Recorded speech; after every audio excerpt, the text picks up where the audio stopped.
And as you you might have just heard, this meeting is being recorded and will be available on the CPUC YouTube page, where you can re-review it or share the link for those who are not in attendance today. So this is the first workshop of several that we expect to have regarding phase 2 of rulemaking 20-07-013, which we casually refer to as the SMAP OIR.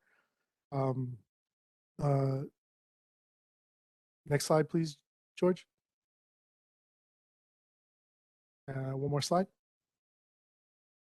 And today, what the purpose of today's workshop is for level 4 to present, and for those who, I think most of the people in attendance today understand that level 4 is a consultant that SPD has been working with on phase 2 topics as well as other topics. Level 4 will present the findings and recommendations of the IOU baseline assessment report, and that report was circulated about a week ago for everyone's review on the service list. And the report summarizes the risk management approach of each of the 4 IOUs. It evaluates their approaches and makes initial recommendations to address phase 2 priorities. And if you're not aware, the Assigned Commissioner's Office issued a ruling on the roadmap, which includes the phase 2 priorities. And you can find that on the docket for February 16th, 2022, if you're not aware of it already. And I also would encourage everyone to sign up for the service list in order to stay up to date on materials and news that get passed around. What we expect from today's workshop is that all attendees have a greater understanding of the content within that IOU baseline assessment report, all the findings and recommendations. And for SPD and level 4, we want to obtain enough feedback and generate enough conversation for the folks in attendance so that we can work on creating and crafting recommendations that will suitably address the phase 2 priorities. And before I go any further, I'd like to turn it over to the Commissioner Rechtschaffen for a few words, and any other commissioner in attendance may want to speak after that.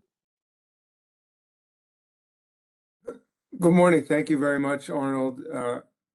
I'm Commissioner Rechtschaffen. I'm the assigned commissioner for our SMAP proceeding, and I won't be able to stay for much of the discussion today, but I'll be here for the beginning, and I certainly look forward to hearing the results.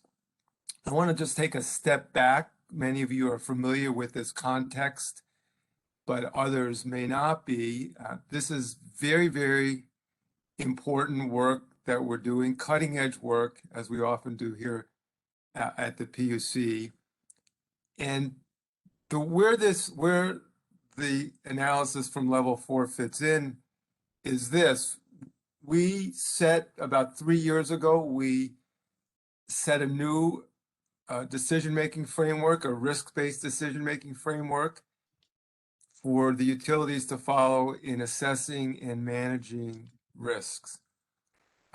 And that was really a milestone in many ways. We went from what was subject matter expert-based qualitative risk analysis, and instead the utilities now do much more rigorous quantitative analysis. They do that to determine and compare the risk reduction benefits from various mitigation measures, and very, very importantly, what is the relative efficiency of risk reduction spending? What are the most cost-effective things to do? Where do we get the biggest risk reduction per dollar spent? Well, we are, as folks know, we're revisiting various aspects of our existing framework in this proceeding. The utilities now have some experience using the risk-based decision framework over the past several years. It's a good time for us to take a step back, see what lessons we've learned, what opportunities there are for improvement. I want to really recognize and express my appreciation for the coordination and the work among staff in our safety policy and energy division, and especially how they've been coordinating with the Office of Energy Infrastructure Safety, OAIS, which began as the Wildfire Safety Division at the PUC, now is in the Resource Agency. This work cuts across not just jurisdictional lines of regulatory agencies, but lines of business at the utilities. It's cross-cutting. So that kind of coordination is really important. And I just want to commend the staff for the excellent work that you've done in coordinating our efforts, as well as the incredibly technical and sophisticated analysis that's gone into this proceeding over the years. So just to conclude, as Arnold has started to lay out, we'll hear from level 4. And the piece of analysis that they're going to come up with, how the utilities are doing their risk assessment, how they're doing their risk spend efficiency, is really critical. It's at the heart of what we're trying to do. Risk spend efficiency cuts across lots of different proceedings at the commission. For those of you who may have listened to the 2-day affordability en banc that we had on Monday and Tuesday of this week, you heard a number of stakeholders talk about how this kind of analysis really is important and can drive more prudent investment that minimizes impacts to ratepayers. So the risk spend analysis it's important in GRCs, it's important in ramp applications, wildfire mitigation plans. Others have suggested expanding it even more broadly. So this is really central in our efforts to promote affordability in California as we deal with increasing and very significant rate pressures. So with that, I want to thank the team again for organizing this. Thank you for all of you for joining us today. And I look forward to Level 4's presentation and the discussion.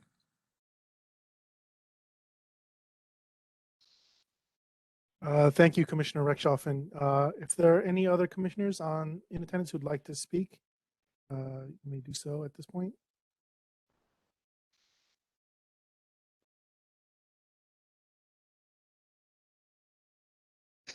Okay. I'll move on to the next. You can leave this slide up, George. I just wanted to explain to attendees how they may participate in this workshop today. We'd like all attendees to stay muted, but you do have the ability to mute and unmute yourselves today.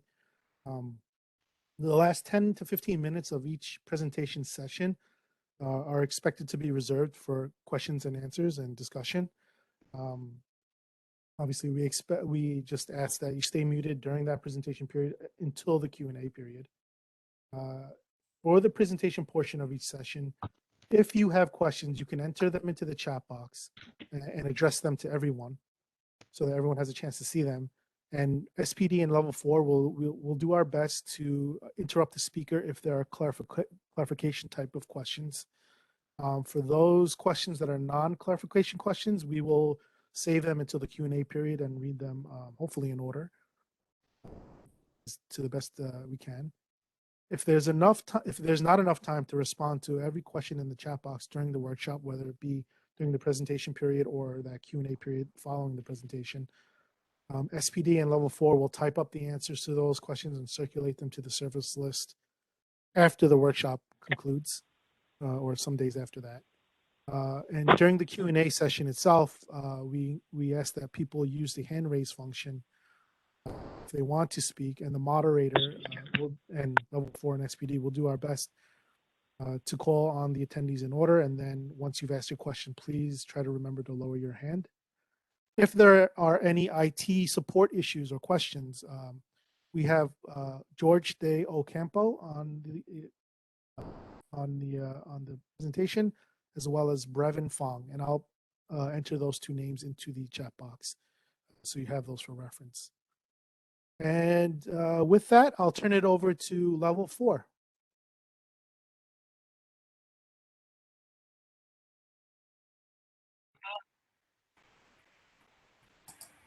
Thank you, Arnold. So let's go to the next slide, please. Oh, I'm sorry, William, you're gonna have to share this. Just for me getting going, and then we'll turn over to Sam and he can do it. Is that okay? Yeah, it's a separate document. Oh, it's a separate document. I can't share that screen though. Give me 1 second.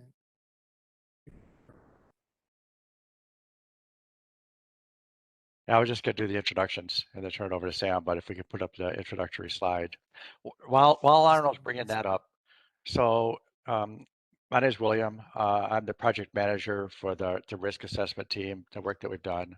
So I'm mostly not going to be talking today. I'm mostly just going to be turning it over to the folks who have the PhDs and are the real experts in the field to talk. But I did want to say a couple of things. One is that the purpose of this workshop is not is for us to explain what we did, how we came to our conclusions, and present the conclusions at a high level. It's really not to hammer out the details of the recommendations, and I do recognize that the devil's in the details. So really, it's when we get into working out those details is where a lot of the things that are important to the attendees here are going to come up. The intention today is to make sure that everybody's kind of understands what we're presenting and directionally where we're proposing that people go. And then we have a workshop scheduled for April 12th and 14th. And it's during those workshops where I would expect that we would start to get into the nitty-gritty details of how exactly do we implement this? Where exactly does that come from? What have you considered this special case? Those types of things. So we will have plenty of opportunity to do that work. I just think that we won't be able to cover a lot of that during this workshop. The other thing I wanted to mention is that um, at a very high level, kind of me stepping back to the 20,000 foot level, what you're going to see today in terms of the types of things that we're recommending and the types of directions that we're suggesting. One is that we want to make sure that everything that people are doing is statistically valid, and in most cases, I think that the things that people are doing are probably statistically valid in the typical case, but we want to make sure that they're also statistically valid in the boundary conditions. And so there'll be some suggestions that fit into that category. I think the big area is we really think that there's opportunity to invest in process and data standardization across the IOUs, across this entire process. And that's going to require work up front to get that all hammered out and agreed to and signed off on. But once that work is done, then there'll be an ongoing value from it in many, many different ways in terms of efficiency, in terms of transparency, in terms it's just going to be beneficial overall. So I think that you're going to see a common theme of looking for ways to standardize process data and so on. The third major area is that we really think that risk spend efficiency from the perspective of the citizens and the people of California. It's not from a particular region, a particular stakeholder or stakeholder group. It's really how do we make sure that the optimization that happens properly reflects the values of and the efficiency and the trade-offs for the citizens of California as a whole. And so that's which also fits into that standardization. But that's where you're going to see some recommendations along the lines of standardizing on things that, and then having the CPUC get involved and actually actively representing the perspective of the citizens of California and working with the IOUs and working with the interveners, coming up with some standard values and settings and so on that properly reflect the state as a whole. And then I think the last area at a high level that you're going to see as kind of a common theme is that we're looking to, as much as possible, capture all costs as part of the analysis. So we're not just looking at capturing the obvious costs, but the social costs, the societal costs, the cost of air pollutants in the air and carbon emissions. And so the more we can move towards a true cost optimization after factoring in all the elements of cost, we think that the more correct the risk spend efficiency calculations are. Let's go to the next slide. I think that's where we have the introduce the team. There we go. Okay, so I'm William Rotsheim. As I mentioned, I'm the project manager on this.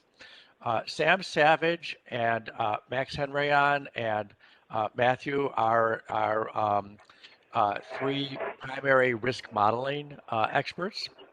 And risk, the statistics side of it, risk modeling in general. Very smart guys, leaders in their field, and so they're going to be doing the bulk of the talking during the presentation. Joe is one of the country's leading experts in the area of wildfire safety, wildfire modeling, and so on. So Joe will be doing the presentation on the wildfire area. And Luis's primary strength is in the area of economic analysis. And so he's a CPA, and Luis will be discussing the climate change portion, and in particular, when we get into some of that broader economic modeling associated with the climate change pieces. Okay, and then I think, are we ready to, let's do the next slide? I think it's ready to turn over to Sam, right?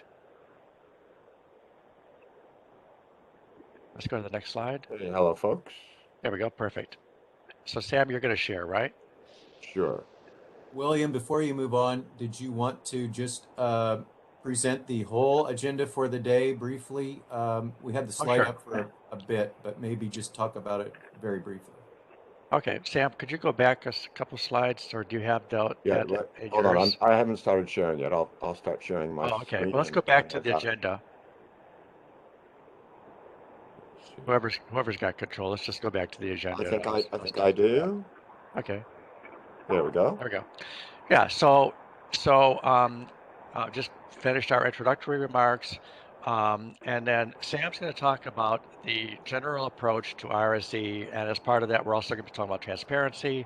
So this is where we're getting into the general modeling concepts, the general framework for doing the risk modeling. And that's going to take us most of the morning. Then Luis is going to talk briefly about climate change. I'll be talking about the climate change related recommendations, the economic side of it there. And then we'll take a break for lunch from 12:20 until 1. And then this afternoon we'll be starting off with MAVF, Psps, and other mitigations. Mostly that's going to be focused on MAVF. Max is going to talk about the Psps briefly, but a lot of the foundational stuff for the Psps analysis will have already been covered by Sam. So some of it's more or less a review, if you will, of the morning's materials that are related to Psps. But then the bulk of Max's presentation will be focused on MAVF. And then Joe will talk about wildfire. We'll take a break scheduled from 3 to 3:15. And then Sam is going to do some a modeling demonstration, and the intent here is really just to kind of provide a hands-on something you can see and touch and feel in terms of some of the modeling approaches that we've been describing, so that it's not just something on a slide, but something that you can actually see how it works in practice. And then the CPUC will wrap things up. Okay, back to you, Sam. Thanks a lot. So first thing I want to say is I have been aware of this work for some time, from a few years ago, and I want to acknowledge the amazing work that's been done to get us here. So, the pioneers are the ones who end up with the arrows in the back, but a bunch of wonderful work has been done by others to get us to where we are now. And it's a very solid foundation for moving forward. So I want to acknowledge that right away. When I started, first of all, it's been a privilege to work on this project with a very interesting team. But one of the first things I noticed as I was looking at where we were was how far we've come. And that work was done, by others who are still involved in this project. I just want to make sure that everyone understands. It's not like what happened previously led us down a blind alley. No, it got us to the point where I think we can move forward, quite quickly and easily and make some improvements to this. I think we can improve consistency. And And again, these aren't criticisms because, for gosh sakes, improve consistency of what? There was nothing to improve consistency of before, in a sense. Improve transparency. And above all, try to simplify the thing. I think we can simplify it in several ways. Now, it's sort of like an accounting problem for me. We're accounting for risk and uncertainty. And we got the cost, that's just like regular arithmetic. We've got the uncertain risk events, and that doesn't use ordinary arithmetic. It uses the arithmetic of uncertainty. And that is an area where, ubiquitous computing power and even amazing recent developments within the last year in Excel make it much easier for it to do. You can't do the arithmetic of uncertainty in your head. And it involves stakeholder preferences for which the field of decision analysis exists. And we need to use that stuff absolutely as the final calculus for how to proceed. One of the issues, and I teach this stuff at Stanford and to executives and so on, it's easy to explain. The hard part is getting anyone to understand it. And so I'm going to assume you know about arithmetic. Max is going to talk about the calculus of decision making. But I want to point out one thing here. We're talking about risk. Is there a risk that IBM stock will go down today? Heck no, I've shorted IBM. Risk is in the eye of the beholder. And one of the things I think we have to do is separate the understanding of the uncertain events, forest fires and floods and power outages. We need to separate that from the final decision analysis, and recognize that you can't sort of all weld it all into one box, or then you've really you've welded in too narrow a view of the world. So kind of a general recommendation is that we're able to separate the modeling of the uncertainty from the decision analysis. Now, I just want to say a little about the arithmetic of uncertainty. Suppose we were talking about financial accounting. Well, how are you going to lay out your financial statement? There are a bunch of different choices here, and it's nice to do that. But more importantly is how are you going to represent numbers? There are a bunch of choices, and this is foundational.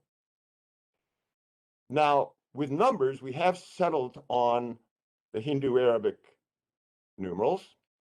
There really is a similar thing in the arithmetic of uncertainty, and that's what I'm hoping that we can sort of move towards, is a more standardized way to do arithmetic with uncertainty. So the biggest shortcoming of the current RSE approach is basically the representation of uncertainty. Most common thing to do is to say, use an average outcome. And that leads to something I call the flaw of averages. Mathematicians call it something else. They call it Jensen's inequality. I don't use that term because it turns out that one of our main impediments in this area is something that I call post-traumatic statistics disorder, or PTSD. And my students at Stanford are subject to it. Managers are subject to it. They've taken a statistics course. And the main thing they learned in that course was how dumb they were. And that does not stand them in good stead. Computers are so fast today, we can kind of bypass a lot of that stuff. But I want to get down to sort of some brass tacks about what I even mean.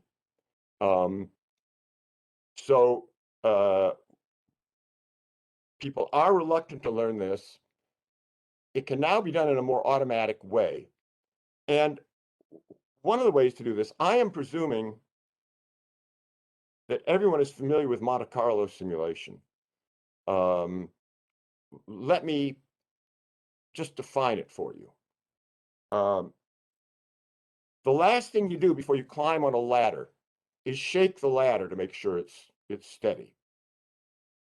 And that is performing a Monte Carlo simulation of the ladder. And of course, you have to understand, sort of how to shake it. But, when you do shake a ladder, the forces going into the ladder are not the same as when you climb on the ladder.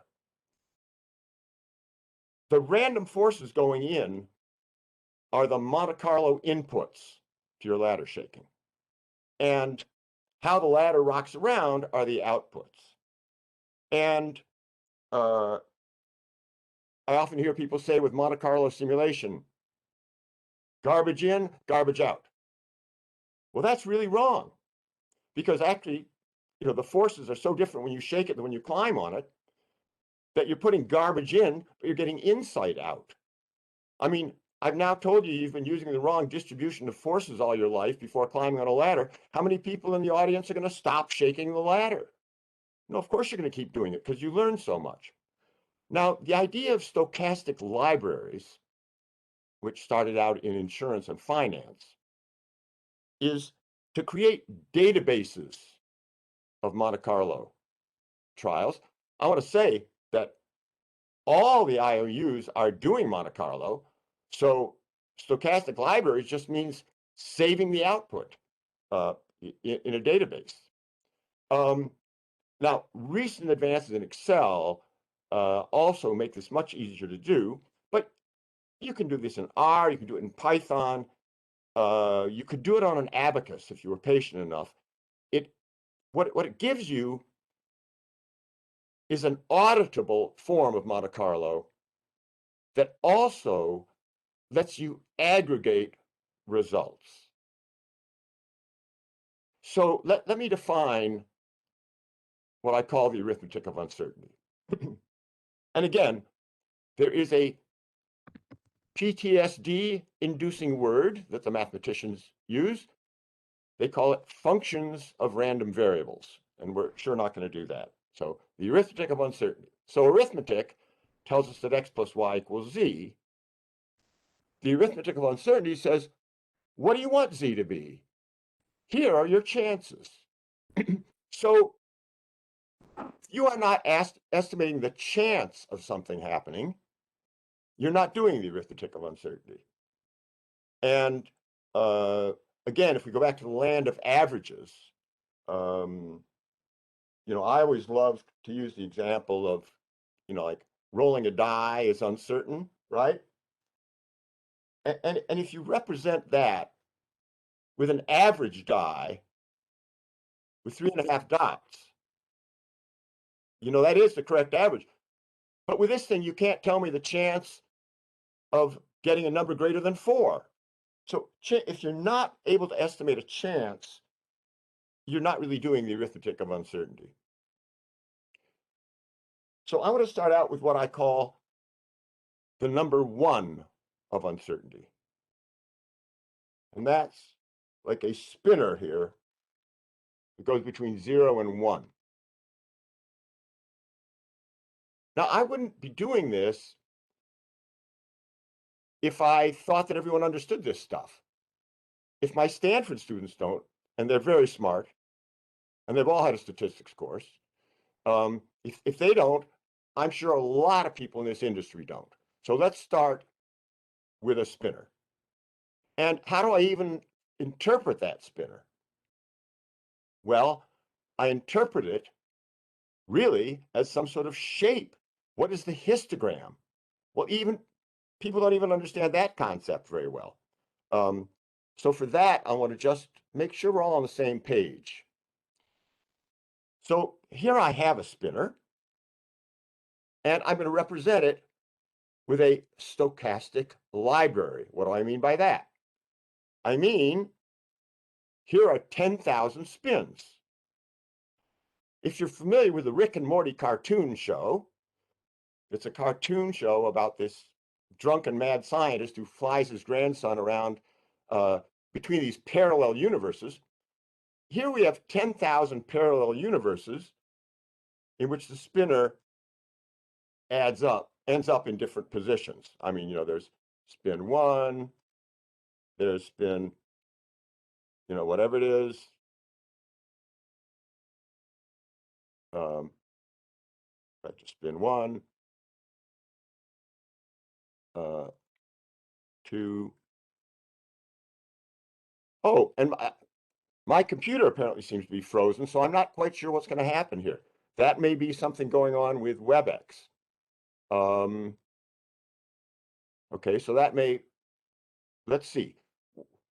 So let's talk about how we even express this thing as a shape. So let's see, if I look at 5 spins, then I spun it 5 times, and it ended up, there were 2 of them in this bin, 1 there, 1 there, 1 there. And when I ask my Stanford students what's going to happen after 10,000 spins, a surprising number of them think that it's like bell-shaped or something, but it's not. I actually taught this stuff once in West Oakland Middle School. And I asked these 11 and 12-year-olds over there, what will this graph look like with 10,000 spins? And this one little girl said, smoother.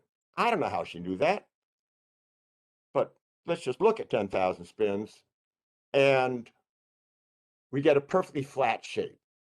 So that doesn't sound like much, except that a sizable fraction of Stanford students don't know that. I just want to point that out, okay? Now it gets more complicated. How about the 1 + 1 of uncertainty? And when I say this is the number 1 of uncertainty, the spinner turns out to be at the heart of all Monte Carlo simulation. You start with a spinner and you do stuff with it to get other distributions. Okay, so how about we add 2 spinners together? Well, again, even people who had statistics courses don't seem to get this. Here, let me get rid of that file. But let me just show you that, again, in native Excel, see, so here I have some spinners. I just go over here and I can say, add 2 spinners together. Now, Excel has not always done this. If I click on that,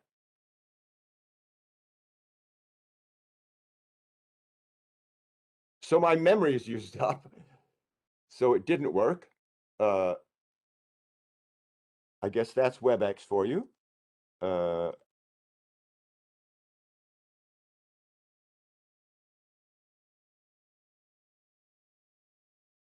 So this may interfere with our demonstrations at the end, but what I will show you is that the result when you add 2 together is you get a pyramid. And the reason you get a pyramid is that, like rolling 2 dice, there are more combinations in the middle than there are on each end. That is, with dice, there are many ways to get a 7, but only one way to get a 2 or a 12. Well, so what? What does that have to do with risk management? Everything. It has to do with diversification. And what I'm saying is, we've got to understand things at this level. You can say, well, 1 + 1 is too simplistic for our accounting system. No, if you can't add 1 + 1, then you can't do any of the other things you need to do in accounting. So let me talk through the various components here. for one thing, just going back to the basic arithmetic of uncertainty,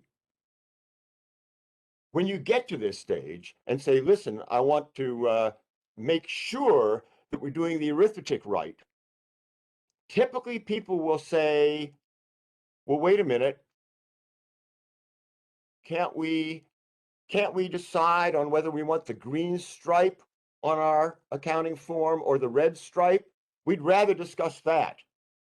And people are very reluctant to learn a few of the basic math skills that they need. So let's start running through the foundation of the risk spend efficiency.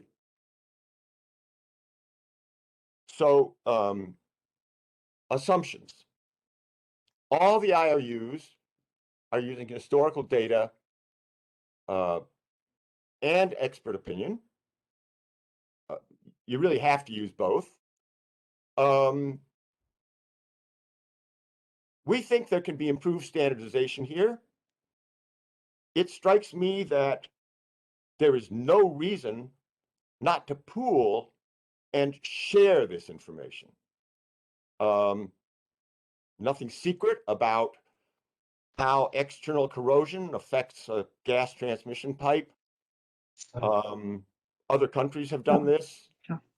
We should be looking far and wide and sharing our information on that. I'm just tossing out some organizations like PHMSA and EPRI, and I know there are many others. The bow tie. I love the bow tie. What a nice way to depict the inputs and outputs of a risk event. And all the IOUs are using them. And this is why I feel there's been such great advances really since the earlier times I looked at this. So I can see improved standardization. For example, if we just look at, again, I can go to what goes on with a gas transmission pipe. I would think that there could be canonical bow ties for each risk event we're worried about, and everyone could use precisely the same thing. I believe this concept came from nuclear regulatory risk, and sure, different reactors probably have different kinds of bow ties, but I think they probably really standardize on these, and I think that we can do the same. I also believe we could extend the bow tie. The bow tie is really a very special form of something called an influence diagram. And I believe we could further standardize mitigation approaches and RSE calculations as well. In terms of MAVF, this is really Max's bailiwick, but I believe there are things we can do to simplify the calculations and make it easier to comply with the regulation, really. Standardizing weights and things like that, as opposed to, I'm not sure. The issue here is how much weight you put on this or that. Certainly in managing your own utility, you want a bunch of leeway, but in terms of things like value of the human life and so on, it seems to me we've got to standardize on those things, and Max will discuss this in detail. Monte Carlo simulation. Well, all the IOUs have this capability. They can generate the stochastic libraries. Again, the advantages there are that we can add things together. And hopefully, by the way, when we get to the demonstration at the end of the day, I'll figure out why my memory is used up and and Excel wasn't running on my machine, right? But we'll conquer that problem.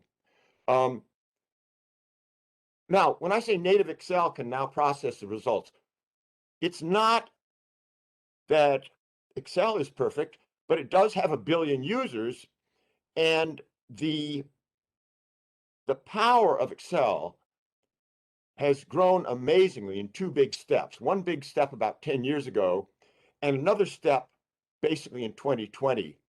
These represent order of magnitude improvements in not only computation speed, but scalability. So if anyone's familiar with R, for example, R is very scalable and views the world in terms of these data frames. And so it's not that you would do everything in Excel, but that you would calculate the uncertainties in more powerful environments and then get those to decision dashboards in Excel, much the way we generate electricity in power plants and deliver it to people who use light bulbs in their own homes. I mean, all the IOUs are using it. I just took a picture here from, a PG&E Monte Carlo simulation. The difference is, instead of running the trials and throwing them away, by storing them, you can have these auditable results that allow you to aggregate across an environment. Let's now talk about risk spend efficiency. Now, this is a graph that Max's group came up with that I love. The idea is that we're spending money on the x-axis, and let's see if I can turn on a laser pointer here. So we're spending money on the x-axis, and we're reducing risk on the y-axis. And what do we mean by risk? Well, whatever MAVF says the risk is, that's what we're reducing. And what you'd want to do is, in computer science, they call it the greedy algorithm in some cases. In some cases, it's very simple to do. You just take the best you can get. Yeah, but you might have, so think of each line segment as a mitigation. The slope is the amount of risk reduction you got per spend. Well, why didn't I pick the yellow one first? Well, because these two were required, right? But then I pick the best ones I can get at each stage and go up until I run out of money, right? I pick a budget. So that's a very nice graphic for this. But to do this right really requires the arithmetic of uncertainty. Now, if I look at a bunch of portfolios of doing this, and let's see.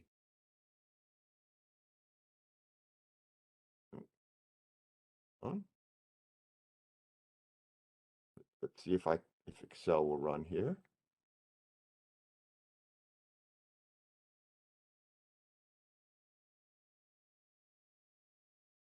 Yeah, because in this case, it's much nicer to see it.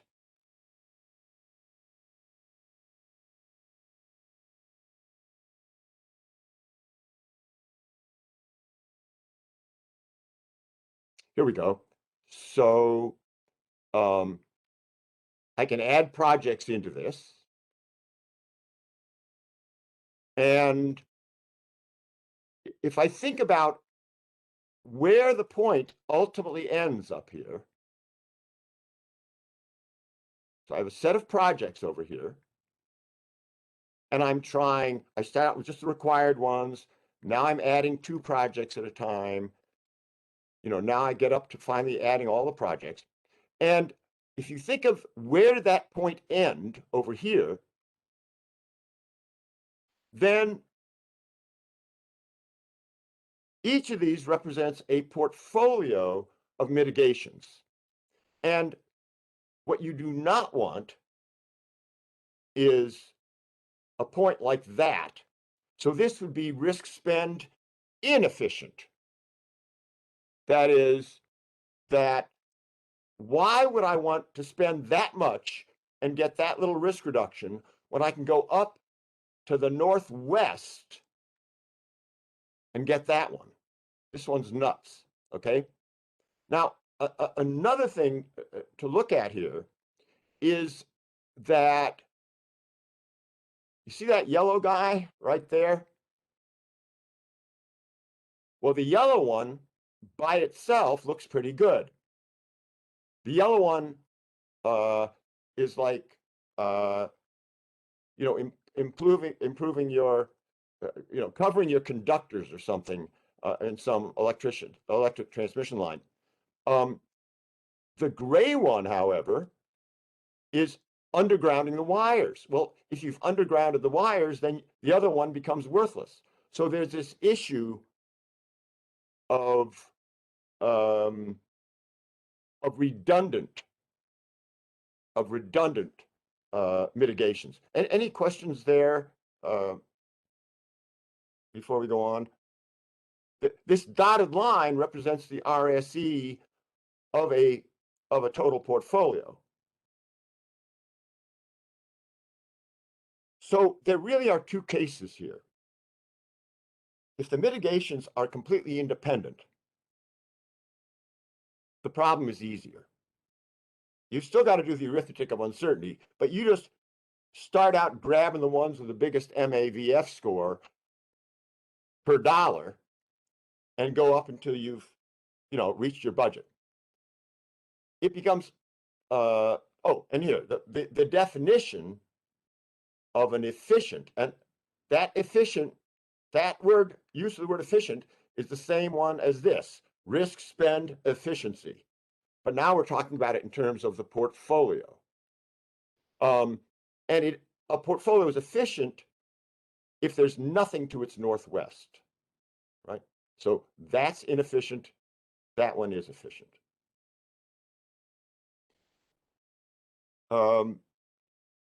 But if you've got interactions or synergistic effects between projects, then it's not so simple, because yellow becomes redundant once you've chosen gray. But these problems are solvable. I mean, with mathematics. That's, again, computers are very powerful. There's nothing too magic here. Horizontal factors. Now, people don't even, the IOUs don't all sort of talk about this in general, but it doesn't mean the same thing for each IOU, but it is a very important concept. And I'm going to use it in the following sense. Suppose we all face sea level rise. Okay. And we could look at the uncertainty in sea level rise. There's a certain distribution of sea level rise. And we will all, at various places along the coast of California, run simulations of sea level rise by shaking our own ladder. That's not going to work, because if sea level rise goes up 2 feet, it goes up 2 feet globally. And you can't have one little town in California simulating a 1 foot sea level rise on a given trial, simulating a 1 foot sea level rise when the neighboring town simulates a 2 foot sea level rise. You will not be able to aggregate things correctly if you do that. And risk aggregation is one of the biggest shortcomings of not doing this arithmetic properly. So, you know, extreme demand for electricity or climate change. See, if you think, you know, I've got a transformer that has one chance in failing in a given year, and I have 100 of those transformers, well, do they fail idiosyncratically? It's just like they wear out and poof. Or do they all fail at once due to extreme electricity demand. We need to distinguish between those cases. And so this is not adequately handled. This is where stochastic libraries could come in, where we have a library of, say, total demand that all the different simulations can refer to. So that if we're talking about a heat wave, then all the tranches of, say, transformer risk are all being driven by the same heat wave. So aggregation across tranches, this is the thing that can yield invalid results without the arithmetic of uncertainty. And the idea here is, and again, one of the IOUs had this picture of Monte Carlo trials, and that means they're all thinking in the right direction. They just probably had thought of storing these in a database. But if you simulate the tranches separately, but coherently, so let me make that clear. I have a bunch of tranches of transformers. I simulate each one, but they're all looking at the overall temperature of the Los Angeles area. When there's a heat wave in any part of the Los Angeles area, there's a heat wave in every other part. And so you model that heat wave as sort of a horizontal factor.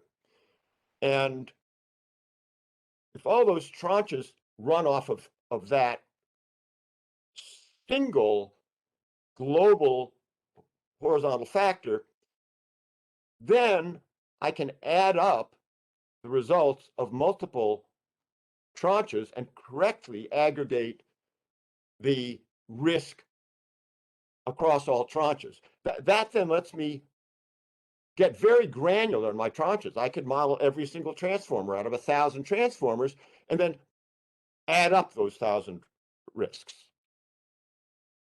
Time dynamics is something that we do have to look at.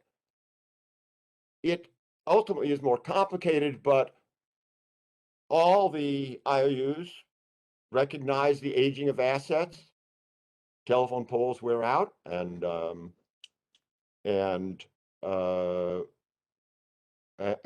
pipes corrode and stuff like that, and they're all aware of that. I think that in the future, we could look at a more time dynamic approach to RSE optimization, but I think we should learn how to how to walk before we try to run here. I think this is a considerably more more complicated thing, especially in the face of climate change and so on. So I want to go back to just say something about the overall recommendations, and this has to do with William's guidance to us and something I really believe in. Because the arithmetic of uncertainty is not being, fully implemented here, there are a bunch of little things that are wrong, which I think will sort of go away if we get the fundamental arithmetic right. And so, although we have lots of recommendations, William hopes it goes from 38 to 18 or something. I'm hoping it goes to 5 myself. I just think that the more we look at this and the more we study it, the simpler we will make it. And I just want to make one other comment. I have had a lot of great ideas about how to do risk management over the years, and most of them haven't worked. Not because they were dumb ideas, but they weren't implementable. This is a journey, not a destination, and it has got to have the participation of all the stakeholders to find out how we can apply the good ideas and make it all work. So I just want you to realize that as we look at these recommendations. But I will tell you that when people moved from Roman numerals to Arabic numerals it made a world of difference in the calculations they could do. So with that in mind, and I may call in Max here to help with some of these, but uniformity, why not just have as much uniformity as we can in terms of what are the risks of a gas transmission pipe? They don't line up perfectly. Oh, is it transmission pipe versus distribution pipe? No, it's really the pressure of the pipe. No, it's will the pipe leak or will it burst? You know what? I know a little about gas transmission pipes, but I can't answer that question. But whatever it is, that's the kind of thing that we have to do in a collaborative way and have a nice list. And I don't see why it should be different in California than anywhere else. I think this really needs to be a sort of a global effort. There are, you know, if you're measuring electrical reliability, there are a bunch of measures that Max is more familiar with. Max, do you want to address that at all or not? Well, first of all, can you hear me okay? Yeah. Okay, good. But I think, I mean, I think you should just go ahead unless you have a Sure. Okay. Time horizons. We actually have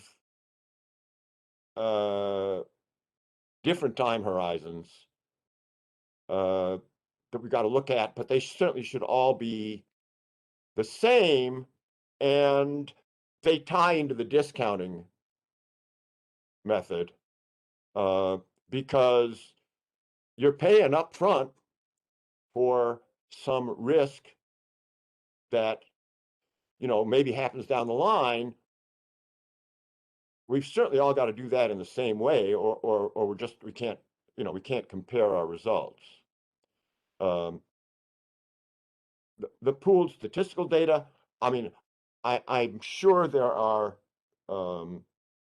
laws that say that the IOUs can't collude on certain things, but surely they could share data, and somehow the pooled statistical data from all sources should be available to everybody.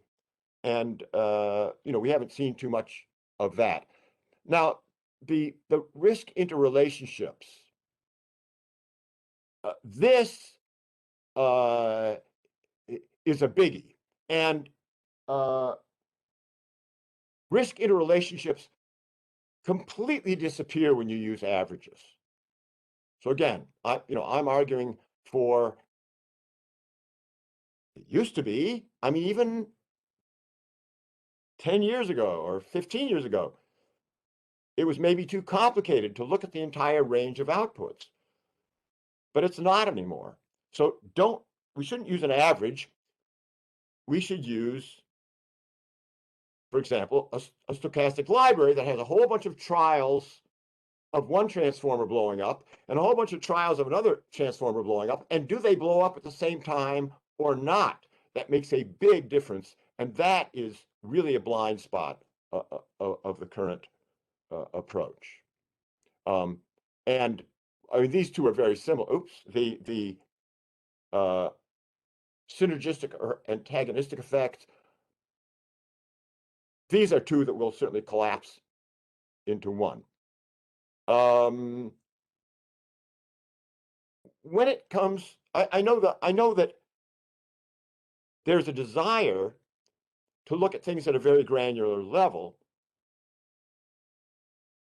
and that works if you can add them up properly. But going back to my example of here, I had a yellow project. It had an RSE that looked like that, right? I'm spending that much, I'm reducing that much risk. I have a gray one that looks like that. I add them together and I don't get that, I get that because one is redundant if you do the others. That's why we can't simply take them individually.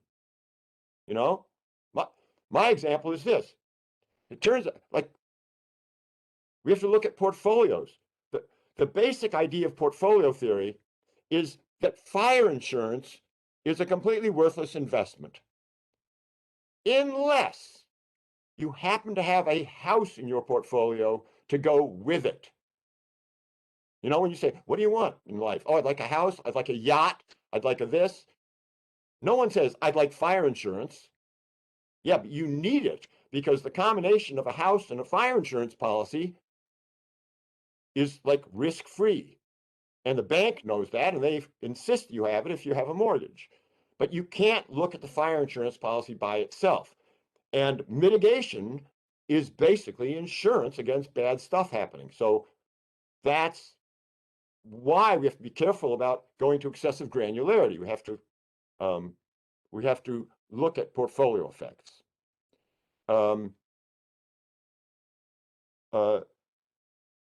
And so one of the ideas that came out of here, which I really like, this is basically, well, let's see, this is, yeah, max, I think sensitivity, I guess I should address this a little bit. Famous statistician George Bach said that all models are wrong, but some models are useful. In many cases, if we have a model that we can interact with, that is, run the model and then send me a report 3 months later, that's not going to do it.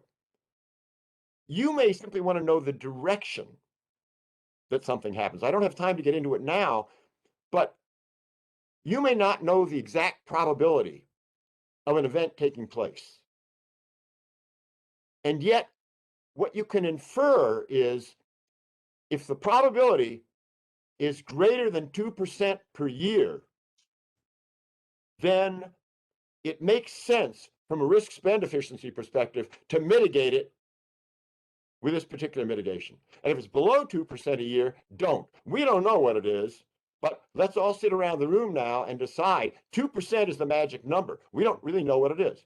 Like, I don't know what the probability is that an asteroid is going to hit Northern California before our meeting is over. Yeah, but it's not high enough for me to get out of the meeting and start digging a hole, right? And none of us know what that probability is, but we're not going to change our decision because of it. Then the portfolio approach here. The way I can tell that I want fire insurance is to look at my risk with it and without it. Fire insurance by itself, I don't know, it costs me $1,000, $2,000 a year. And so far, it's never paid off. It looks like a dumb investment. Year after year, I keep spending $1,000. And what do I get for it? But that's the wrong way to look at it. What I need to look at is a risk model with my house with insurance, my house without insurance. And because, again, if you do this with stochastic libraries, these are auditable. I can go back and say, well, on trial 3,472, my house burnt down. And, oh, look, my insurance kicked in, and that really solved the problem at that point.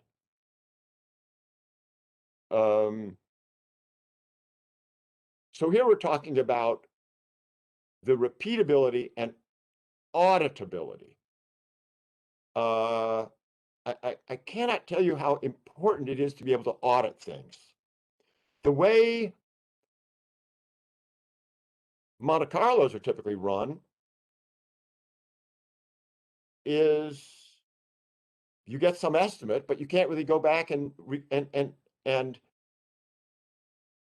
unless you're very, very careful, repeat all those things. If we're using,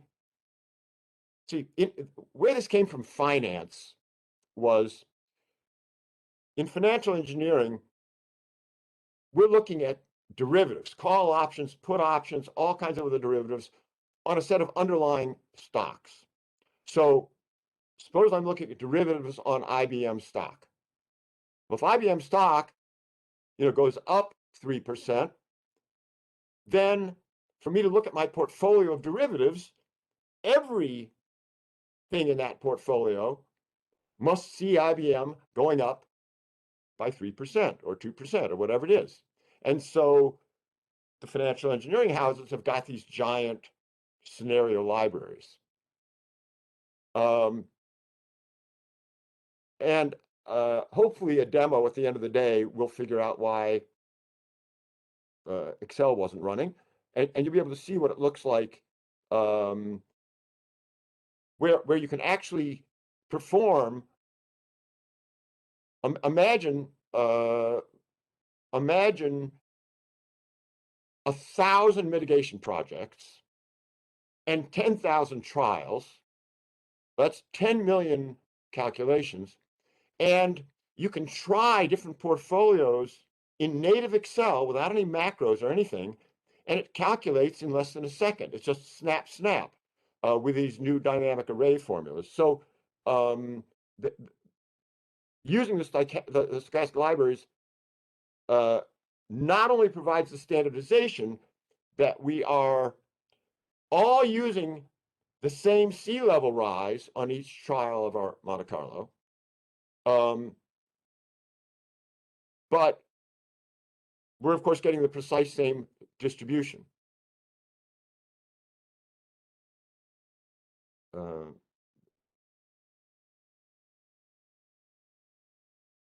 Max, I would like you to speak to this one if you could.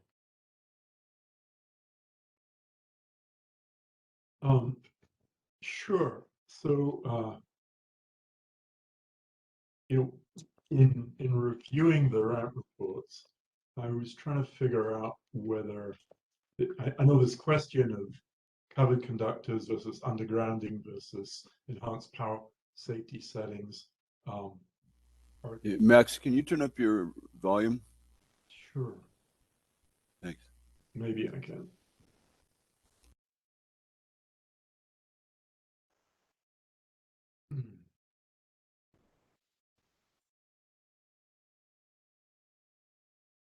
Okay.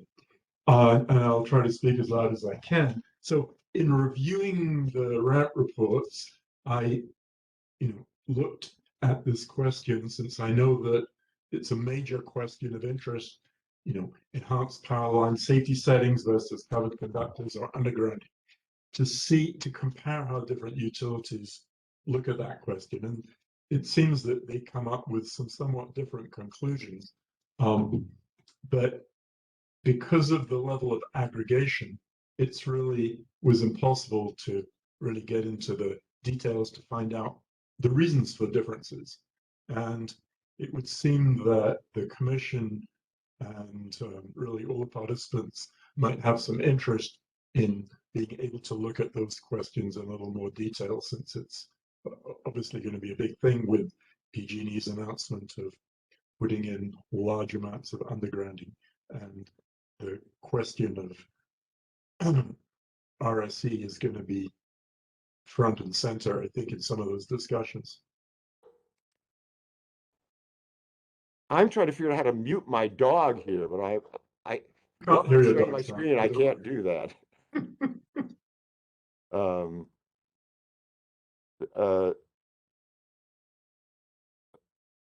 Oh, and again, Max, this is yours again as well. The consistent readability. Sure. So as some of you might know, often the risk reduction and hence the RSE comes out to be tiny numbers, small fractions, and so the utilities multiply them by a readability factor to make them easier to read and compare, which is a great idea. But since they each use different readability factors, it makes it harder to compare between the IOUs. So this is just a plea for using agreeing on a consistent number here. Great. So templates for inputs and results. Again, this builds on all the work that's been done already.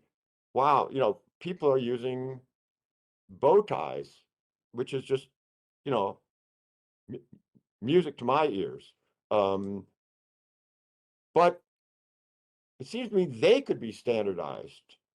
I mean, it's well understood the things that can go wrong with a transformer or a gas pipe, and why couldn't we work collaboratively on a set of canonical templates to help do this? Boy, I mean, if you could fill out a template and get anything close to a decent RSE here, it would make the entire regulatory procedure just so much easier. And I think that you know, the perfect is the enemy of the good here, in that if something's so complicated that people can't do it realistically, it doesn't matter. If in theory it was getting more accurate results. Now, that doesn't mean I am willing to give up the arithmetic of uncertainty for averages, because I don't think that averages are close enough. But I think there are a lot of ways to. We should be working towards templates. How long will that take? I don't know, but it would be great. I have very little experience in the nuclear regulatory arena, but I'll bet there are people in the room who do, and my guess is that we should be studying what they have done as well.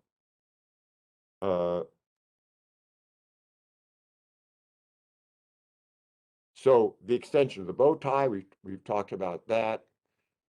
Influence diagrams are, I view a bow tie as a special case of the influence diagram. And, you know, why stop at the risk event? I mean, people talk about undergrounding wires. They talk about, you know, covered conductors. They talk about inline inspection of gas pipes. Well, those have very standard results that can be modeled, and they can be modeled as influence diagrams. And it seems to me that we should take what is such a solid part of what has been done already, the bow tie, and build on that. And then, as I mentioned before, these things, you could create canonical ones where you just, you know, grab the thing off the shelf, like a piece of electrical equipment, and some things might not apply to you because you're not in, you know, in very acid soil. Well, good, but the soil acidity goes in, and you just don't happen to have any acid in your soil, so you leave that out. So I think that probably gets us to the end of this section here.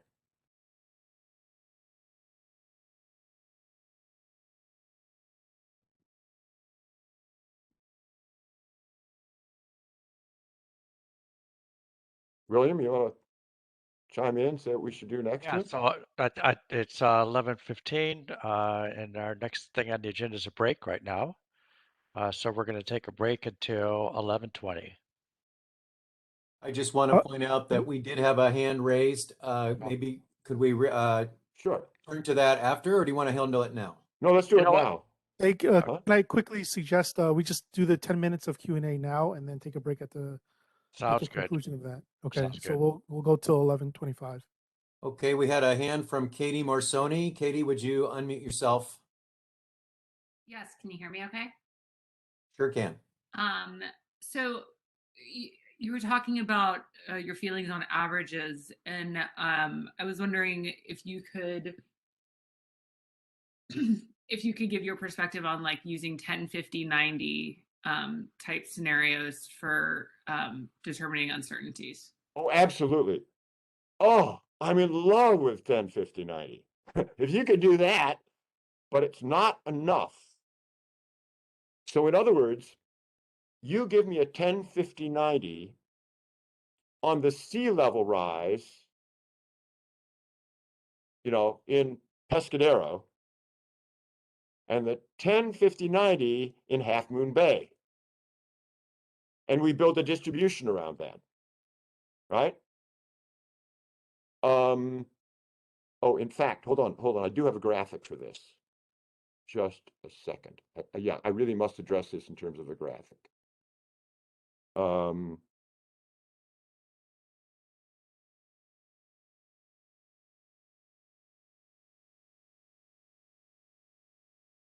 Okay, and I have to share.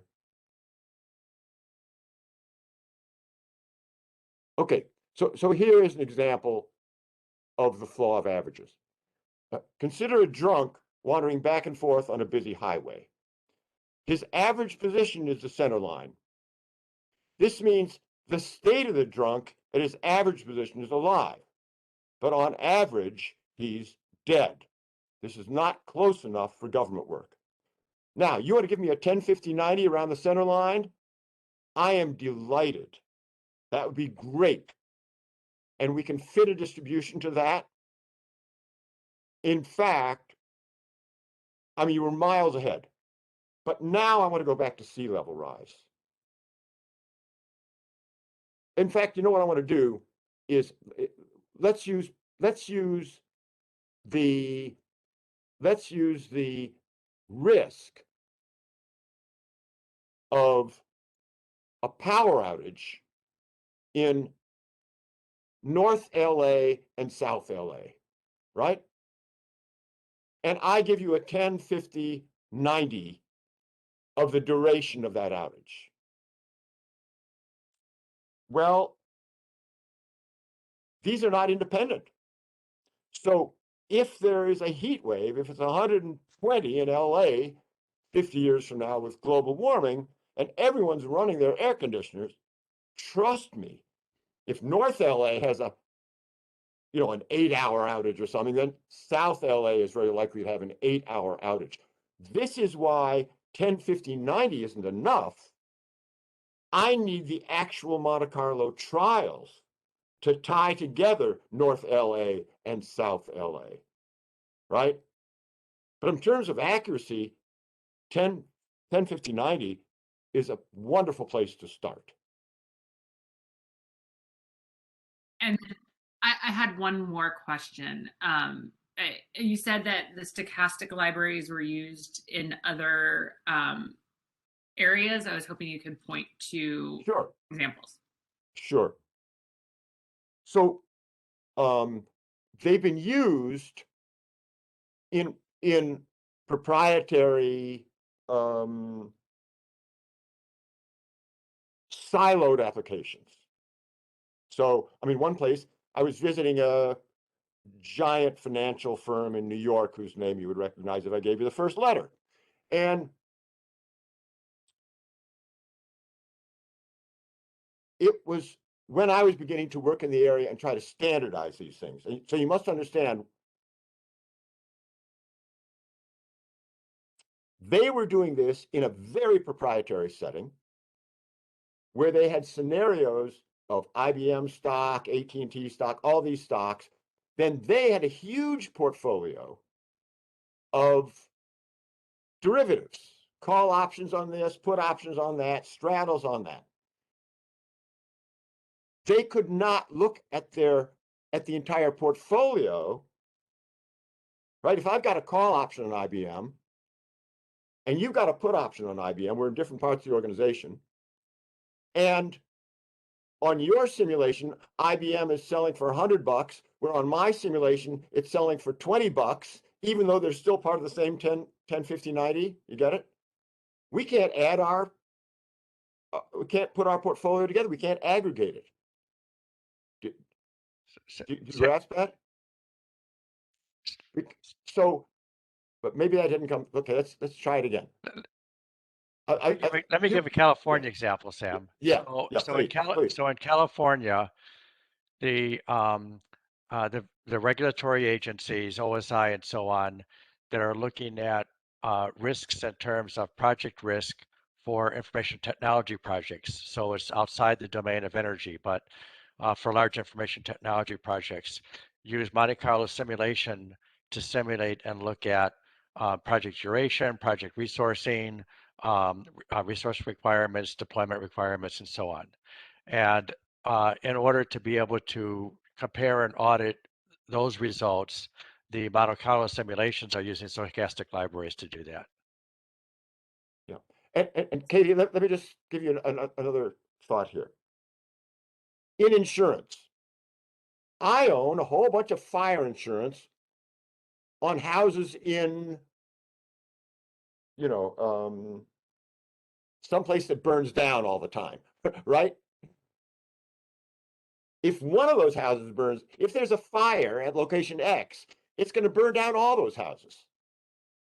So I don't want to look at a 10, 50, 90 for each of the houses in my portfolio. Those have got to be locked together by this external event. Okay.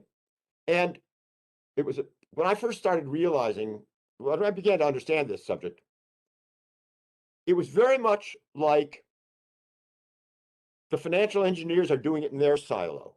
The insurance people are doing it in their silo. It was like in the early days of the railroad. The coal mine had a 2-foot gauge track running off to the coal mine. The lumber mill had a 3-foot gauge track running off to the forest. The grain elevator had a 4-foot gauge track going off to the, to the cornfields. And someone came along in around 1830 and said, if you guys made the track all the same gauge, you could get from anywhere to anywhere else. And in economics, that's known as a network effect. So by creating standards around this, and I have a nonprofit that actually does that, that's our business, to try to standardize the gauge of the track, we can start networking our risk models together. And I'm glad to send you some literature on this. The technical term is stochastic optimization, where they use these big libraries of stuff as data and then optimize against them.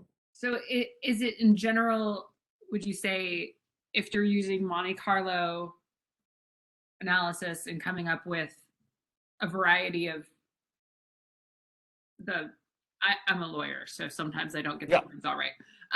If you're running the Monte Carlo and coming up with the whole list of the outcomes, that is a stochastic library. That's it. Even though some people may not call it a stochastic library, you would argue that anyone that is using Monte Carlo in this way has built one. If they say that it is, if they flush it down the toilet, it isn't. Right. But one other comment, because I know there was, I got a question the other day from, written questions from PG&E. Don't think of those trials as, oh, this could happen the first year, this could happen the second year, this could happen. No. In year one, 10,000 things could happen. Oh, you're worried about year two? That's another column of numbers. In year three, another column. Oh, are those numbers related?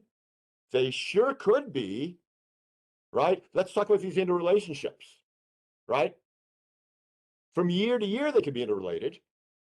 From project to project, they could be interrelated. And if you think about the case of the house and the fire insurance policy, suppose the house is worth $1 million.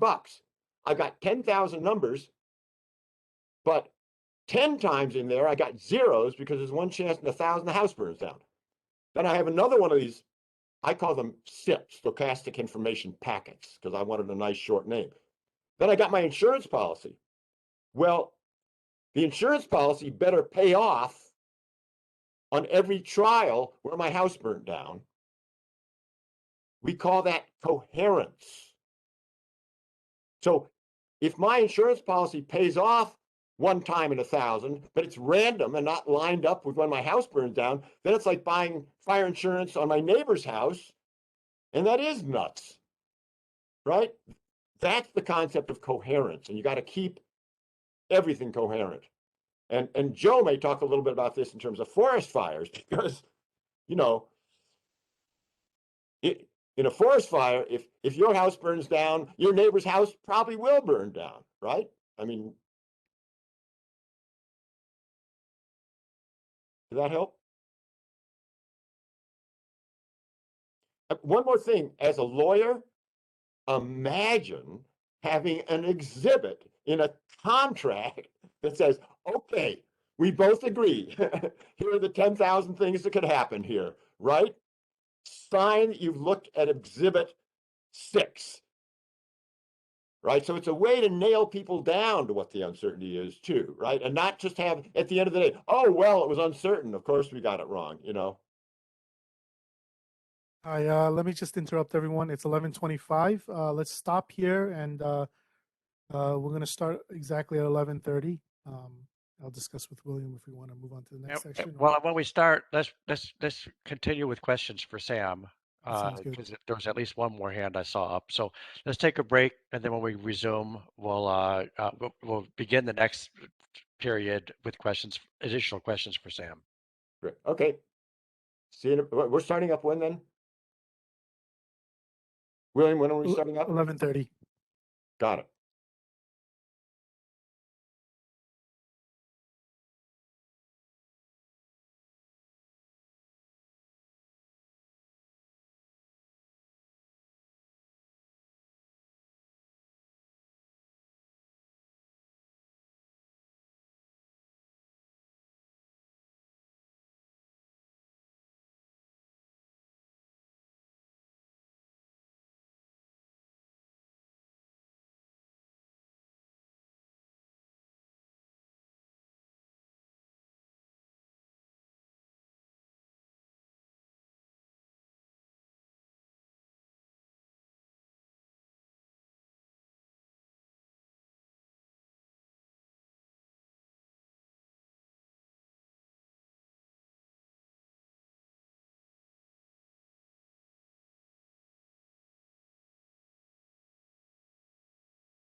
So mystery solved with Excel bombing out on me. I got it fixed. It was grabbing the thing off my OneDrive. That'll do it. And worse yet, I think it was on auto save or something. OneDrive is a mixed blessing. Really bogging down your speed there. Yeah. Yeah. No, I'm all. Let's get started, everybody. I think Fred, you know who else had something to ask? And let me just, yeah.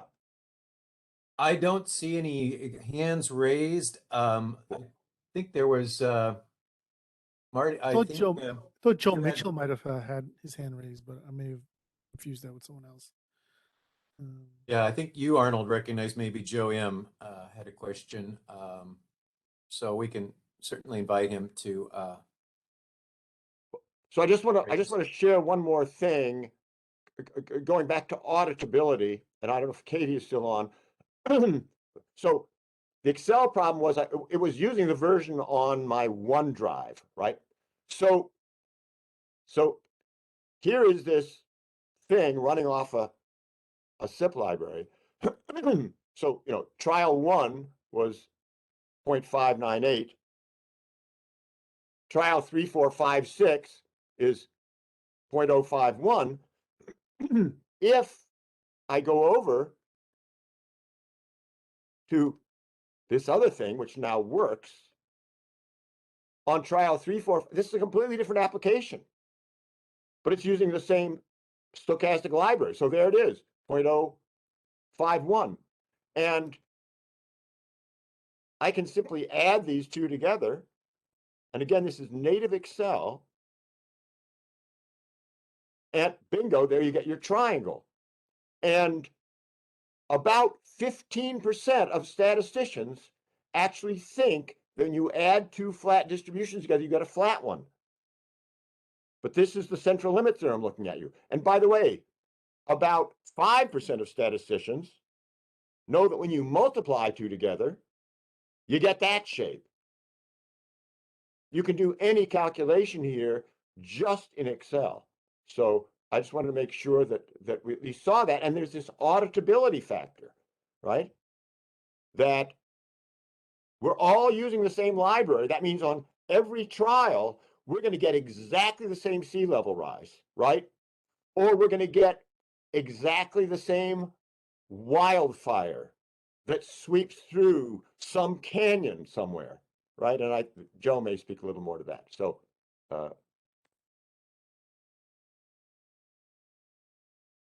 are there any other questions? I don't see any in the chat box, and I don't see any hand raised. If not, I think we can move on to the next presentation. So Luis, turn it over to you for the climate change.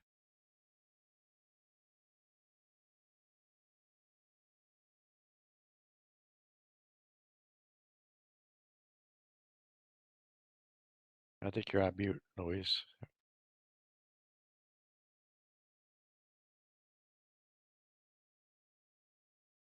You're still on mute.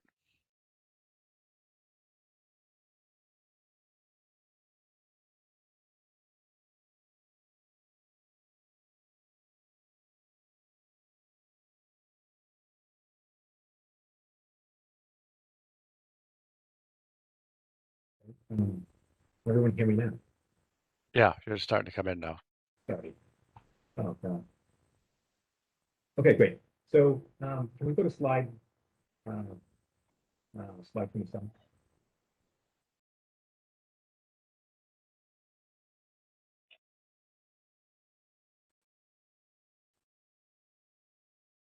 Okay, so is everybody looking at slide 27, or let's use my face?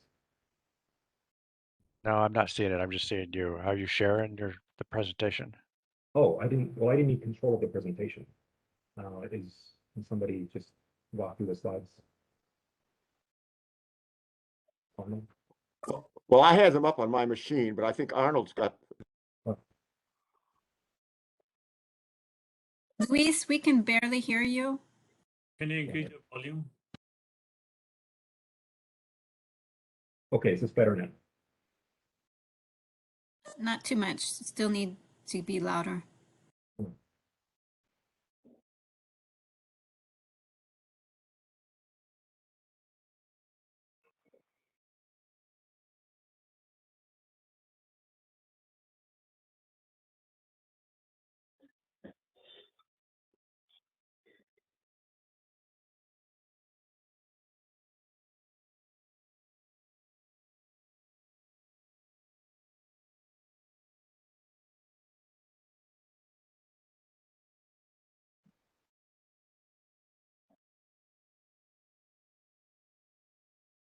Okay.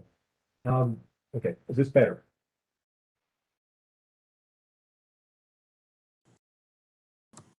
Very let's just, faint. let's just power through, but speak really loud because you're not very. It's not very loud. Oh, yeah. Okay. Maybe, very well. if you put your mic closer to your mouth. Oh, I mean, I'm not sure why this is doing, but okay. Let me just try a different microphone.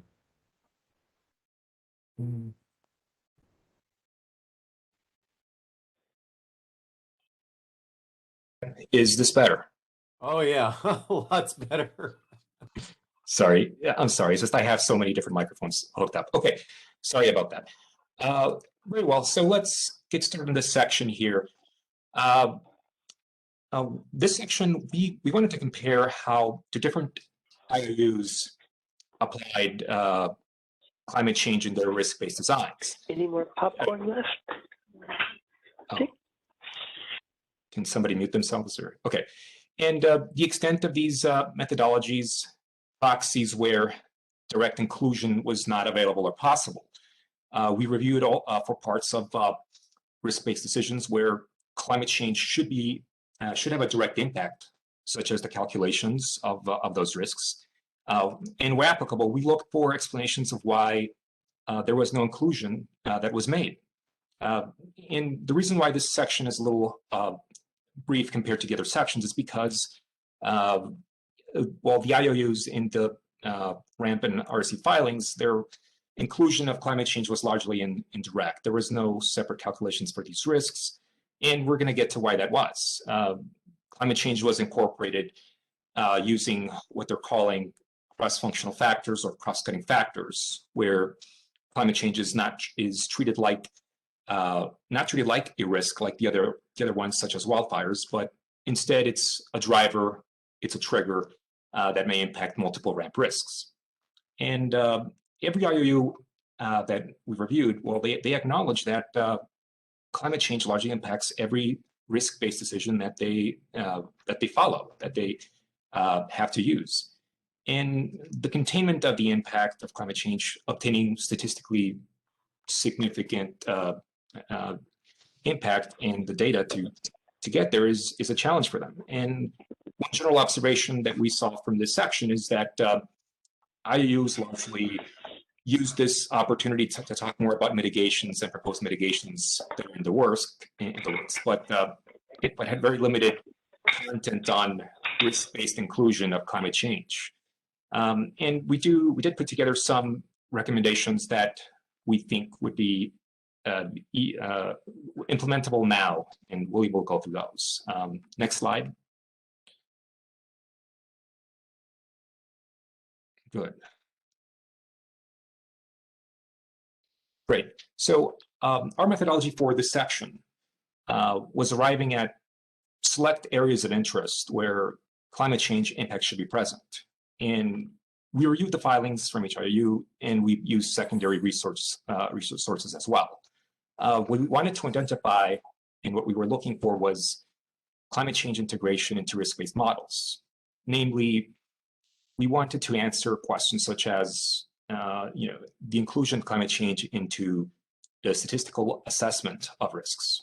Risks such as failure of electric distribution, loss containment of gas transmission, risks of sea level rise.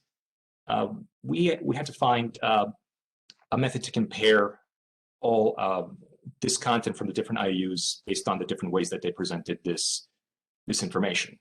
And we arrived at 6 areas of interest. So I'll go through them one by one. But one of them is approach of time in time horizon, approach of time horizon or for climate change mitigations. We looked at how IOUs completed their climate risk vulnerability studies that required looking at climate change from different time perspectives, different spans of time. We looked at proposed and implemented risk mitigations. We briefly spoke with, at the beginning of the project, with all IOUs regarding this topic. It was treatment of climate change related risk and sea level rise. We asked questions related to what they were planning and also what is present as far as treatment of climate change in their current filings. And we looked at specifically statistically significant inclusions wherever they were present. Next, we looked at mitigation inclusivity. And by this we mean the externalities of climate change. And this would be costs borne by a third party. So this would be, third parties would be people that, or communities that are less visible than, say, others when it comes to, well, historically less visible than others when it comes to climate change related threats, maybe not getting as much attention or resources as other areas historically, not necessarily now. This is just a topic that was discussed in decision 20-08046. Next, we looked at utilization of external data. And this was because typically this strengthens the assessments of climate change when we use data that is maintained by an external party. So this would be use of global climate models. We look for descriptions of how such models are used, not necessarily discussions of how they're considered, but more how these models that are maintained by external independent sources are used to drive decisions related to the containment and management of climate change impact on customers and on stakeholders. Next, we looked at asset hardening, sea level rise preparedness. We looked at utilization of external impact indexes. These are tools that are used to, that supported the identification of disadvantaged communities that should be getting additional attention when it comes to climate change impact. And so we use these areas to reach a set number of applicable elements to compare. And the elements we determined were representative of climate change inclusion approach in the filings of the different IOUs. So that's more or less an overview of our methodology. Let's look at the elements that we chose. That would be the next slide.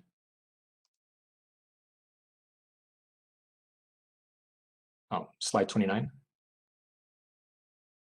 Perfect, thank you.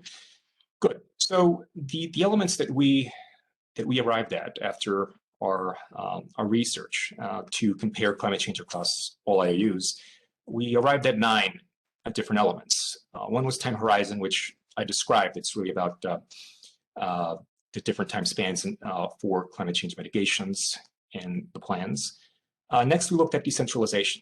And so by this, we mean the use of tools and means to reach, well, they're typically used to reach disadvantaged communities or when it comes to climate change. So this would be tools such as microgrids, energy storage, things that can be used to help especially vulnerable populations, vulnerable for disruptions in energy.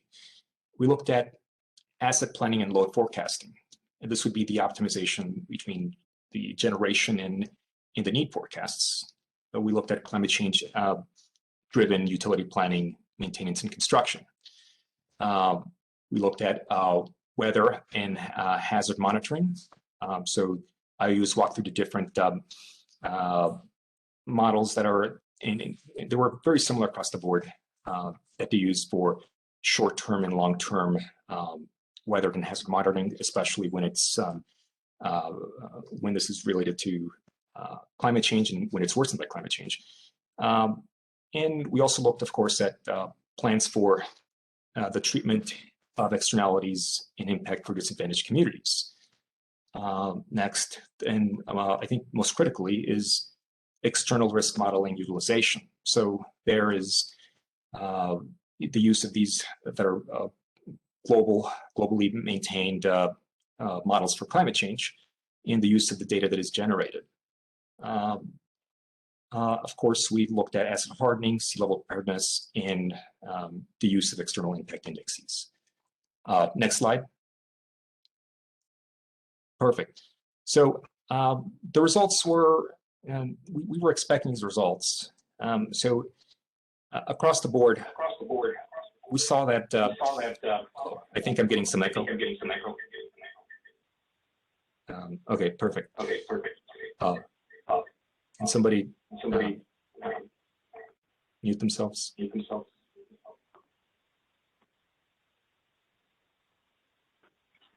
Is that, okay, perfect, it's gone.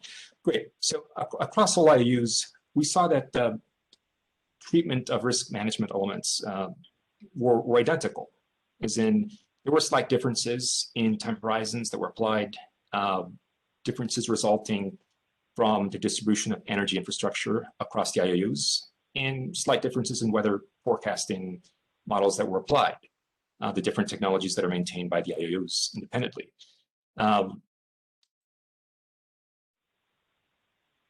Let's see. Oops. No. I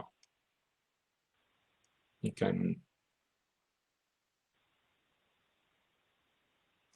I'm just getting some kind of frozen screen here. Sorry.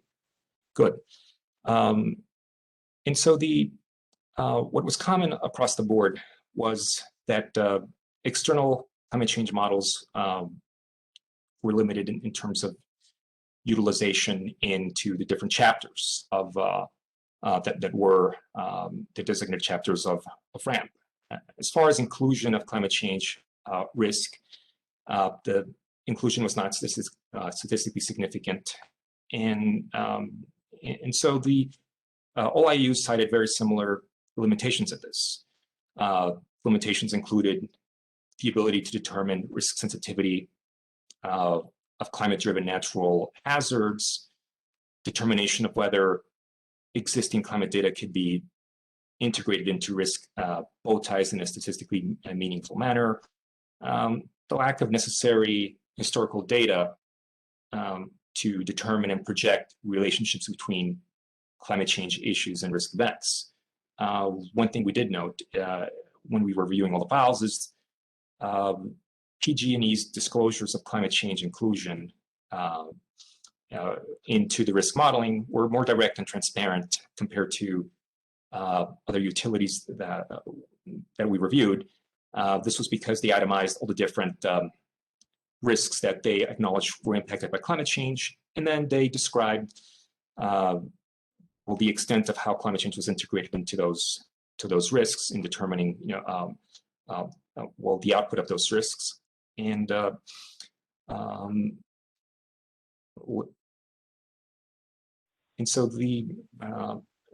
so that's more or less the extent of our research into climate change.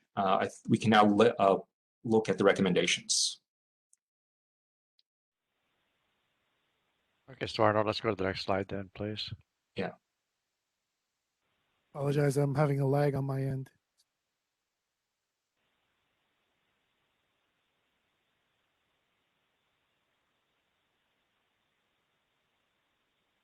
Slide 30. Oh, you know, I think he's working on it. If you have a problem, I can share, but. Okay. Oh, you got it. Okay. So in terms of climate change, on the one hand, it's a very, very complicated topic because predicting what will happen, if it will happen, all that kind of stuff, obviously is challenging. On the other hand, as risk modelers, there's certain common sense things that we can incorporate in our risk models that will help us to compensate for these climate change related impacts. So one of the things, if we look at the bow tie and we look at the inputs to the bow tie, we know that we're going to need to make some adjustments based on, it's not like a question of will climate change happen? We know what's going to happen. So we need to look at the inputs to the bow tie and adjust those inputs to compensate for the effect of climate change over time. We also know that climate change related risks that happen tend to be correlated. So, you know, when you have increased temperature, then you have increased risk of fire, then you have increased risk of tree die out, and you have, and so we need to, as we're building in as we're building into correlations for all of the different factors that we're modeling that Sam was talking about, part of those is building in the correlations that are related to climate change. And so we also think that that correlation and those bow tie inputs that are being set up can be defined and modeled and incorporated across the state with a consistent set of, as Sam was talking about, stochastic libraries that would be the input to it, as opposed to having each IOU need to individually do it and come up with different numbers, and then they need to be compared. So this could be kind of a shared common set of inputs for these correlated climate change related factors that we need to compensate for. We also know that there is going to be increases in the frequency and the size of wildfires. I mean, if we base our wildfire modeling, and Joe's going to be talking about this more in his talk, but if we base our wildfire modeling based on historic numbers or even historic worst case numbers or historic trends, we're likely to understate the risk of wildfires and in terms of the size of them and the severity of them and so on. Because what we have is we have a trend where it's an accelerating trend. And so again, rather than relying on historic data, what we really want to do is we want to be forecasting forward and looking at what's the likely shape of these wildfire trends given climate change and given the slopes of these lines, and then use those sloped forward lines in terms of forecasts for the impact of wildfire related problems. And again, Joel will talk about that more. It's not that dissimilar than when we're dealing with curved rather than linear effects, for example, disease and COVID, where we all saw that at the beginning of the epidemic, 100,000 people down with COVID was a disaster. But as more and more people got it, and we've got the effect of that exponential curve, the numbers just get bigger and bigger. And so to some extent that's the same kind of phenomena that's likely to happen in terms of climate change driven things like wildfires. In terms of the bow tie outputs, this gets back to where I talked at the very beginning about where we want to try to incorporate all costs, including social costs, costs to the community, costs to underrepresented communities, et cetera, as part of our analysis of the true risk spend efficiency. So it's not just the money that's spent on the effective cost of lives lost or people injured or equipment damaged or and so on. But if we're putting a lot of particulate matter into the air, if we're adding a lot of greenhouse gases to the air, all of those have costs, and in many cases those costs are quantifiable. So what we really think is that we should be looking at for the outputs from the bow tie, a more comprehensive set of outputs and quantify those costs. So for example, the EPA recommends a social cost of carbon of $51 per ton emitted. And so if we have a wildfire and we have carbon emitted, we can quantify the cost impact of that and then incorporate that as part of the risk spend efficiency equations. Another factor that's related to the above areas is when we're looking at modeling of risk events, there's a tendency to want to use a normal distribution in terms of creating our models. So we have some kind of an idea what's the most likely. We want to take the data that we have and fit that to a normal distribution, and then use that when we're doing our stochastic modeling and when we're doing our probabilistic modeling with the arithmetic of uncertainty that Sam was talking about. For some of these climate change related events, that may not be right, because what we may really have is a skewed distribution. So if we have, if the climate change is driving things in a certain direction, then rather than using a normal distribution, we may want to be using a skewed distribution, which gives a higher weight to and a higher probability towards things at the extreme.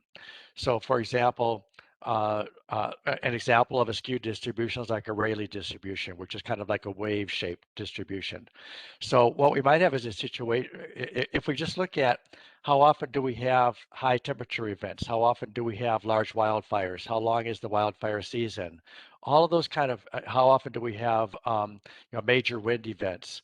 A lot of those are no longer really following normal distributions. Instead, they're following skewed distributions, because at the extremes, those extreme conditions are becoming more and more common. And so if we know that that's happening, and in many cases it is, then we can adjust our input models and the stochastic models and the curves that we're using to follow that more appropriate and more accurate distribution, which may have an impact on some of our risk spend efficiency equations. And then finally, there are some climate change related events, and sea level rise and storm surges are an example of this, where we know that it's going to happen. We know that it's going to happen over a prolonged period of time, like 50-year type time horizons. And a lot of the asset protection activities that need to occur are long duration activities. So there are things that take 20 or 30 or 40 years in order to do that. So in situations where we have long-term trends like that, and where we have long-term mitigations that are required, we need to use a different modeling horizon in terms of doing the risk spend efficiency for those types of events. Okay, and those were our recommendations. I think we're ready for whatever questions we have, and then we'll break for lunch. Thank you, William. We did have a question in the chat from Dr. Wojcik. Are you able to access the chat yourself? Okay, yes, I can see it. Yes, exactly. So, and the question in the chat is basically, would the approach of, for example, the $51 per ton of carbon emission apply to things like natural gas leaks and so on? And yes, so there are equations, and I'm not an expert in this area, but it's my understanding that if we have certain types of gas leaks, that those have an equivalent of a ton of CO2 emission. I think it's like 9 times or something like that. And so basically that can be used and modeled in and factored in to handle the greenhouse gas effect of that.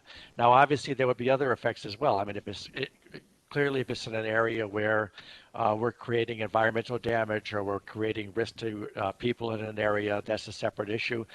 But I think that at the core, the idea is that we want to look at all of as many of which we can, of the downstream impacts of what we're doing, and quantify the financial cost of that in some way. It's kind of like if you don't do that, then there's really, if you're a factory, it's normally very economical to dump your waste right into a river or right into a lake. But because the cost to the factory is minimal, and that's the cheapest thing to do. But if you quantify the cost to all the people who drink from that water and have downstream impacts, then all of a sudden it makes much more sense to put in the filtration or to not dump it. And so what we think we want to do is we want to use that type of logic to quantify the impact of particulate matter, quantify the impact of greenhouse gas emissions, quantify the effect of methane gas emissions or natural gas emissions, and so on. So, Dr. Rosheim, this is Eric Wojcik. If I can just ask further, thank you very much. I appreciate your response. What I'm concerned about is that this is a very big and direct impact, obviously the gas burn and the gas leakage of San Diego Gas and Electric, SoCal Gas, and PG&E, and that direct, very large impact. I'm wondering how we directly put that into play, because it's such a big driver. For example, if we retain more combustion turbine combined cycle to deal with ramping versus do that with distributed energy resources that don't have fossil impacts. We're not looking at those details. We're not looking at that it's detailed, but it's a very, very, very large impact. And it looks to me like we're going to try to marginally incorporate little pieces of this in little parts of potential risks, but we're not looking at this very, very large risk that's sitting there. Right. I think that keep in mind that where this is coming from is the safety group within the CPUC. And so what we're looking at is expanding the scope of the downstream of impact analysis for the kind of events that are part of that. When we started this study, there's a lot of risks and risks by definition are uncertain, whereas emissions that you know you're going to have and that you're planning to have are really not a risk. That's really a decision to emit that. And then that's a separate regulatory issue about what's the trade-off for doing that. I think outside the scope of what we're dealing with right now. And similarly, I mean, there's other things in terms of asset valuation as we shift energy sources, and there's a myriad of other factors that are outside the scope of what we're doing now. Although I think that some of what we're doing could serve as a model for analysis on some of these other areas downstream. William, could I add something in here? Yes, please. Sure. So I just wanted to say, as William said, it's not our focus here is on risks rather than emissions from kind of working as usual. However, there are some risk events, notably natural gas leaks, but also wildfires that do generate a lot of greenhouse gas emissions. And I'll be mentioning in my talk about the multi-attribute value function, make the suggestion perhaps of adding in environment explicitly as an additional attribute to cover those more explicitly. Yeah, exactly. The unplanned leaks would be a risk where there would be mitigations and so on. The having a generating plant or burning off gases as part of a planned emission, that's not a risk event. That's a separate discussion. Thank you, gentlemen. Okay. Any other questions? Yes, in the chat again, we have a question from Kathy Fogel. See if I'm sorry, that first we had a question from Vincent Lowe concerning climate change effects. So maybe you could take them in. Oh, here we go. Okay, I got it. Vincent. William, Okay. if you'd like, I could address Vincent Lowe's. Okay, thank you. Yep, so, perfect. He's asking about, well, when we have long-term climate change effects, if you apply a discount factor, then our effect is rather small if we're discounting over a long period of time in comparison with shorter-term risks. And this is a question that is much debated among climate change experts and economists. And I'm not sure that we will have specific recommendations on that. Although I will point out, we suggested or will suggest using uniform discount rates. Right now, some of the utilities use different discount rates for costs than for benefits in terms of risk reduction. And we actually suggesting, maybe it would be simpler to use the same discount rates. This question does perhaps implicitly raise the possibility that one should have a separate discount rate applied to benefits compared to long-term effects. That definitely would complicate things. And I think it might be worth looking at real examples and see whether, if we do the sensitivity analysis, whether and when this will really make a difference. Certainly, if you think about the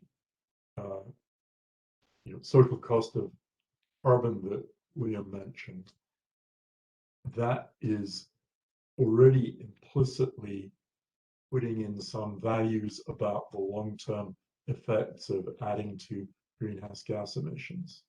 And by using, let's say, a number that's recommended by the federal government, it kind of makes it simpler and easier and perhaps more justifiable to take that approach, even though a lot of the effects of those emissions may in fact be long-term things, but we can just summarize and simplify it just by using a single number. So Vincent, I don't know, does that address your question? Yeah, I suppose. I just want to know that, we think it's quite a pressing question because yeah, in our filing, we have a 7% discount rate. After 50 years, what 7% does to you with the compounding, you end up with basically a 3% discount factor, right? So if you had an MRR of 100, let's say, if you present value that, you basically have a risk reduction of 3. So it's like, it's quite pressing, so. Yeah, but but going back to what Max was saying, Vincent, I think that some of these impacts, for example, the tons of carbon of CO2 emitted, if we're using a $51 per ton, EPA recommended number, then that's not actually being discounted because you're actually using that, you're incurring that $51 per ton cost as an upfront cost. That's an approximation for the long-term impact of that over like 50 or 100 years or whatever. Yeah, I think we're all agreeing that this is an important issue that we need to consider a bit more. Is that correct?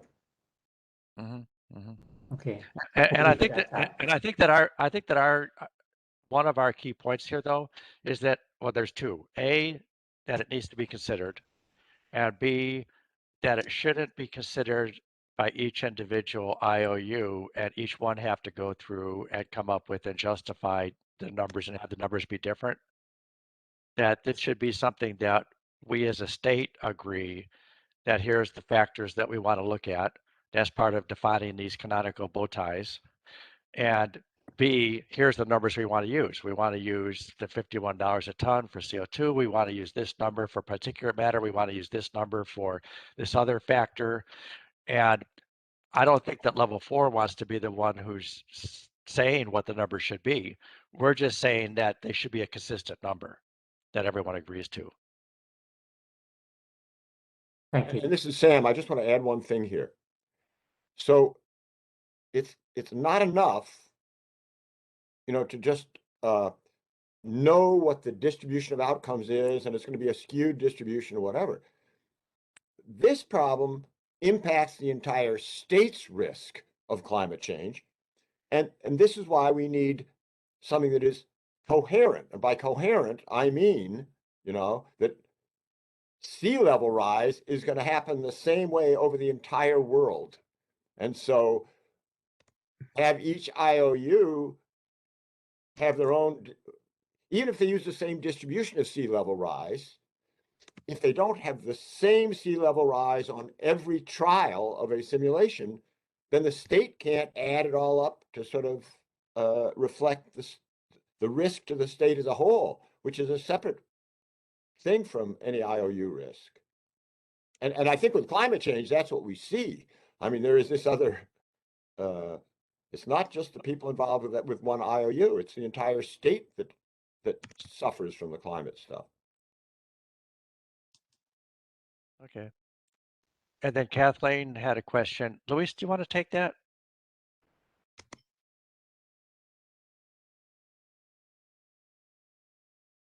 I think you're on mute, Luis. I'm not hearing you.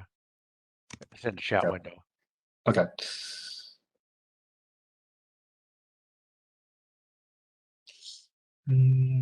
Oh, so recommendations 34, 35. 33, 34, and 35, yeah. Right. I think that's more of a Max question if he wants to chime in.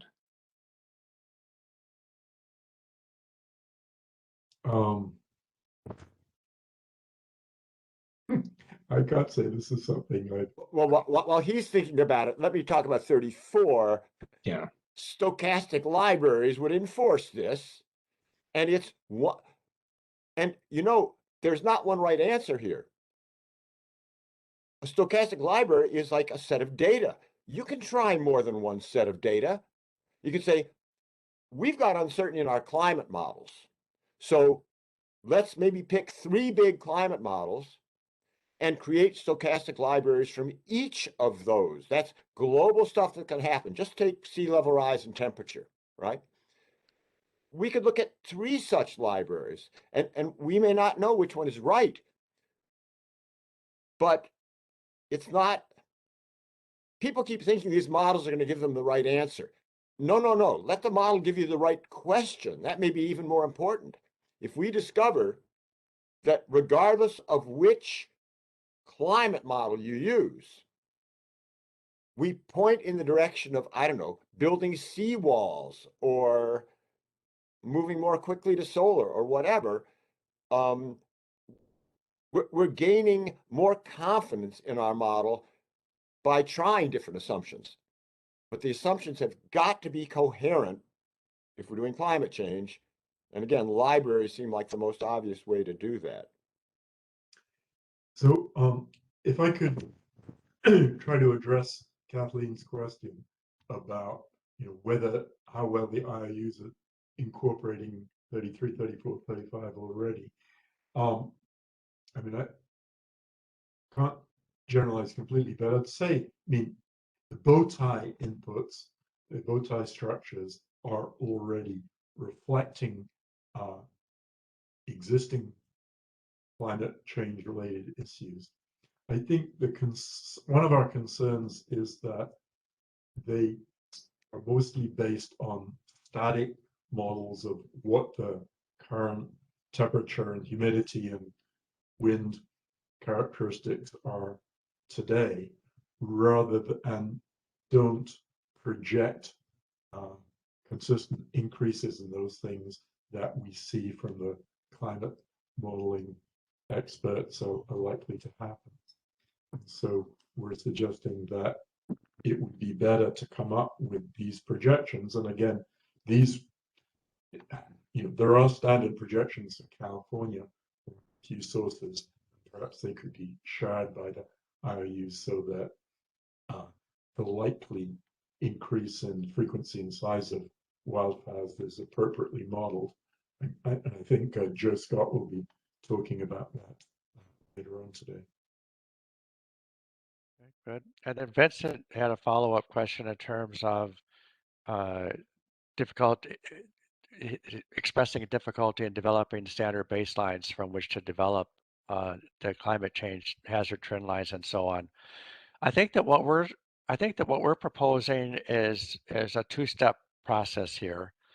One is that we define what inputs to the risk modeling are inputs and model factors for the calculations are needed that are related to climate change, and kind of say that this is a standard set of the types of inputs that are needed.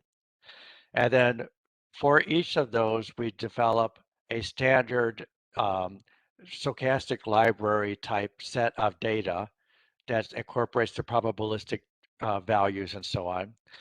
And if we know what those model drivers are that we need, and we know kind of what the characteristics of the data are that we want, then we can look for where's the best source for that data. And if we can find a good source for that data, great. If we can't, and we all agree to use it then. Or if we can't find a good source for that data, then we have a workshop and we get the subject matter experts in there, and we at least come up with something that we think is close, and then we standardize on it. And it's that the key element is standardizing on what are the data sets that are needed, what is the data that we're going to use for risk modeling, and then using that same set of data across all the IOUs. Because then if we, going forward, if we need to adjust the data set and then adjust the RSC models, we can do that. But we're no longer, it gives us standardization, it gives us transparency, and it gives us the ability to optimize over time across all the IOUs. Sam, why don't you take the? Yeah, I want to. Yeah, Oh, go ahead. well, I want to just back up something you said. Okay. Imagine that we say today that sea level rise is going to be one of these skewed distributions. It's a log normal with a mean of this, a standard deviation of that. And that assumption gets buried in like a random number generators in 100 different models, all doing this log normal distribution on their own, you know. And then someone says, oh no, it's a different distribution. Then you have to go in and tear all this machinery apart. Whereas if we're a standardized library that everybody uses, as it changes, you say, oh no, we got a new one now. Let's use this library, right? Mm-hmm. And it's in the cloud. I mean, it's just you can just go out and attach to it. And that library comes from, again, collaborative discussions among all the people involved and the climate scientists and so on. But we've separated the data from the model. This is so key in computer science. You do not, when I find an Excel formula with numbers built into it, someone has typed pi into this cell. No, data and model are separate, and that way you can swap in new data assumptions as they come down the line. Exactly. Rick, Sam, why don't you address Rick's comment as well in the chat window? Okay, let me get to that. Hold on. Is that all the way near the end of the chat? I'll read it to you. What type of time investment needs? Basically, he's asking how long will it take to create the stochastic libraries? How much work is involved? Sure. If you have a Monte Carlo simulation, save the results. That takes about 1/10 of a second, right? So, you know, if we're introducing arithmetic, it's a little bit like saying, well, how much time will it take to come up with the numbers we're going to do arithmetic with? This is an underlying representation of uncertainty where it might take 1,000 years to find out what climate change really does. So it depends. But for people who are already doing Monte Carlo, it just means saving the results. What it does mean, that's different in this case, let's just stick with climate change. That's going to be one library used by all. Well, that saves a lot of time. So if you have 100 models in your organization, each depending on climate change, we don't have 100 people modeling it. We have, I would say, the state of California modeling it. Mm-hmm. That's just. But I think the key, and you're right, it's 1/10 of a second to save it. But the key really is there is going to be a significant amount of work, and we've talked about this amongst ourselves. There is going to be a significant amount of work, workshopping kind of work, to figure out what are the libraries that are needed. What are the assumptions that we want to agree on for those libraries? And then how should this distribution be shaped? And should we use this federal model or that model over here? And so going through that process and getting agreement on it is a healthy thing because we'll be getting lots of experts involved and giving opinions and so on. But there's going to be a lot of work there. we don't want to understate how much work is going to be required to get that right. But once we've got it right, then everybody can use it going forward. And once we've got it right, updating it to fix it or make it a little bit better is not going to be that nearly as difficult.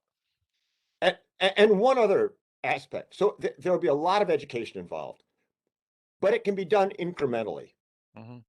The thing about the great AI revolution of like the 80s and 90s, yeah, it doesn't do anything yet, but when we're done with it, it will do everything. And people pouring millions and millions of dollars into, well, no, you model one little part of it, and that part is now modeled, and that's like etched in stone, and you can update that library as you see fit. There are a lot of things like, how does a transformer fail under load? Well, we got thousands of transformers. We have tons of data there. The world isn't changing there. So let's get that part right. And so you can do it incrementally. I do want to stress,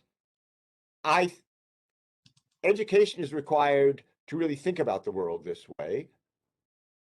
But both Max and I have been doing this for years, and it's working out pretty well. And all I can say is I hope that further demonstrations this afternoon will sort of point the direction of what we have to learn. And a couple other things in the chat window. Vincent asked for recommendation 37, whether we'd be lining up with the climate vulnerability assessment of the climate OIR. And I think the answer to that is yes. And there's already been work done by the IOUs in this area as part of that. So this isn't something brand new. But it's just kind of formalizing some of the work that's already been underway. Next question, can we leverage existing state-of-the-art climate models? Absolutely. I don't think that I know that we're not coming into this saying that we have all the answers or even most of the answers. What we're really looking at is changing the approach and the mental mindset in terms going forward, and then wanting to get active involvement by all the experts in the field, both the IOUs, the interveners, and others in terms of optimization of this. Is a recommendation or assumption that climate change will impact all the IOUs in the exact same manner? We think that the impacts of, when we look at wildfire, when we look at climate change, when we look at these statewide phenomena, they will have different impact depending on, like, for example, a sea level rise will change based on coastlines and coastline shape, and the offshore, how flat it is or how steep it drops off, those kind of factors. For weather kind of impacts, it'll vary based on the terrain and based on the geography and so on. So obviously there's going to be statewide phenomena that have to be adjusted and built into the models, but those don't necessarily correlate with the IOUs. So we don't think that there's going to be big differences between one IOU and the other. The differences will be more based on the geography of the state than of anything else. And so those geographic factors need to be incorporated into the models, of course, as they are normally. If you look at wildfire model, it looks at desert terrain, it looks at mountain terrain, it looks at, the vegetation in Northern California is different than the vegetation in Southern California. The rainfall is different. So all those models need to incorporate those factors, of course. Any last minute things before we? But I want to add one thing to that. Will it impact all the IOUs at the exact same manner? No, but every IOU will have the exact same sea level rise on trial 849, right? That's what will be exactly the same for everybody. And if your power plant is in the middle of the desert, you don't care. And if it's on the coastline, you do care. Right. And depending on where on the coastline it is, it may make a difference. Of course. Yeah. All right. Well, I think this is a good place to stop. Next thing we have on the agenda is lunch. So we're going to start promptly at 1 p.m. Sorry for a shortened lunch, but let's all meet back at 1 p.m. and continue. continue on. All right, sounds good. Thank you.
All right, it's 1 p.m. I hope everyone had a good lunch and is ready to go for the afternoon session. We'll get started with Max's portion of the day and take over from here. Very good. Good afternoon. Let's see, can everybody hear me okay?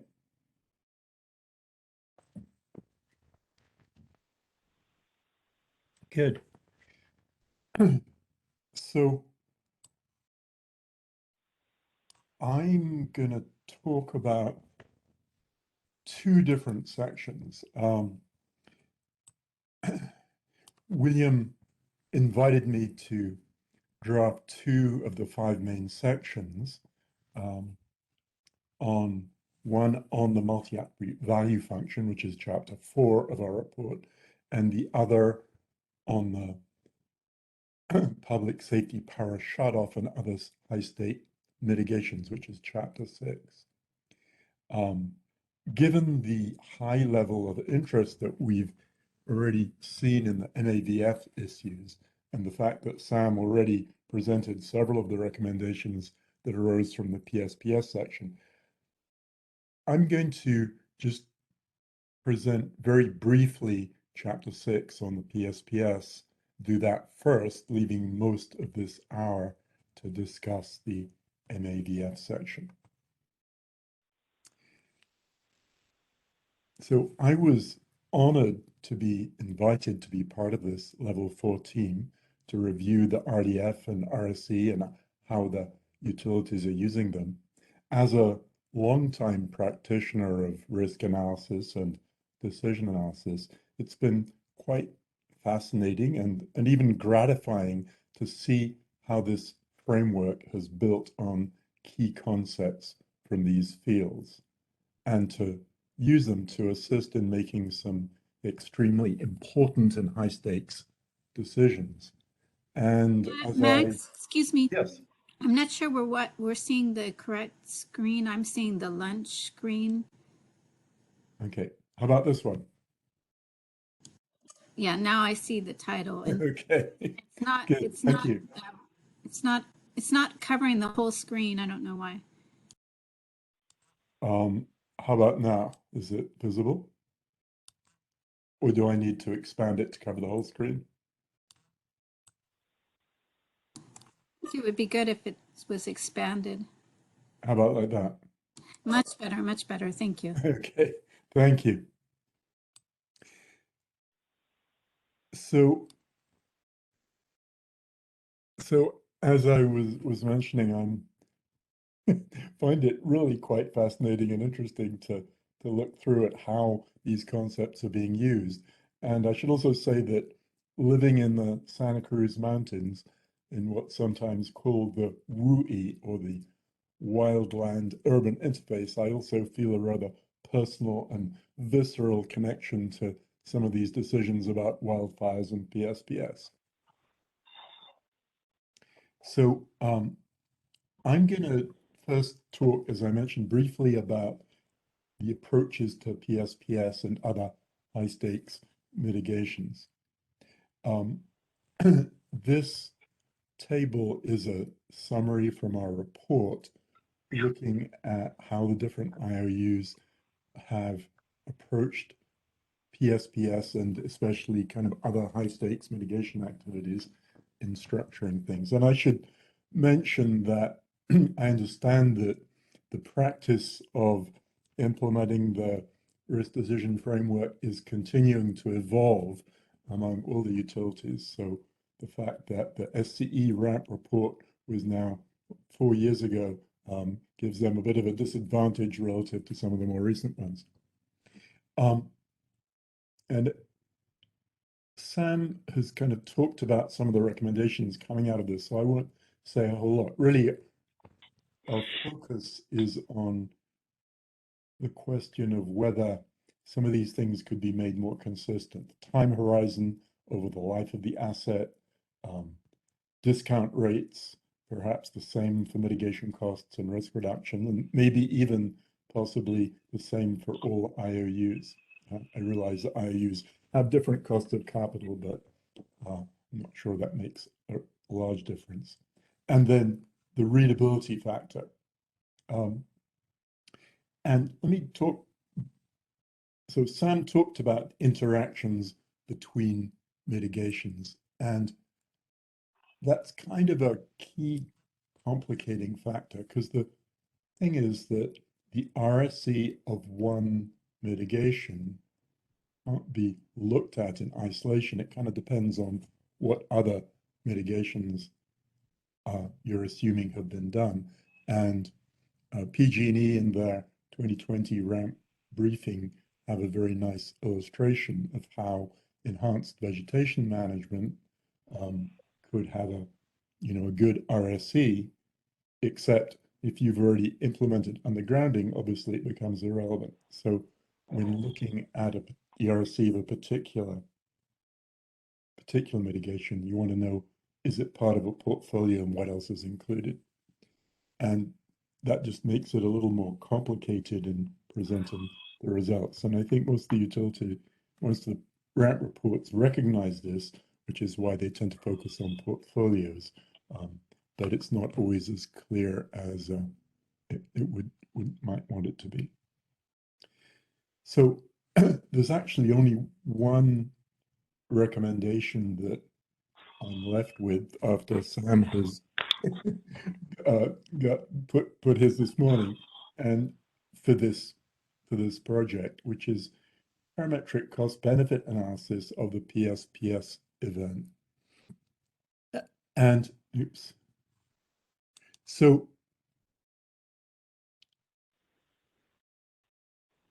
the public safety power shutoff has to be one of the most fraught short lead time decisions faced by any company.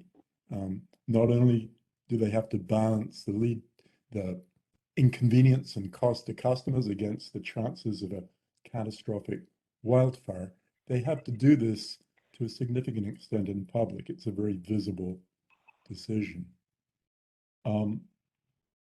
Dr. Joseph Mitchell of the Mussey Grade Alliance, back in actually quite a while ago in 2009, and more recently, Drs. Jonathan Lesser and Charles Feinstein, both wrote interesting articles about how one could do a cost-benefit analysis of the Psps decision. And incidentally, Drs. Feinstein and Lesser were also major contributors to the development of RSC and the multi-attribute value function that I'll shortly be talking about. In their more recent article on Psps, they argued that the reduced chance of wildfire, that the outage costs to customers often exceed the benefit of the reduced chance of wildfire, and conclude that utilities might have been too ready to declare Psps events. Whether or not one agrees with their analysis, in the years since their report, utilities have done a lot to reduce the impact and scope of Psps outages. So the question is not whether Psps is a good idea in the abstract. Utilities have already invested in developing the teams and processes and so on to implement it, but rather under what conditions is it appropriate to do a shutoff in a particular circuit at a particular time.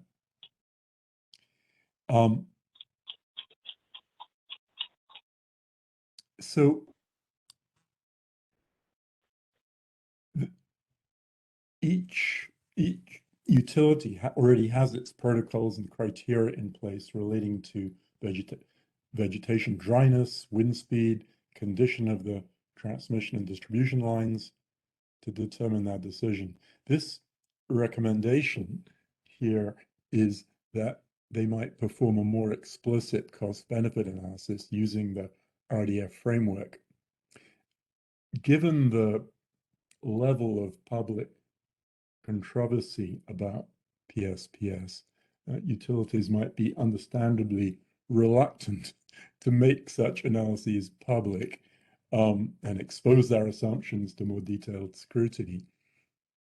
On the other hand, one might argue that it could shift the conversation from casting aspersions about the utility's motivations to question of what assumptions and parameters are an appropriate basis for those decisions.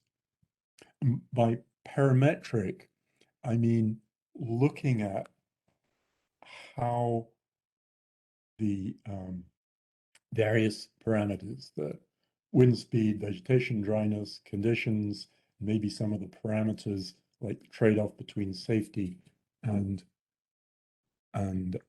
outage costs, how they affect the decision, varying each of these in a systematic way. So,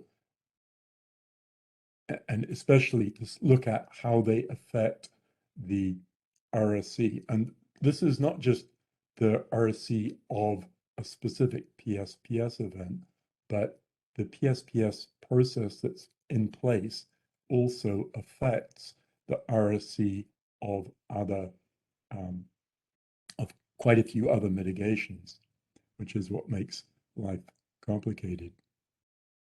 At any rate, I'm thinking that by doing this kind of parametric analysis, I'm not talking about thermodynamics when I say I think it could help generate a bit less heat and more light. So now let's turn to the second part of my presentation here on the use of the multi-attribute value functions. So, well, what's the point of these things? Well, ultimately, we're trying with RSC to have a single number to help prioritize mitigations. And that number, is the ratio of risk reduction to cost of that mitigation.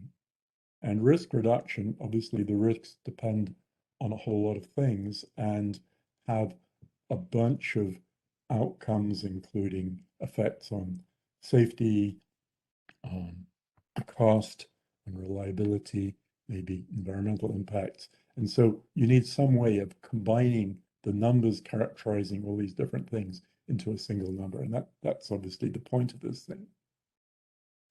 As a decision analyst, I've helped quite a few clients quantify their preferences among often complex options with multiple conflicting objectives. And we often call these things multi-attribute utility functions, but obviously using the word utility in this context invites confusion, so I'm happy to stick with MAVF. So let me start with a reminder of what this scheme is about before I dig into a few pieces of it. So this is kind of a simplified version where we have three attributes: safety, reliability, financial. For each one, the scheme requires us to define natural units. Safety might be fatalities. There's also injuries, but we'll just keep it simple for now. Reliability, perhaps customer minutes interrupted, and financial in dollars. And then when we apply this to a particular case, let's say a particular risk, this one has a potentially 20 fatalities, 500 million CMI, and $500 million. So how do we then apply the MAVF to come up with a single total weighted risk score? So the MAVF specifies lower bound, which is usually 0, and an upper bound on each of these quantities. And so we characterize the case in terms of the percent that the value is within that range. In this case, 20%, 500 million is 25% of 2 billion, and so on. And then for each attribute, we have a scaling function, which maps it in a potentially nonlinear way from this percent range to a score between 0 and 100. And so, and this scaling function is a way to express attitude towards risk, uncertainty. So we map the range into a scaled score for each one. If we have a linear range, 20% comes out to be 20, but with these risk-averse ranges, the scaled score may be less than the percentage. Then for each of these things, we have a weight. And just to point out, the black numbers are characteristics of this particular MADF. The blue numbers illustrate a particular case to which we've applied it. And then finally, we just compute the total weighted average of the scaled scores. In this case, we get 50. Okay, so I think this will be very familiar to many of you, but I think it was useful to provide this scheme to kind of remind us of what's going on. So here's a summary table of how each of the IOUs have structured their own MAVF. The SMAP settlement agreement provides quite a few guidelines about how to structure these things. And it's kind of remarkable, given these guidelines, it turns out there's still a fair amount of flexibility and allowing for significant differences in the way it's been implemented. I'm not going to go into all the details here, but just to point out that for PG&E, safety is a primary attribute with sub-attributes, fatality and serious injuries. Similarly, Sempra did it the same way, although they've added acres burned into one of the sub-attributes of safety. And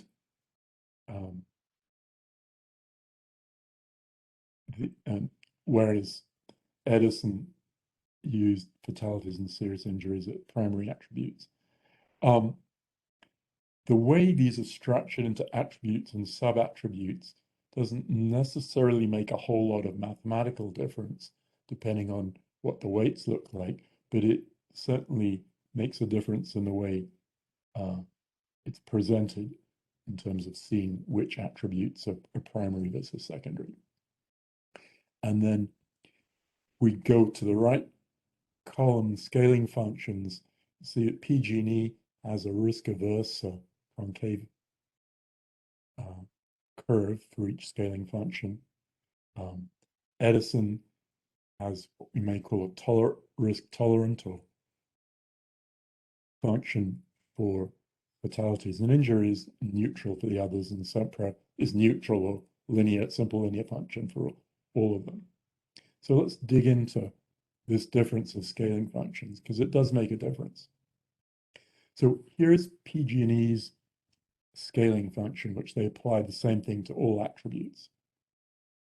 And they divide up, so the vertical is the scaled risk score between 0 and 100 we get out of it, and the horizontal is the percent value that the particular case is in the attribute range. And if we think about this applied to fatalities, we're mapping from 0 to 100 fatalities into 0 to 100 scaled risk score.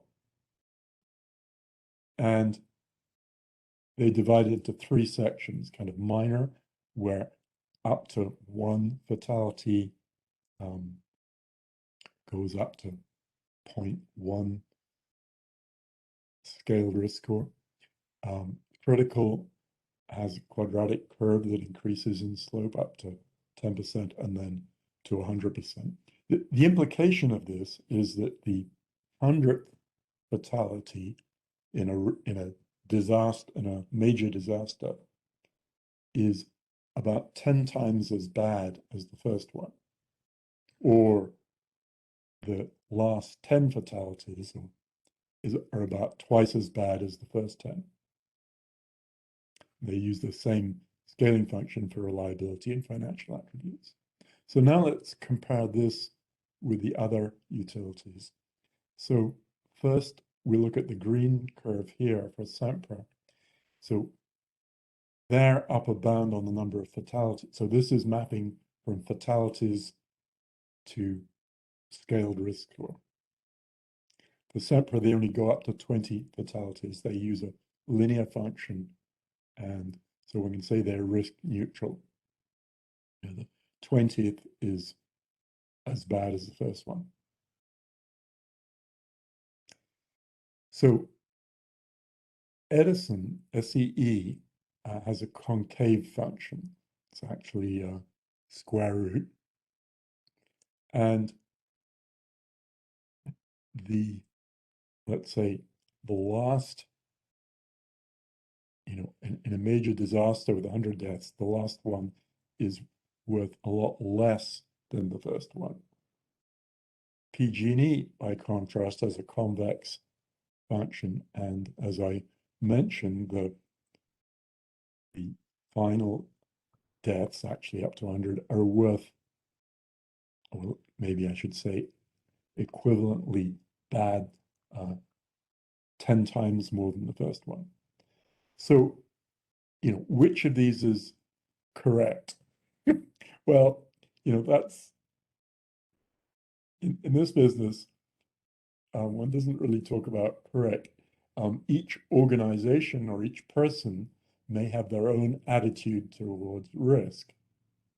And so it's perfectly reasonable that different organizations or different people have different attitudes to risk. Although, these differences are rather stark, and one might ask, it's also a question of who this represents. I guess there's a question of, does it represent the utility? PG&E in their comments on our report, in early informal comments, and I want to say I really appreciate getting those early comments, suggest that the MAVF represents the interests of their customers. And that kind of raises the question, are the customers of PG&E that different in their attitude towards risk to other IOUs? Or, I know people talk about, well, we have different attitudes in Northern California than Southern California. But I don't, one wonders if this really represents a significant difference by geography. So let me just summarize on the use of NIVS. All of them are consistent with the SMAP agreement. They vary quite remarkably in many ways in terms of the set of attributes, the weights and ranges, and certainly the scaling functions, which of course makes the results a little bit hard to compare between IOUs. Let me also remark on the upper bound. So it would seem like estimating the upper bound on each attribute is a rather simple thing to do. But what I've seen is that the IOUs essentially reflects the largest catastrophic event that they have observed hitherto. And unfortunately, that may not be the largest conceivable disaster that they may need to be assessing the risk of in the current analysis. So, if we think about reliability, what's the longest outages one can imagine? Well, what's the worst that they've seen so far? It's not too hard to imagine let's say a cyber attack that could potentially lead to really a much longer outage or a wider scope outage than has yet been seen. Let's hope not. But in doing the risk analysis, one really needs to estimate the largest conceivable disaster. It's kind of an uncomfortable thing to think about. So let me talk about what is the importance of an attribute mean. So in the SMAP specifies that the weight of the safety attribute should be at least 40% of the total weight. Now, presumably because they want to make sure that safety is treated as something really important. The relative importance of an attribute, let's say trade-off between cost and lives, depends not just on the weights, but also on the ranges and actually the scaling functions. So if we ignore the scaling functions, we're trying to say what's the relative importance of cost and lives. It's this ratio of two ratios, the ratio of the upper bound of safety to the weight of safety to the ratio of the upper bound of cost and the weight of cost, which, you know, is not horrible, but it does is a bit more complicated to think about than simply the weight. And just to kind of put a point on this, imagine as a very simple case, you have two attributes, lives and dollars, and we put 50% on each. And the worst disaster might be 100 lives or $10 billion. Then we decide, okay, well, we may need to think about a disaster that would end up with 200 fatalities. So we could just increase the upper bound on fatalities. But unless we adjust the weights, we're going to end up then with the sort of trade-off between cost and lives being half as important as it was before, because we have twice the range. So we'd actually have to reduce the weight on safety to 33% from 50% below the threshold. The point is that this threshold doesn't really get what I suspect the authors wanted it to do. And the nonlinear scaling functions imply that these trade-off values vary over the ranges. So it makes things even more complicated. So here I've tried to graph the vertical axis is called VMR, value of mortality reduction, similar concept of value of statistical life, as a function of the number of fatalities and this is kind of backed out of the multi-attribute value function provided for each utility. And we can see Semper here is easy because it's linear. It implies VMR of $100 million per fatality. Doesn't depend on the number of fatalities. For PG&E, it varies between about $70 and asymptotes to $100 million per fatality. For SCE, it starts out, the first fatality is 500 million, $500 million, and then it comes down to $50 million. So I'm assuming, I don't know, that maybe the IOUs didn't look at these numbers, actually backing them out. Well, the Semper was easy. The other ones is actually a little bit complicated. And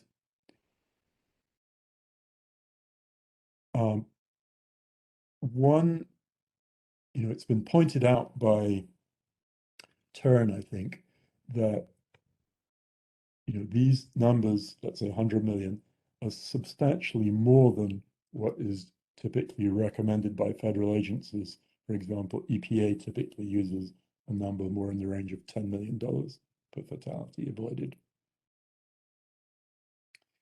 So let's talk a little more explicitly about these trade-off factors.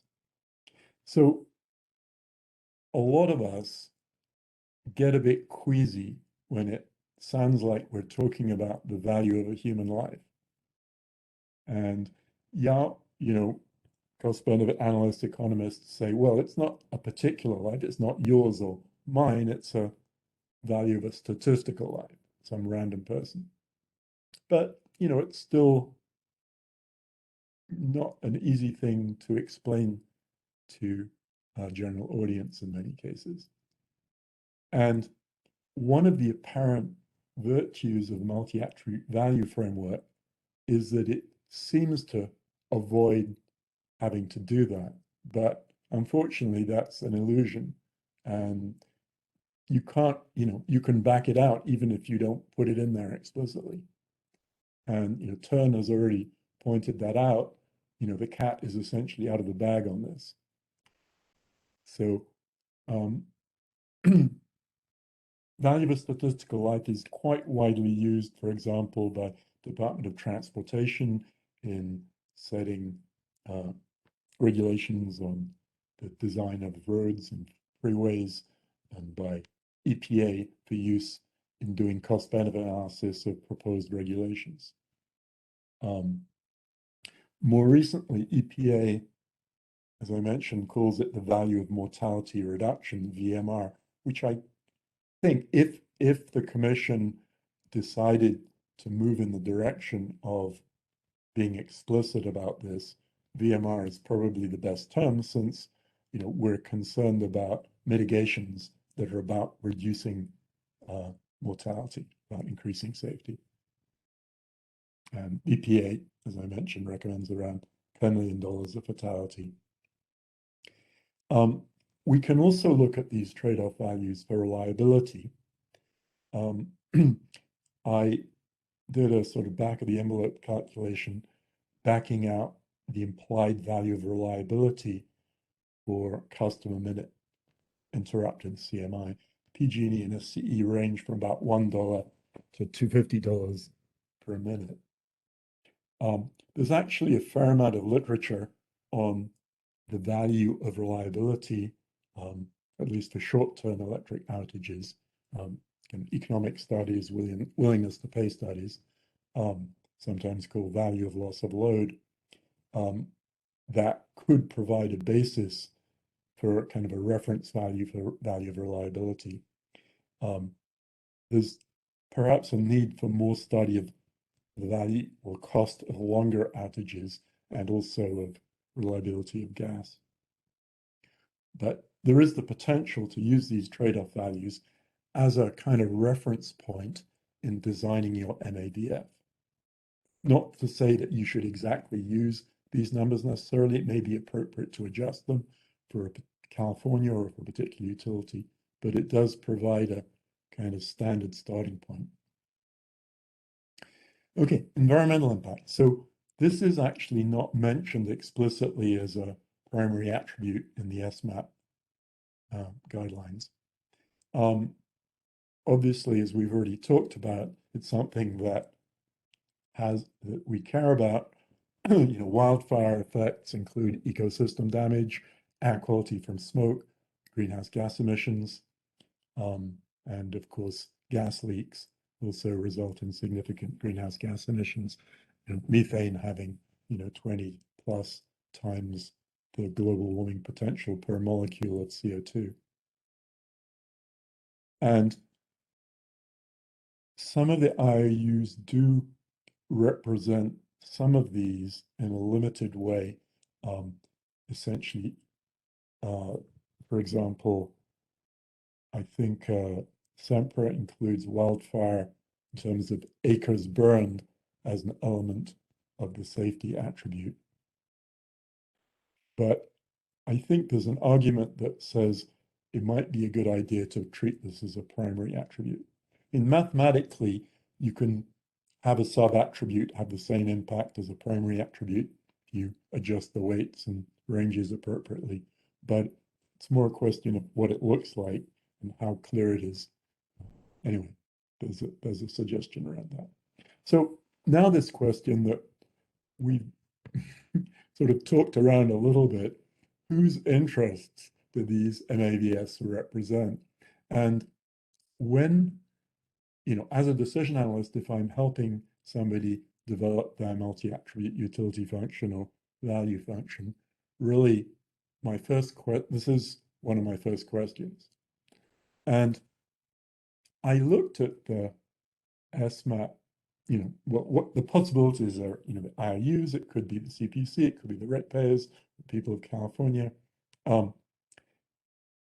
The SMAP documents, at least to the extent that I have been able to look, don't really tell us the answer to this question. Each IOU develops their own. Does that mean represents the IOU? As I already mentioned, Dean has already said, well, theirs represents their ratepayers, which is reasonable. And SMAP does specify that at least the financial attribute shouldn't represent shareholders. And as we talked about, wildfires affect many people. GHGs don't just affect California, they have a global impact. And it kind of raises this question, should they all use the same MAVF? Are the difference, even if we think that they should represent the ratepayers, are the ratepayers of SDG&E that different from PG&E?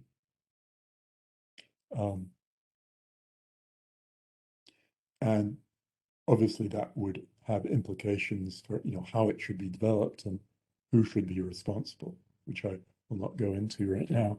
But let's summarize the recommendations on the MAVF. Well, this first one we've already talked about. Should there be a single one? Well, we talked about all of these at some level. 19, should we consider a simplified scheme? And in my next slide or two, I'm going to be a bit more concrete about that. So let's leave that aside for the moment. Should there be, so even if we have a separate MAVF for each utility, there's a question as to whether you want a risk attitude for each attribute, or rather to apply the nonlinear scaling function after you've summed the values of the attributes. And I'll explain that a little more. But that second method is much more standard among decision analysts and what I've seen than what's being done here. Again, notice these comments are not really about how for the most part, about how the IOUs have implemented the MAVF framework, but rather, what the MAVF framework specifies. Trade-off values. At the very least, it would be nice to look at the comparison of the relevant attribute importance weights, let's say, and the trade-off values based on federal agencies and economic studies.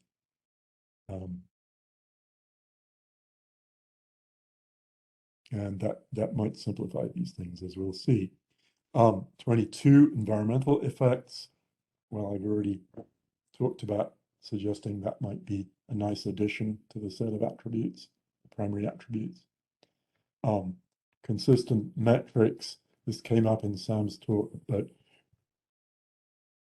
the different IOUs use somewhat different metrics for electric and gas reliability, and it might be nice to standardize them.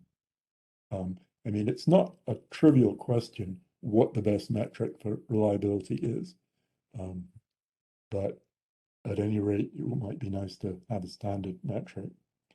Upper bounds, and I've talked about how, it sounds initially like estimating upper bound is not that hard, but actually, if you're just looking at the upper bound on historical events, that's probably, unfortunately, not a good guide to the upper bound on possible future conceivable events. And then the final one that I haven't talked about, and I'll say a little bit more about, Monte Carlo modeling. So obviously, Sam talked about this was a kind of primary focus. And the utilities, as he's mentioned, are using Monte Carlo modeling to propagate the uncertainties through to the kind of outcome attributes, the cost and safety attribute and reliability. But as far as I can tell, none of them propagate it through the MAVF. And rather, they take the expectation of each of the attribute values and then deterministically propagate that expectation through the MAVF. Now, ultimately, I think one would like to know the uncertainty that's implied by those uncertain inputs in the risk reduction, and in the RSE. And one would like to know, well, this mitigation has a higher RSE than that mitigation, but what are the chances are that it truly is higher given the uncertainties? And we can then do probabilistic sensitivity analysis, what I call importance analysis, to ask the question for each of the uncertainties, all the uncertainties in the input assumptions, maybe even uncertainties in parameters of the MAVF, how much effect do they have on the results, especially how much effect do they have on the relative ranking of mitigations by RSE? I mean, if they don't change the rankings, then we don't have to worry about them. If they do change the rankings significantly, that tells us maybe there's some uncertainties there that we should try to reduce. Perhaps get better data, develop a more elaborate model. But it provides guidance on which parts of this complex modeling exercise are most worth more effort, more refinement. And therefore, in terms of putting the effort into the modeling, the effort into the estimating RSEs, how can we guide that effort to be most efficient for our modeling? Because it's certainly not an easy modeling task, and there's a lot of uncertainties. So now let me come back to my suggestion for, how could we make the MAVF scheme simpler? And I'm going to make a modest proposal, kind of like, hopefully not as, a bit more modest than Swift's modest proposal, because I'm told that that isn't Taylor Swift. So I'm just showing again what we saw in my first slide in this section about how we apply the MAVF. And to point out, we need to specify for the MAVF, in this case, since we have 3 attributes, 3 upper bounds, 3 scaling functions, 3 weights, although they sum to 1, so there's only 2 that are independent. And so here's an alternative scheme, much simplified. So we still have the attributes and natural units. We have an example value, we're applying it, same problem. And instead of our bounds and weights, we just use trade-off values directly. Let's say the value of a mortality reduction is $100 million of fatality. The value of custom minutes interrupted is $1 per minute. And, well, financial is necessarily $1 per dollar, so that's easy to easy to do. No problems there. And so essentially these are just multiplication factors. So we multiply 20 by 100 million to get 2 billion. We multiply 500 million by 1 to get 500 million, and so on. So we are computing the equivalent cost of each of these attribute values. And then we can just sum them together. We don't need to do additional weighting. The weighting is already implicit from the trade-off values. Okay, so then we ask about, what about our attitude to uncertainty? Well, instead of applying that separately to each attribute, we use a single, what I call a risk attitude function. What decision analysts like to call a utility function, but again, we don't want to use that word here. And we can compute a risk-adjusted value. So obviously, this is quite a bit simpler. And I don't want to say that, this is just an idea. It's one approach to simplifying things. It may be that some parts of this people don't like, that we can use some of these simplifications, but maybe not all of them. But I just wanted to make concrete, there is some significant possible simplification that's available. Yeah. So, Max, yes, this is Sam. Would you back up just a sec to that last, because Max explained this to me, and I'm a big fan of this, but I want to point something out here. If you look at those blue numbers could be a single trial of, say, 1,000 trial Monte Carlo. And then you would run 1,000 things through that risk attitude function. And what you want to do as a risk adjusted value, you're going to want to look at the average, say, risk attitude function, as opposed to the risk function of the average inputs, because that's the flaw of averages big time, right? Like on average, no one gets killed, maybe, but yeah, but it can happen. And on those trials that it happens, if you have this particular risk function is showing is risk averse, right? Yeah. And if imagine that the blue numbers right now are the averages, right? So you go out to where the blue, in a little tiny box with a blue curve in it, right? With the red curve and the blue lines. If you imagine that the blue line comes down and touches the average total equivalent cost. Then you go over to the horizontal blue line and you get a risk score for that average cost. But because this is a convex function, yeah, your average risk is going to be bigger than that. Absolutely. And so this, well, I like this for a lot of reasons, like we don't have the upper bounds and stuff.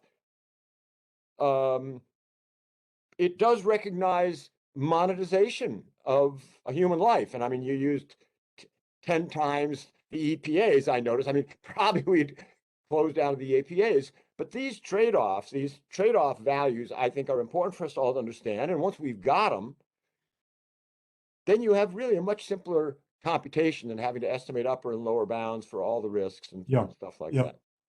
Thanks, Sam. Yeah, excellent point about the uncertainty and how that transmits through. Well, the advantage of this, obviously, it needs fewer numbers, only one risk attitude function. It avoids the need to estimate the upper bound, which turns out to be a little bit more difficult than one might imagine. And I'd argue that the implication of these truth values are clearer than the combined ranges, weights, and scaling functions. I mean, of course, not everybody is necessarily on board with clarity is better, but let's hope many of us are. And the trade-off values then would be based on the federal guidelines and economic studies, rather than kind of being taken, having to be set up separately just for California or for each individual utility. And of course, it would be even simpler if all IOUs use the same AVF. So let's see, that's what I wanted to present here. It looks like we have quite a few questions here. I'm gonna see if I can Does somebody want to feed me the questions, or should I look at the chat here? Well, Max, let me start with the one from Rick, because I think that's not specific to MAVF or the PSPS, and then I'll go through the rest in the chat window. In fact, you might want to bring up the chat window. It might be easier for you to read them. Yes. But the one from Rick is, who would we like to see maintaining the stochastic libraries? And so I'll start with what I think, and then Sam or Max jump in if you disagree. My thinking is that these would be developed by all the stakeholders, all the players, with the CPUC and kind of a leadership and coordination role. And then once they're blessed, once they're agreed to, it would make sense to me to have the CPUC maintain and publish those, so that then the IOUs can make use of them, the interveners can make use of them. Basically, anyone who wants to make use of them can make use of them, right? I don't think any one party can develop them in a vacuum. And this is where we kind of see this workshopping process going through to develop what are the agreed to values for the value that we want to use for the various parameters and for the stochastic libraries. Sam, Max, any? Yeah, I want to dive in. There are really two kinds. There are the global libraries, climate change, sea level rise. Those should be developed, just as William said, by some central governing body. But every telephone pole would have a little library, and the IOUs they're already running simulations of these things. Right. So they just open the tap and say the results. One difference though is that the IOU running the simulation of their transformer, that simulation will take in the temperature library from the climate change thing developed by others. The idea is it becomes collaborative this way. This was what was not possible when everybody ran their own stovepipe Monte Carlo. Yeah, good point. Thanks, Sam. Yes, absolutely right. So let's see. Let me go through the chat window. So first, Joseph Mitchell says, points out that as they've gone through the process, the maximum or upper bound is not necessarily used as an upper bound, but only for setting the scale, and that maximum losses can exceed the upper bounds. And so it makes kind of life easier, means you don't have to kind of be so strict about defining your upper bound. And certainly if the scaling functions are linear, that's fine. As SDG&E and SCE have linear scaling. Well, some of them, and PG&E is in fact linear for the upper part of the scale. But one needs to then be explicit about, yeah, we want it to continue in a linear way. And particularly since SEEs is not linear at all, even at the top, we'd need to make some judgment about, is it going to continue with its square root form? But yeah, I think he's saying maybe it's not as bad as I'm making it out. But, yeah. This is Joe. May I just jump in and say, yeah. No, I like your proposed solution with your simplified function. I think that takes all of the funniness out of it. And I think I may have said something in error on SCE there, but we've been down in the trenches with the PG&E and the SDG&E ramp and GRCs. And to a large extent, they've pulled out the maxima, at least for wildfires, in order to accommodate the fact that you get a big combination from tail risk. So. Yeah. Good, thanks. Let's see, Eric Wojcik. Max, can I try to simplify? So I think you addressed most of my questions. I was asking, shouldn't we reconsider the weights of these key factors, safety, reliability and finance. And of course, you explained that and went through that very well. But it's sort of, I come down to, and my last question is really about the question that was raised by one of our other key experts here, and I'm losing the name, but and it's the question of whether we're moving to averages, and I know we are with the outage costs. I'm worked on outage costs for my entire 40-year career. We're only going to be using an average if we use anything that has to do with outage costs. And so how do we approach the trade-off between wanting to have an approach, a risk attitude function that's simplified, and I think I heard quite clearly that if you compare that to a full, max Monte Carlo, if you would, that you have the probabilistic versus the average trade-off, and that's really sort of what we're struggling with in part, at least as we are in the discussion right now. Yeah. So that's a great question. Well, let me especially talk about outage costs, because so I mean, speaking from personal experience, I know that 1-day outage is a lot less than half as bad as a 2 or 3-day outage, because I have to throw away the contents of my freezer, well, before I go to generate it. But the point is that some of the attributes, one might want to have a nonlinear function in the detail. This is not really a function of attitude towards risk and uncertainty. It's just that, different lengths of outage are not, their cost to people are not linear.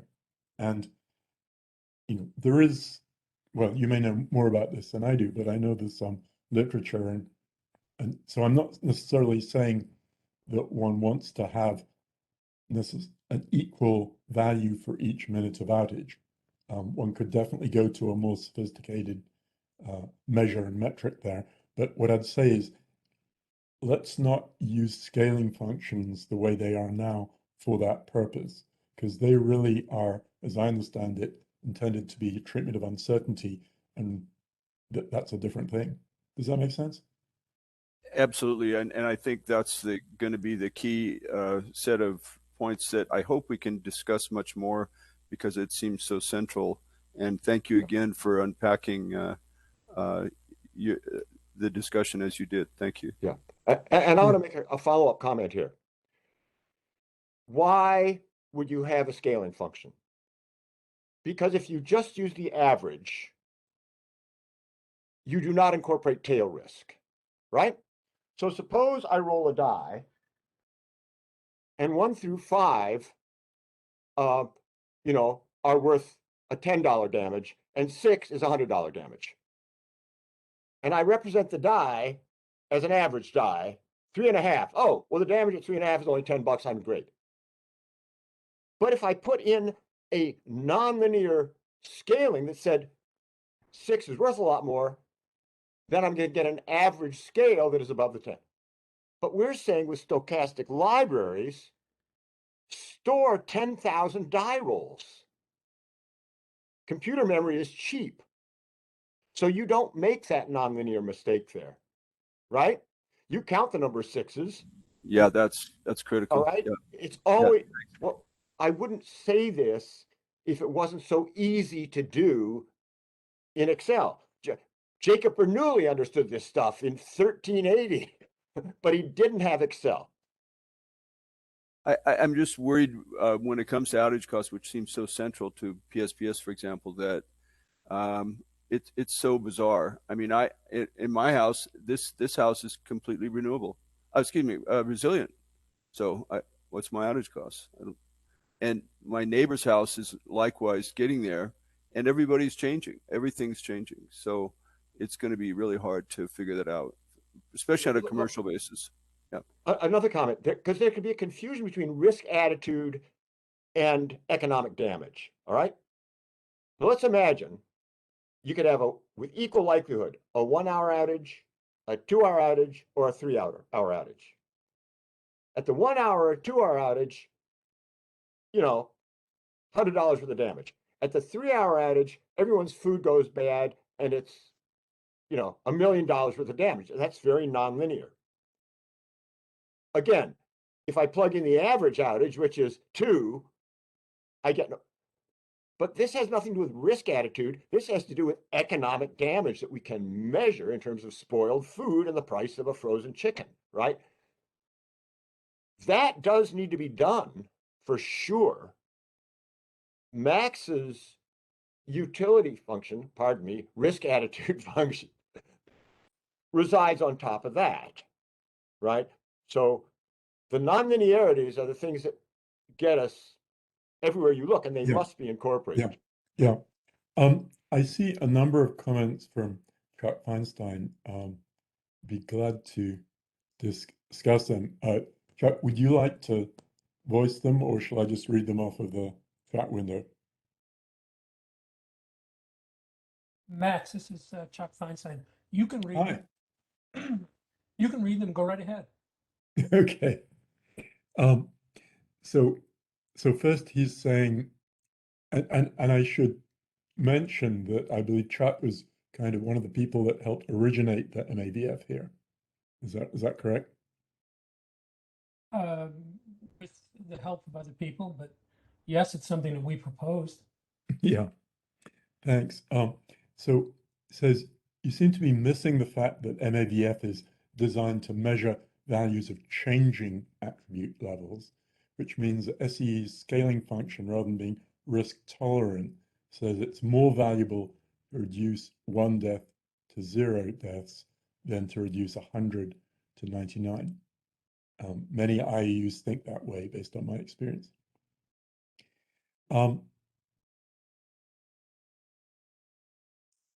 That means the risk attitude is not merely a consequence of the shape of the scaling function. So, I mean, I certainly agree with you that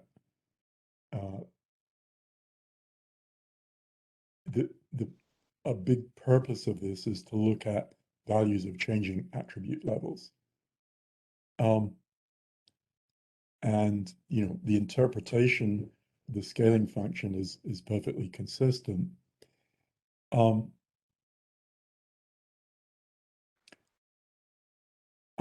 not sure I understand why you're saying that SE scaling function is not risk tolerant. In other words, to me, it's like if there's, you know, by definition, if you have a concave function, it implies risk tolerance. Am I missing something there? This will be a long discussion. Yeah, well, maybe, I mean, I also want to say, you know, some of this discussion we might have offline, but I do want to address the things that I think would be of, you know, general interest to this group here. So that when you think, if you'll allow me, when you think of what SCE is trying to do, they're trying to say that if they have to spend money on doing something, then they want to be sure that the risk spend efficiency captures the fact that for them it is far more valuable to change from 1 to 0 than it is to change from anything to anything else. And so if you want to call that risk tolerant at the higher levels, I won't argue with you, but it's certainly risk averse at the lower levels. Yeah.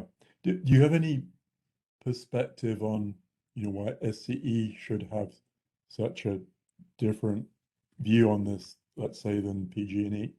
I don't, but I will tell you that virtually every other utility, electric utility I've ever worked with in terms of safety exhibited the same attitude that SCE did. Right. They're very sensitive to, you know, any deaths at all, but larger accidents are not incrementally less so. Is that what you're saying? Yeah, what I was driving at was that it's the incremental nature of the measurement. Yeah. Essential here. Yeah.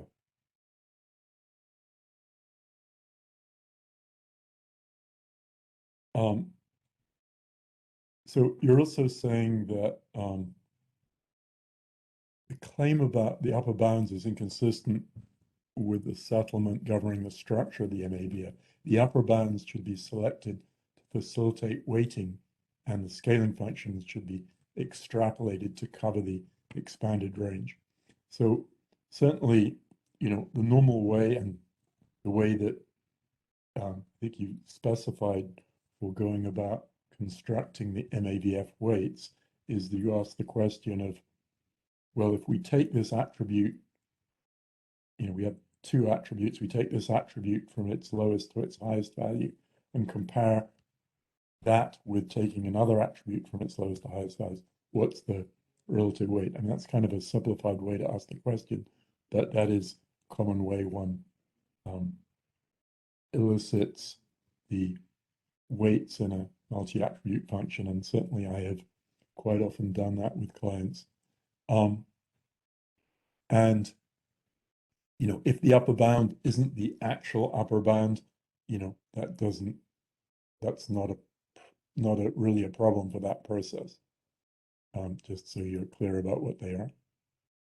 Is that, so I don't know if we disagree about that, Chuck. Have I misstated your position? No, you haven't misstated it at all. Okay. I just inferred from what you said that there was something very, very important about the upper bound, and that it had to include the worst and most catastrophic conceivable outcome. And I'm suggesting that's not true. Yeah, well, it is.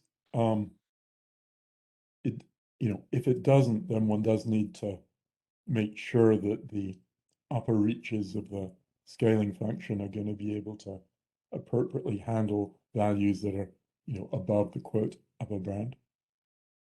And that might be easy in some cases, as we discussed with Joe, but in others, anyway, it just needs to be handled. Let's see, and I think your last question, if everything could be expressed directly in dollars per natural unit, we wouldn't need an MAVF.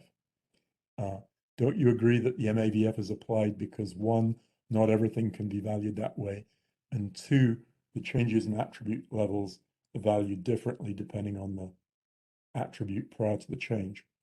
So I mean,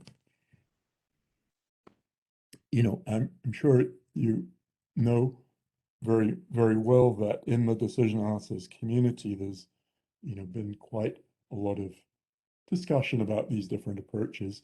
In a sense, that sort of super simplified approach that I suggested, you could characterize that as kind of a standard cost benefit approach rather than the decision analysis approach, with the exception of I'm still suggesting putting a risk attitude scaling function at the end to deal with that risk attitude. I mean, if you don't have nonlinear scaling functions for each attribute, then mathematically the two approaches are equivalent, and that is the MAVF and kind of a cost benefit analysis approach. I guess my question is, which is simpler and clearer to implement and understand and explain? And I can't say, I proposed this simplified version. I'm not necessarily going to argue to the death that that's a better way to do it. I just wanted to put out a concrete option to show that there is a simpler way to do it. And, I think a lot of these issues that Chuck Feinstein and others are raising are things that do need to be discussed in detail and make sure, all the stakeholders can express their point of view. And at the end of that, maybe there could be agreement about a simpler process. Max, can I suggest one thing, please? Yes. And that is that it's really an order of operations or an emphasis. I think what you can do is take your idea and use it not to design or build the MAVF, but to falsify it. And so, in fact, what Tern argued against PG&E was that there's nothing wrong in principle with the way you built your MAVF. It's just that the statistical value of life came out to $100 million, and that doesn't make any sense to us. So Right. Tern's position was, we won't use it to design the MAVF. We will use it, however, to test it. Yeah, yeah. I mean, I can certainly see that, and that's kind of how I got into this, was doing that comparison, doing that test. But at the end, I do see an argument that says, because we do have these, federally recommended values and maybe values from economic study, value reliability, maybe it would be easier to start from there. But yeah, one can definitely do it either way. Let's see. SCE would like to, this is from Chris Vyas at Edison. They would like to take a minute to clarify a factual point here.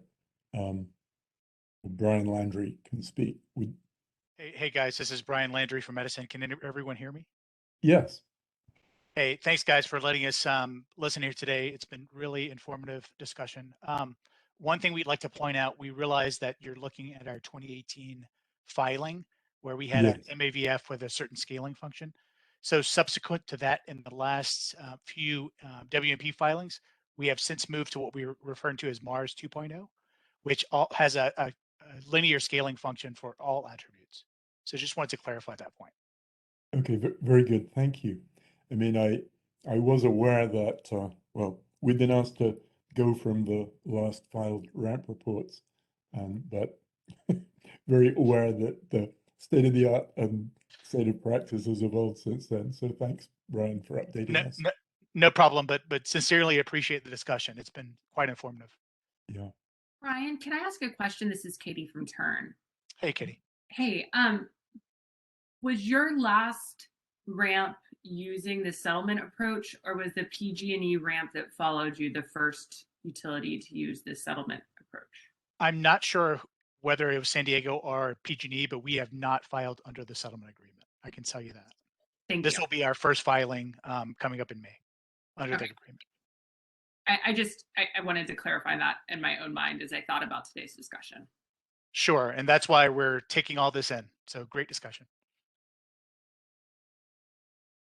I'd like to say something. I'd like to say something about whatever penalty function one uses, whatever risk function one uses, that I'm a great believer in modularity, that if I'm modeling a single transformer somewhere, I shouldn't have to model society's risk functions on that transformer. What I'd like to do is model what that transformer might do. It might fail, it might blow up, it might kill someone, and then layer the decision analysis on top of the uncertain world. What allows for you can't do that if what comes out of my transformer model is an average. So one of the things that keeping the simulation alive, keeping the uncertainty alive allows you to do is to, and Chuck Feinstein was talking about the order of operations here. Let's simulate the uncertain future, and then you can layer your decision analysis on top of that, because all the uncertainty is still in there.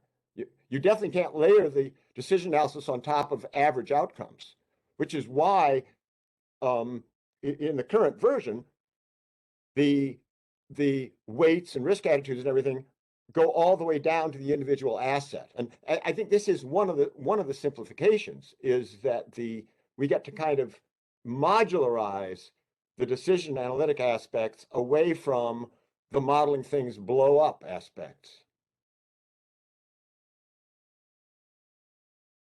Joe Mitchell had his hand raised for a while. I don't know if he still had a question. Yeah, I just put it back up. Thank you. Yeah, I want to just go back to the Psps discussion you started out with, Max. I thought, I totally agree with your conclusion that it should be a parametric model should be in the end performed. We've been arguing for that for a very long time. One thing we were disappointed in the ruling is that Psps assumptions weren't given a higher priority in this phase. And so we'll be in our comments next week arguing that Psps should be moved into this phase as far as being able to model the negative consequences and the benefits in the same manner from utility to utility, because they are all starting to do that, but it's totally inconsistent. And additionally, there have been a number of sort of corner cases that interveners have been raising for years. And I think what we've argued for is a triage method to sort of pick which ones of those might actually be relevant to actual concern setting thresholds regarding Psps. So that's all I wanted to say. Thanks for your input on that and your recommendation. Thanks, Joe. Let's see. There's a couple of comments from Stephen Hain. Do you want to speak them, or shall I? Not so much a question as a comment. This Yeah. is somewhat tagging along what Chuck Feinstein just said. I think a more accurate description of risk tolerance, I should say risk attitude, is to measure the slope of that scaling function. So instead of assigning the whole scaling function as risk tolerant versus risk averse or risk neutral, it's really a point value on that curve. It's a changing value based on the slope. At any point, the risk attitude changes based on the severity of the outcome. So in, I believe it's SEE, as Chuck mentioned, they are very risk averse in the initial stages. They want to avoid as much as possible that first fatality. But once it reaches 70, 60 fatalities, the incremental risk attitude change is much less once it goes beyond a huge number. So that's just a point. It's not a question. Right. I mean, I think the risk attitude technically depends on the curve, the second derivative, and that varies. And for example, in PG&E, it's linear above 10 deaths or 10%. And I think that's an excellent point. Thank you so much. Well, and Steve, I mean, as George Bernard Shaw said, the single biggest problem in communication is the illusion that has taken place, right? What the economists call this is a utility function, which means it has a bunch of different values depending on how far out your risk goes. And it's true. You use the word risk attitude, and that's like, how do I feel right now about the next thing that happens? And so I think using risk attitude is probably a bad thing here, but we do need to settle on something that is not the word utility function, because that's going to be even worse in this context.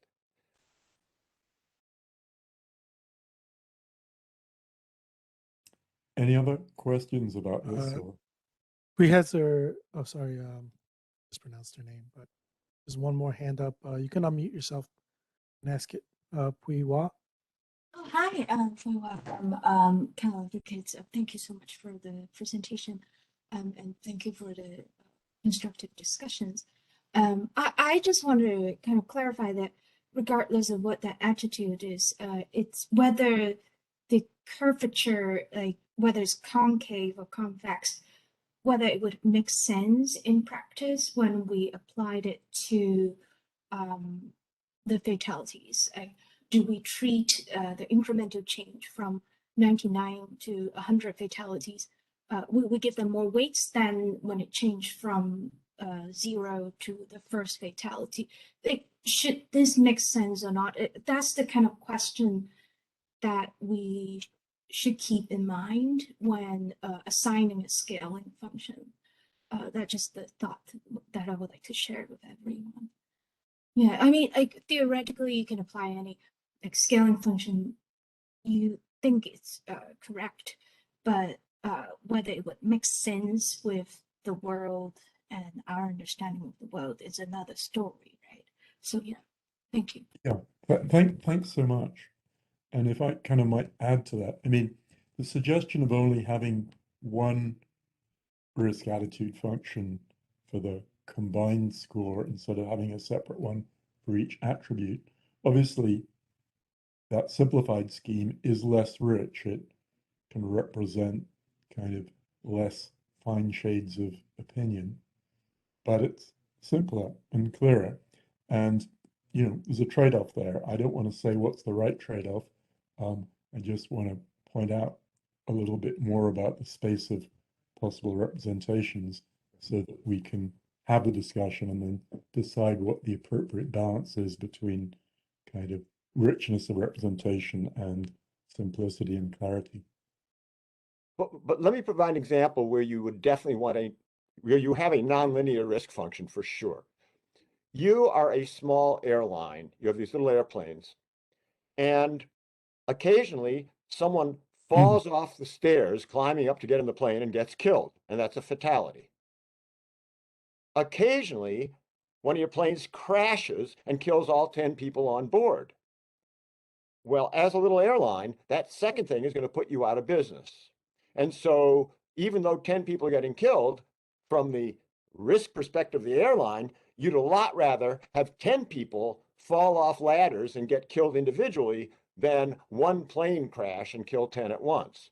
So it's not unreasonable at all. Risk is in the eye of the beholder. It's not at all unreasonable for these things to be nonlinear, right? And the other example we used was, that's a concave, a convex function. That's a convex function.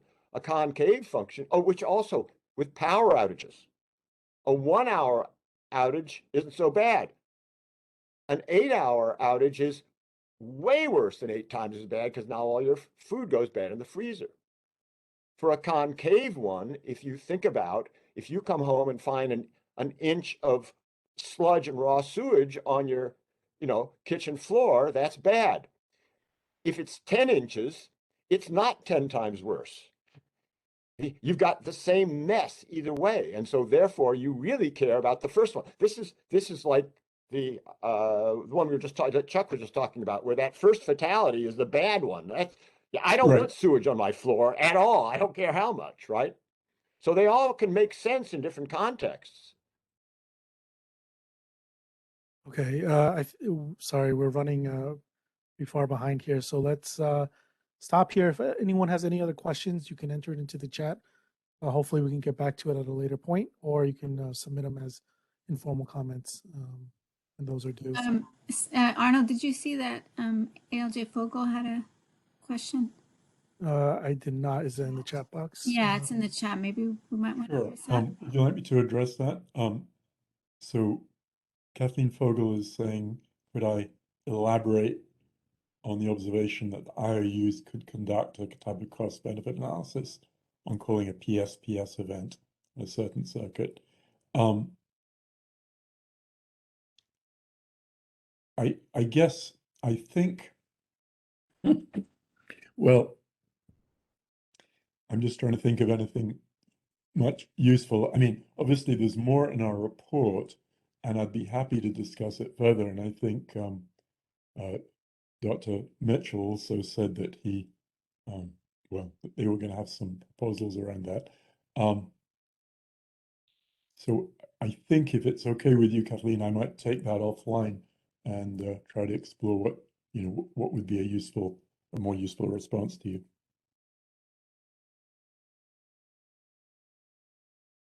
Okay, thank you, Max. Let's move on to the next presentation session. Okay, William, can you hear me? Yes, we can. All right, I will share my screen. I think I got the right one.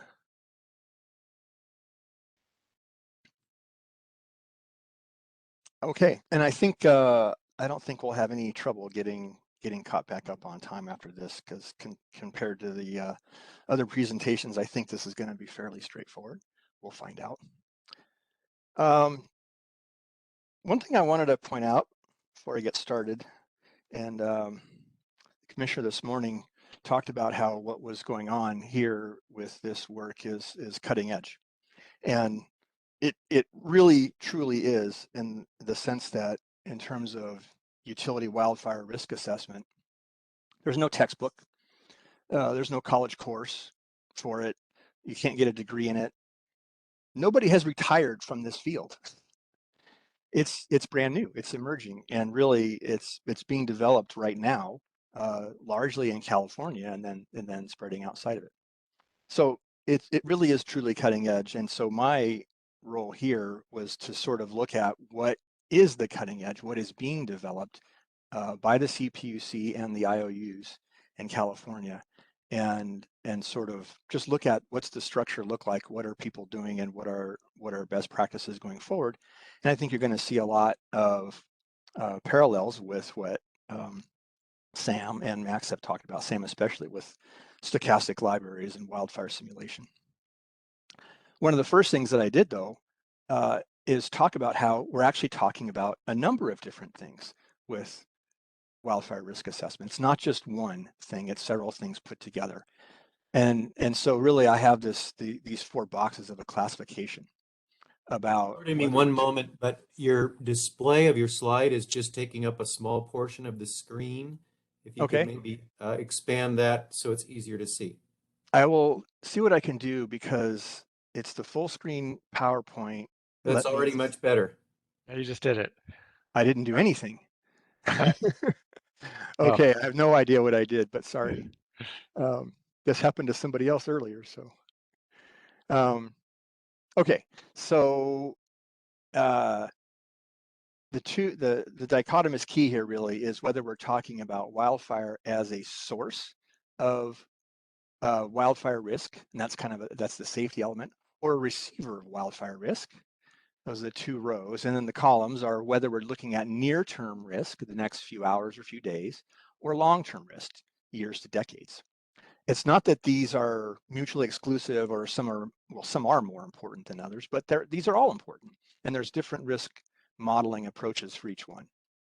So for near-term sources of risk, so short-term things, these are some of the things that utilities have to think about and do. Operational restrictions, where and when they're operating, situational awareness, what's going on, how they set equipment, enhanced settings, staging, field observers, and of course Psps. That's all about electric utilities as being a potential source of wildfires that cause effects, and that's in the near term. The long term sources are, you have different decisions to make. It's where and when and whether to install covered conductors or to underground distribution lines, how to or whether to sectionalize overhead distribution that would minimize Psps. We can't do that in the near term. That's a long-term decision that has to look at long-term risk. Replacing equipment that may be prone to failure due to age or type or whatever else, and of course increasing inspection frequencies. Where do you do that? So where are these high-risk locations? And that's the long term. Well, then there's also work that can and needs to be done and is being done about electric utilities as being a receiver of wildfire risk. This is not about an electric utility being liable for an ignition, but that a wildfire of any origin can affect their ability to deliver power to their customers. That's a reliability effect.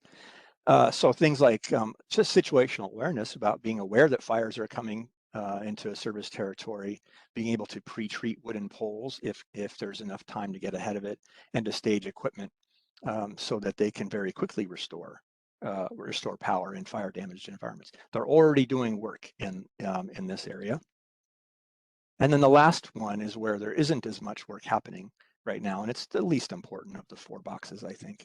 And simply it's the long-term look at being a receiver of wildfire risk. So which portions of a service territory are the most likely to experience a fire, and so that you could consider using fire-resistant equipment. Maybe not change it out just for that reason, but if you're changing out equipment, to make sure that equipment that's going to be in a place where there's a high likelihood of fire of any type visiting, that it be resistant to damage. And in some cases, especially around things like substations and critical infrastructure, those high risk of being a receiver of fire, maybe some fuel management around them can take place. One thing that struck me today, earlier today in the climate change section, this the fact that we didn't have this language, I think, came up there, where there was a comment about we were looking at basically at an electric utility both as a source of climate change when we're talking about emissions and as a receiver of climate change risk. And so it simply struck me that we actually have to think about this kind of thing, not just with wildfire, but with all these risks that might go both ways. So, and then I also looked at some different approaches that both the CPUC through in years past, it worked with CAL FIRE and independent expert team, IET. Some risk modeling approaches that they have used and electric utilities have used and are being proposed. And I've just given them names. There's no textbook, so there's, but I've kind of classified them into different types. So with that CPUC project that I mentioned, I think it was called Fire Map 1 in the end. It's an average worst approach. It's an old fire hazard assessment approach. It's really about quantifying the tail of a risk distribution.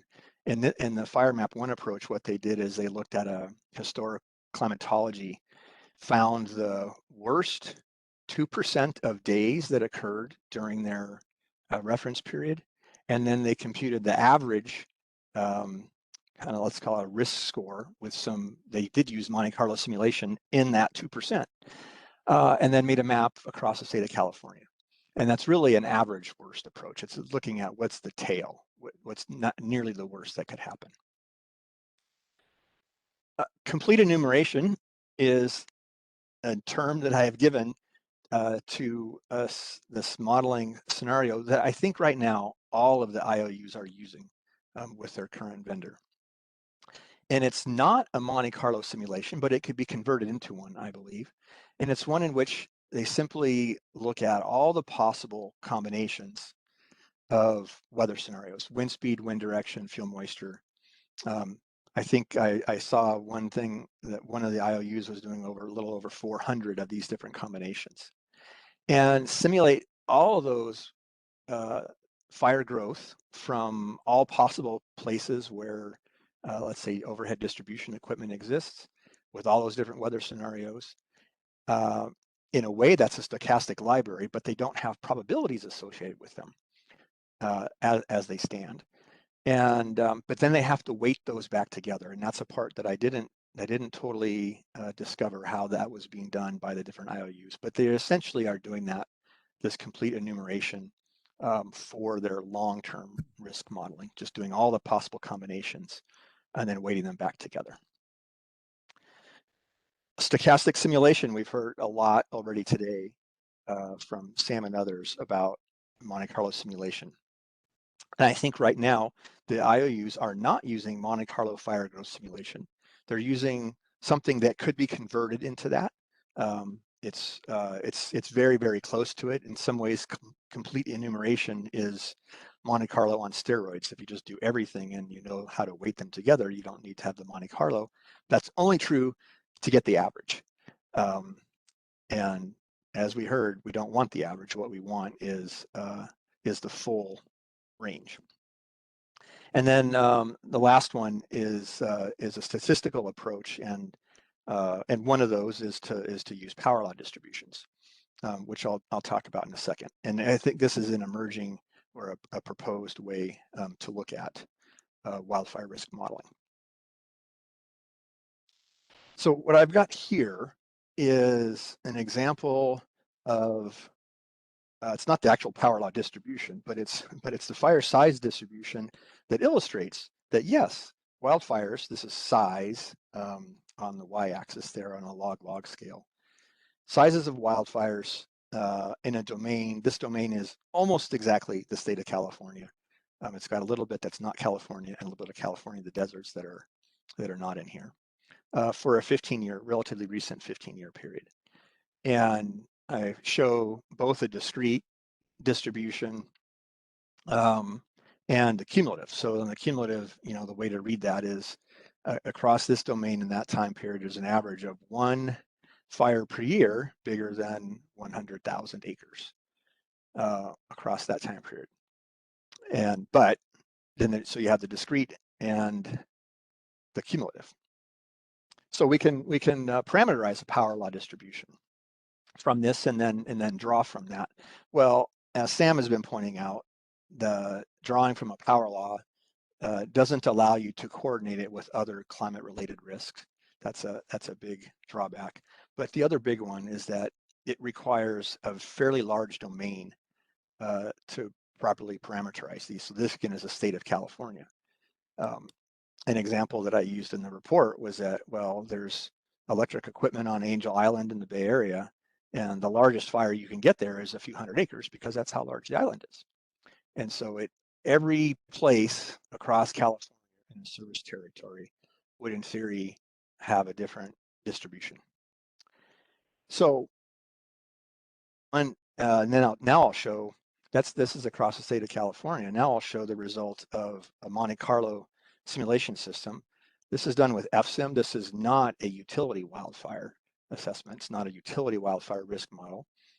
And the historical fires that I'm showing were also, that was all fires of any type, not just utility fires. But to show that, well, actually, simulation modeling can actually reproduce that distribution. This is just 5,000 trials, 5,000 years of fire occurrence with FSIM. And an advantage of the Monte Carlo simulation like this is we can do way more, and the utilities can do way more than 5,000 iterations, is that you can get down to the granular level that a power law distribution might not allow. Is every location, every unique location, maybe not down to the individual pole, but not too far from that, certainly at a circuit level, have a pretty good idea of what the potential fire growth and fire damage is from that location. So that's what I have in here about the power law distribution. And then I wanted to talk a little bit about the high fire threat districts, which it doesn't right now. These are not playing a huge forward-facing role in utility wildfire risk, but it's still there as a foundation. And it could be improved, I think, as a foundation. So this was started with work the CPUC, I guess, commissioned, or they worked with CAL FIRE, and CAL FIRE had a small team of both public and private collaborators to build this fire. I think, Fire Map 1. This is the one actually that I called an average worst approach, right? So this utility threat index is the average of the top 2% of the historical weather conditions in a 2-kilometer grid cell. And the map, this particular map, the UTI as it was called, utility threat index, represented largely the likelihood. This is the environmental forcings, right? So there's not actually electrical equipment here, and has nothing to do with the nature or presence even of electrical equipment, but the environmental influences on the likelihood that a utility wildfire would originate and escape initial attack.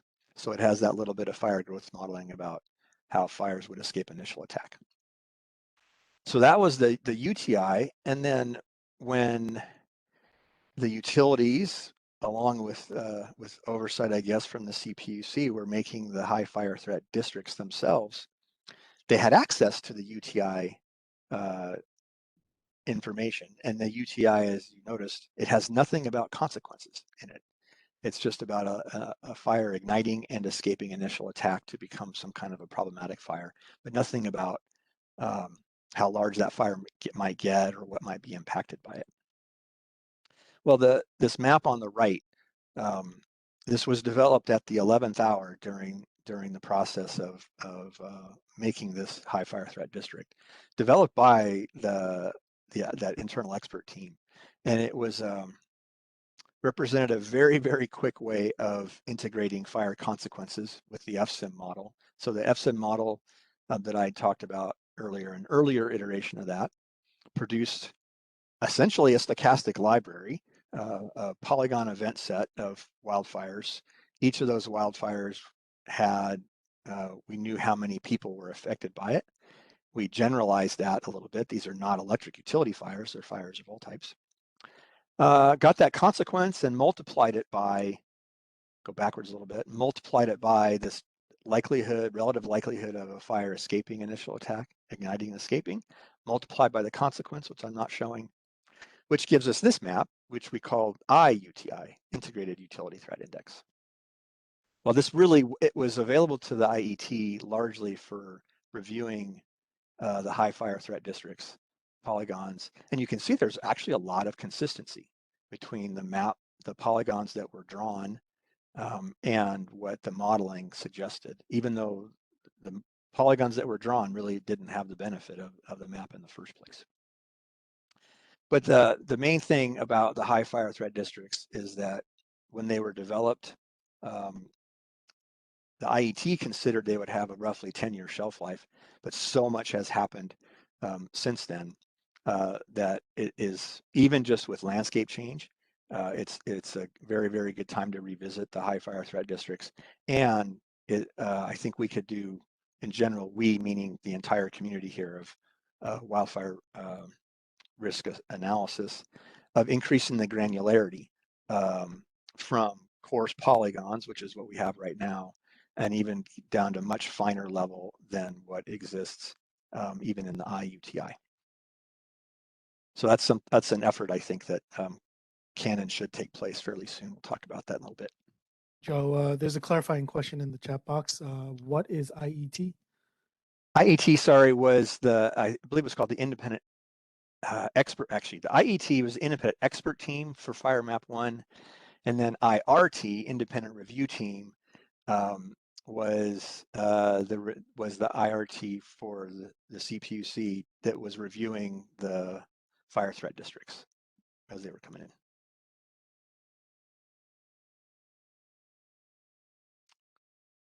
Okay.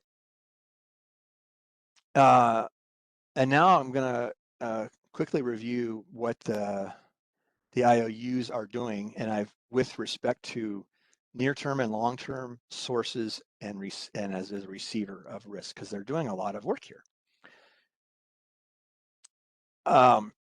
Near-term sources of risk, and this is for SEMPRA, for San Diego Gas and Electric.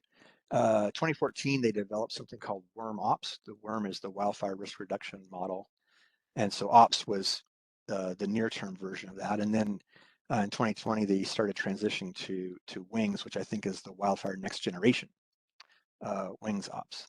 And it's the WINGS Ops is a circuit level, fairly high granularity, already circuit level model that looks at the likelihood and consequences of failure, ignition, and growth, and consequences of fire. So that's probably at the head right now of the IOUs. For long-term sources of risk, and beginning in 2013, they started developing that wildfire risk reduction model framework, and they had updates in 2017 and 2021. So the long-term, so wildfire consequences in their modeling do not reflect long-duration fires. And essentially, that's a shortcoming of all of the work of the IOUs that you'll see in a little bit, that they're all limited to relatively short duration fires, which has, depending on where you are in the state, it's either moderately acceptable to not acceptable at all. So it reflects fires up to, I think, 8 to roughly 15 hours in the SEMPRA territory. As a near-term receiver of fire risk, so fires that might have started from any type, any source, and might affect their service, is they use a tool called FireSim from TechnoSilva that predicts the growth of actively spreading fires that might affect its equipment and operations. And as a long-term receiver of risk, there was no information. And again, that fourth one is the least important. And as a long-term risk receiver of risk for utilities, the California Energy Commission a couple of years ago did commission a study that is ongoing right now to provide baseline information for utilities across the state about which parts of the state are most likely to be visited by wildfire of any type and what their intensity is.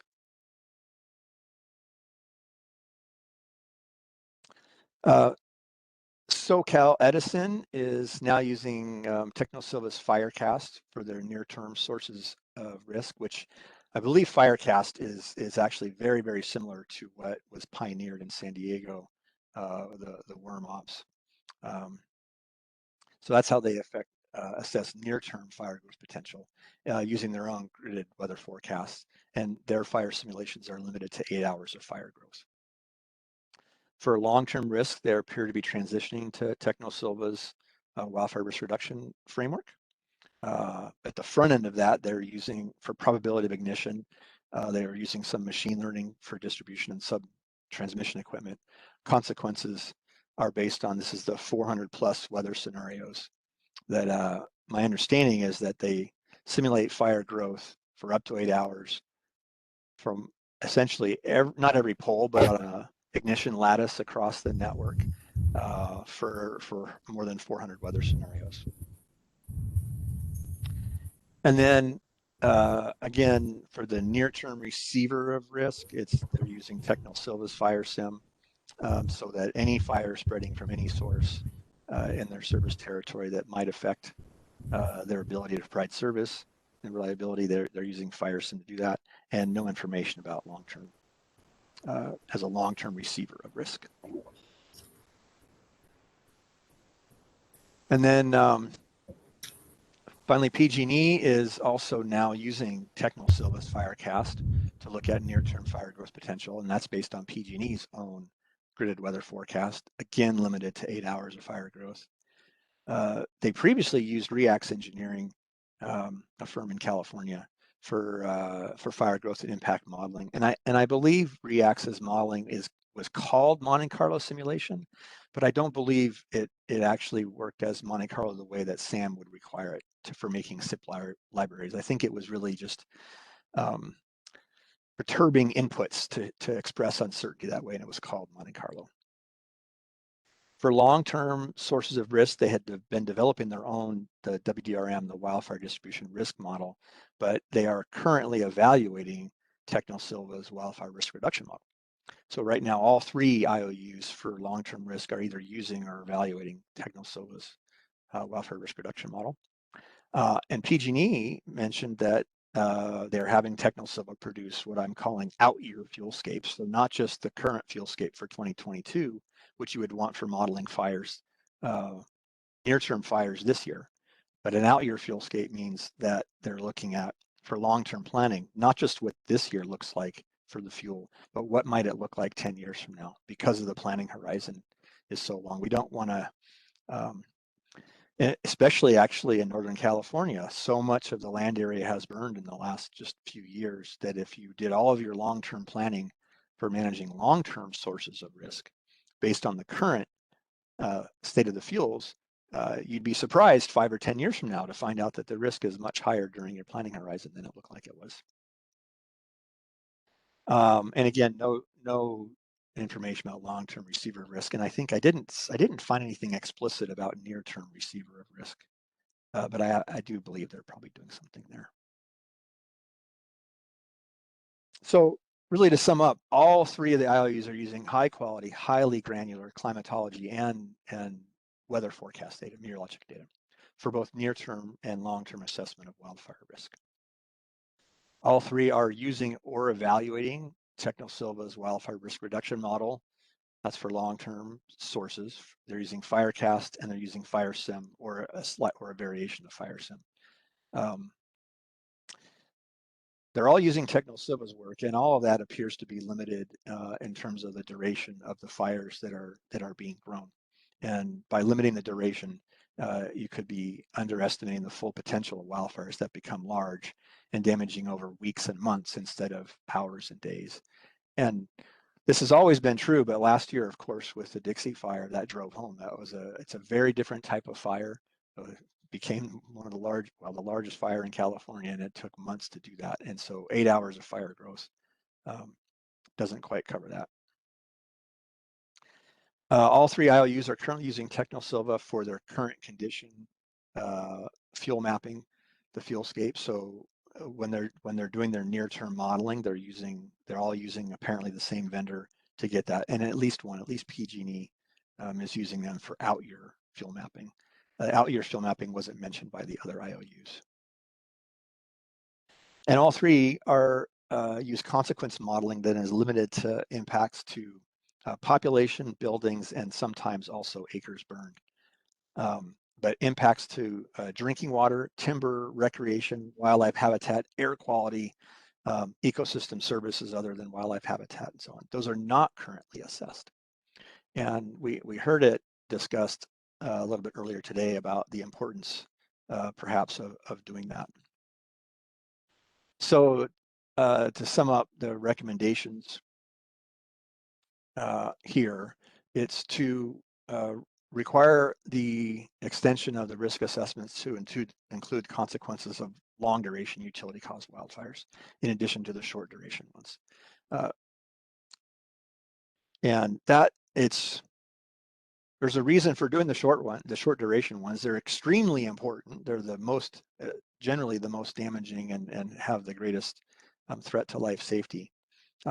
And they're a little bit easier to do. Longer duration fires will be a bit of a challenge, I think, but they can do it.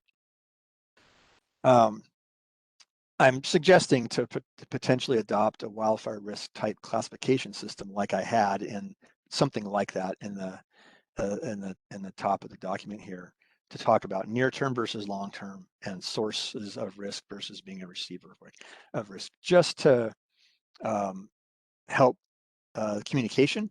I know earlier a few months ago at some of the OEIS workshops, there was a lot of discussion about things, and it was very clear that for lack of a common terminology, it was hard for the utilities and others to communicate about what they were doing about what, because we don't have a language yet.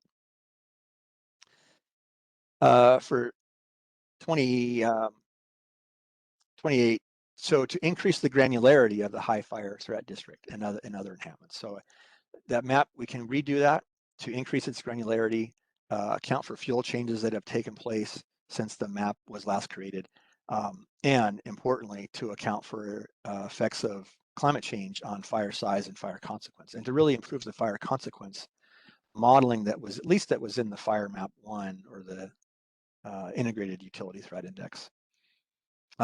And an updated map should be generated using a single analytical approach across the entire state. The first map was not really done quite to that level. It wasn't a single analytical approach. There were multiple approaches by each utility had their own approach that was reviewed by the independent review team. But I think the next time through it could be done a little bit differently so that there's a more consistent mapping.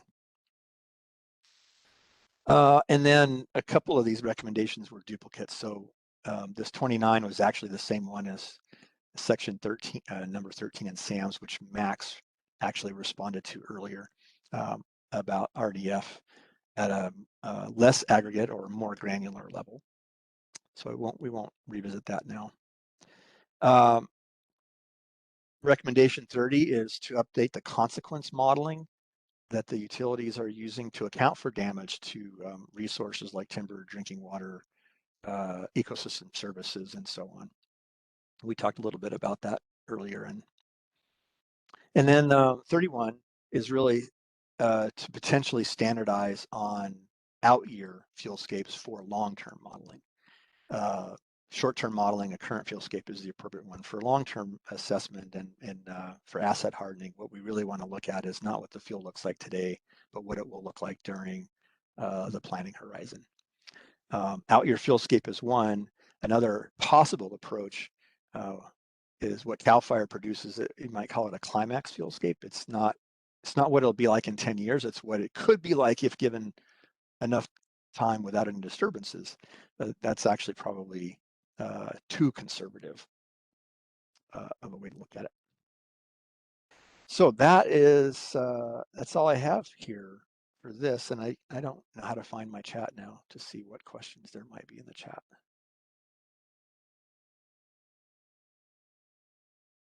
I can see Joe has his hand up. Hi, Joe Mitchell, Must See Grade Road Alliance. Great presentation and recommendations. Just a couple of other things I wanted to point out in the wildfire domain, having gone through a number of utility approaches in the WMPs and elsewhere. One technical challenge that isn't being adequately addressed now is the fact that wildfire has a number of drivers as far as initial causes, which have different probabilities of ignition. But some of these drivers are essentially random in time, what we call a Poisson distribution, or as far as we can tell, that's how they act. But mostly those aren't responsible for the most catastrophic fires. Some exceptions, like the Butte Fire and the Dixie Fire, the elephant in the room. But a lot of the most damaging fires have been from sources that are highly correlated with weather phenomena. And as a result, using standard normal statistics or using to predict when the fires are going to ignite and where they're going to ignite may not be giving you the right information. You somehow need to be able to answer the question, where are my catastrophic fires going to start? Which is not exactly the same question as where are my fires going to start? And a lot of the advanced stuff that the utilities are now doing with machine learning and so forth are looking at more aggregated weather variables over, historical or yearly time periods rather than what's the local condition at the time of ignition. So I think there's a lot of room for things like stochastic libraries and so forth, and the decoupling of some of these wildfire drivers into almost separate scenarios so that they can have their probabilities run separately. And some of those things might, for instance, behave differently under conditions of climate change. You might have, there's been some predictions that Santa Ana winds will reduce under climate change, for instance. You want to be able to model these particular things. So I think that's one of the big challenges that we're going to raise going forward here and in the WMPs and so forth.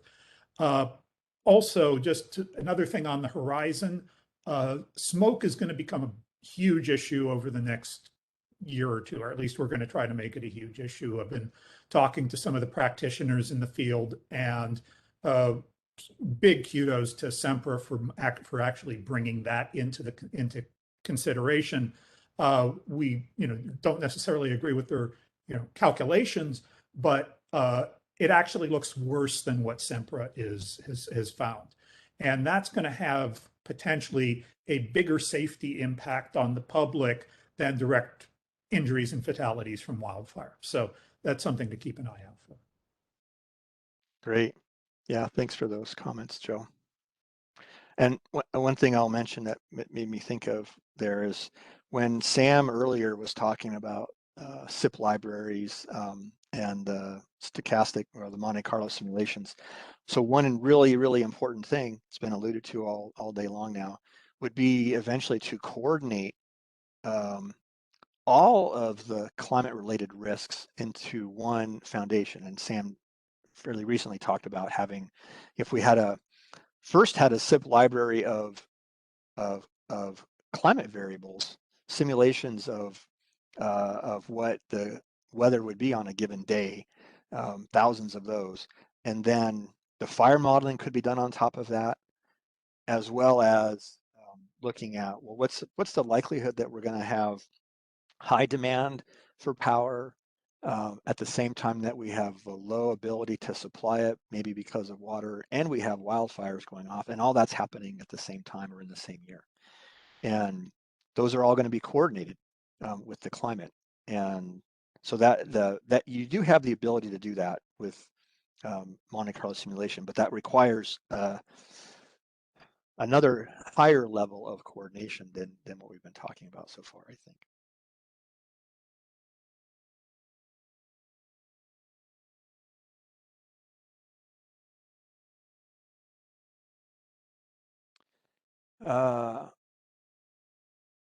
Martin, it looks like your question came to me privately. Do you want to ask that of the group, or should we talk separately?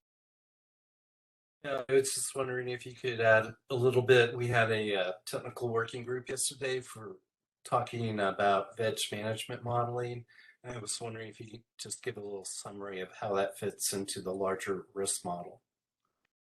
Yeah, and I think the IOUs are going to look at veg management in risk modeling probably in different ways, and I didn't really see it daylighted anywhere right now.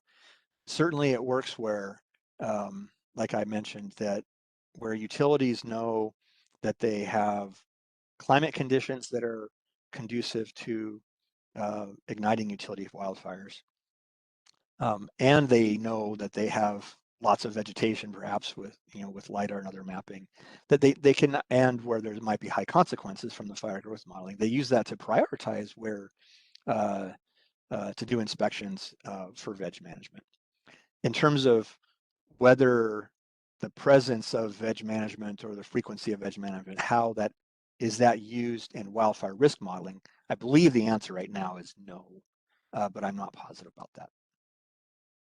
Okay, thank you.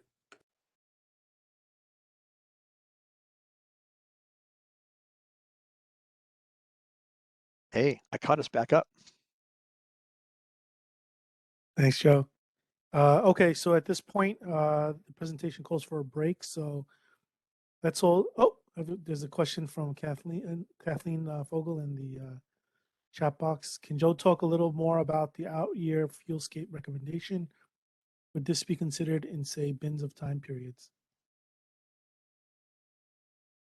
So for out-year fuelscapes, what I read, PG&E was, I think, having Technosilva, I think it was a 10-year out fuelscape, which actually is probably a good one to use if you had to use one. I don't think it's necessary to do, a 2-year and 4 and 6, or even a 5 and a 10-year. And when you get beyond 10 years, you start having to look at, well, what about other disturbances that might have been happening? So looking at a mid-century fuelscape, there's really no point, because we don't know what the fuel is going to look like in 30 years, because there could be a lot of fires in that time. So honestly, I think roughly doing a lot of the long-term planning on a 10-year out-year fuelscape, which essentially what that does, the idea behind that is to say that, hey, all these fires that have occurred in the last few years, let's not put them into a fuelscape and say that all those areas are low risk because the fuels are reduced, when we know that in another few years that's going to change. And so the idea behind the out-year fuelscape is to heal recently burned areas or recently treated areas, if it was an intentional fuel treatment, to a condition roughly 10 years from now. So, and then the fire duration question is more challenging, and this is going to require a fair amount of work. That I only know how the FSIM model works that I work with, and it's a stochastic simulator of fire durations. We'll get fires out of that burn for 3 or 4 months, and we do get fires that do in California do go over 1 million acres.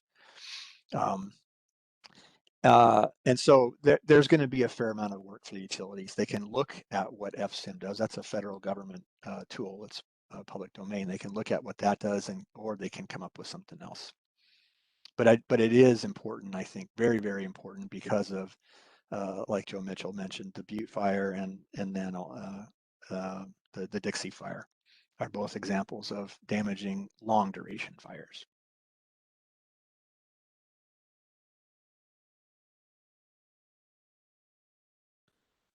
Okay, with that, let's take our break. We'll meet back at 3:15, so it's going to be a 10-minute break, and we'll start promptly at 3:15. Thank you, everybody.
All right.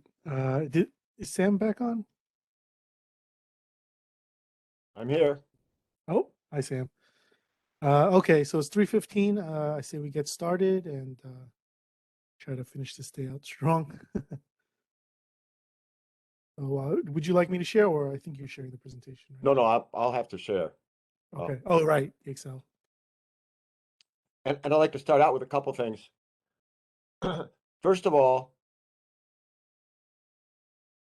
a theme, an important architectural theme, is modularity.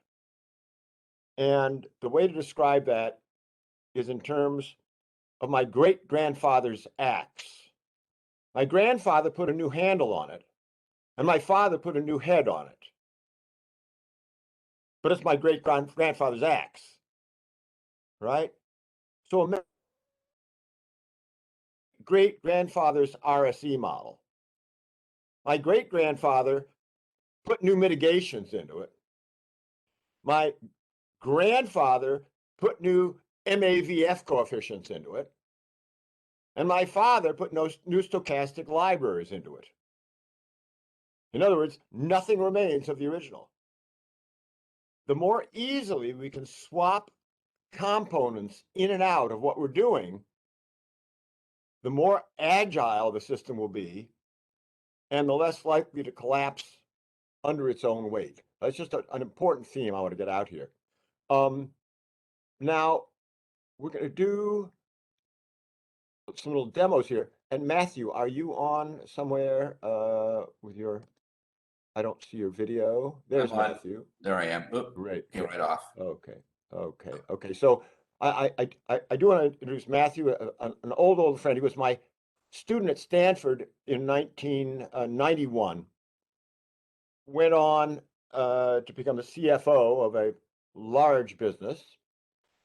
But we've worked together for years in terms of doing risk modeling and financial risk modeling. And just by chance, a few months ago, we were getting together for dinner, and he mentioned that he was telling me about the new dynamic array formulas in Excel. I was aware of them, but I didn't really understand how to use them and exploit them too well. He is really an expert at it, and we discovered actually that they don't apply everywhere, but for RSE modeling, they may be, well, they're a game changer as far as I can tell. So I just want to point something out here that that many of you may not be aware of. In fact, I'll bet almost all of you are unaware that Excel can now do the following. And as I mentioned, about 10 years ago in Excel, they introduced something called the data table that revolutionized Excel. But this is another order of magnitude change. Now, mind you, if you use stochastic libraries, they can be developed anywhere. A giant fire simulation could produce these raw outputs and store them in any format. But let me just show you the following. I'm going to put a 10 in that cell and a 2 in that cell. And this is modern Excel. You've all got this. I type rand array of that, comma, that, and boom, I get 2 columns of 10 random numbers. One of the big problems with Excel has been scalability. Oh, you want to make the model bigger? Oh my gosh, you got to copy 10,000 formulas and so on. Now, just so you know, if I press the calculate key, I get new numbers in each of those cells. What do those numbers represent? They're like the numbers that come out of a spinner. Okay. Hey Sam, look at this. Yeah. Can you put the Excel spreadsheet in a slideshow format? Thank you. Let's slide. Oh, well, wait a minute. How do we make this thing bigger? Yeah, expand it. Perfect. Here we go. You got it. Again, I didn't do anything. So in other words, you have to ask. It's running on audio. This is the new voice recognition AI software I've heard about. Okay, but watch this, folks. Nothing up my sleeve. I changed that 10 to 100,000. And I press the enter key. So now I've got, maybe press the F9 key.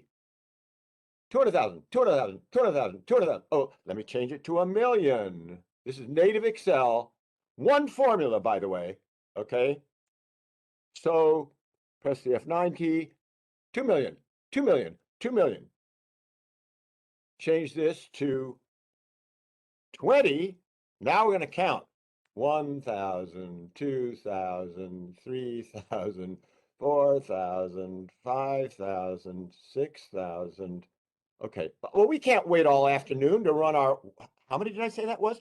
Our 20 million Monte Carlo trials? No, we're busy guys and gals. Let's go down to 100,000. That's more like it. Okay, now you can't apply this everywhere,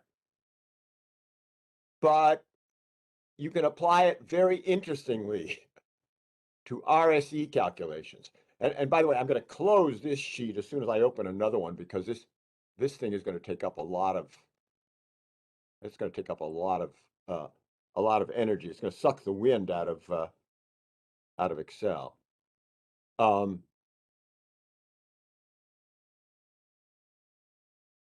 Okay, so let me now take a look. I'm going to start with this one.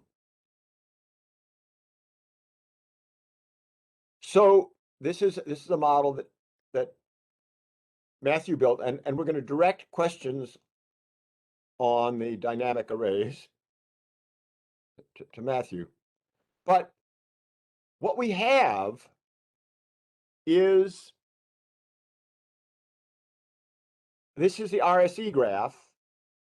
The blue line represents the average RSE. For project 14, I go from there to there. Project 55, I go from there to there. Project 54, I go from there to there. And it is in one big computation, without macros or anything, it's just an Excel file, has ranked all our projects. But it's not just the average, as in the Flaw of Averages. We've got the entire distribution. I could look at the 60th percentile.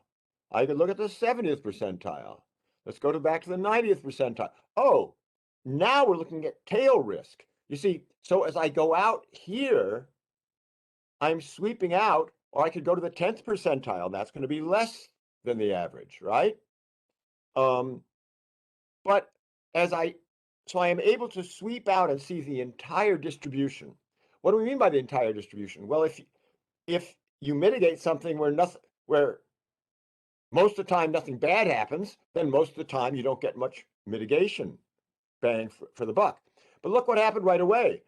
At the 90th percentile, it doesn't start with project 14, it starts with project 54. And project 14 ends up here.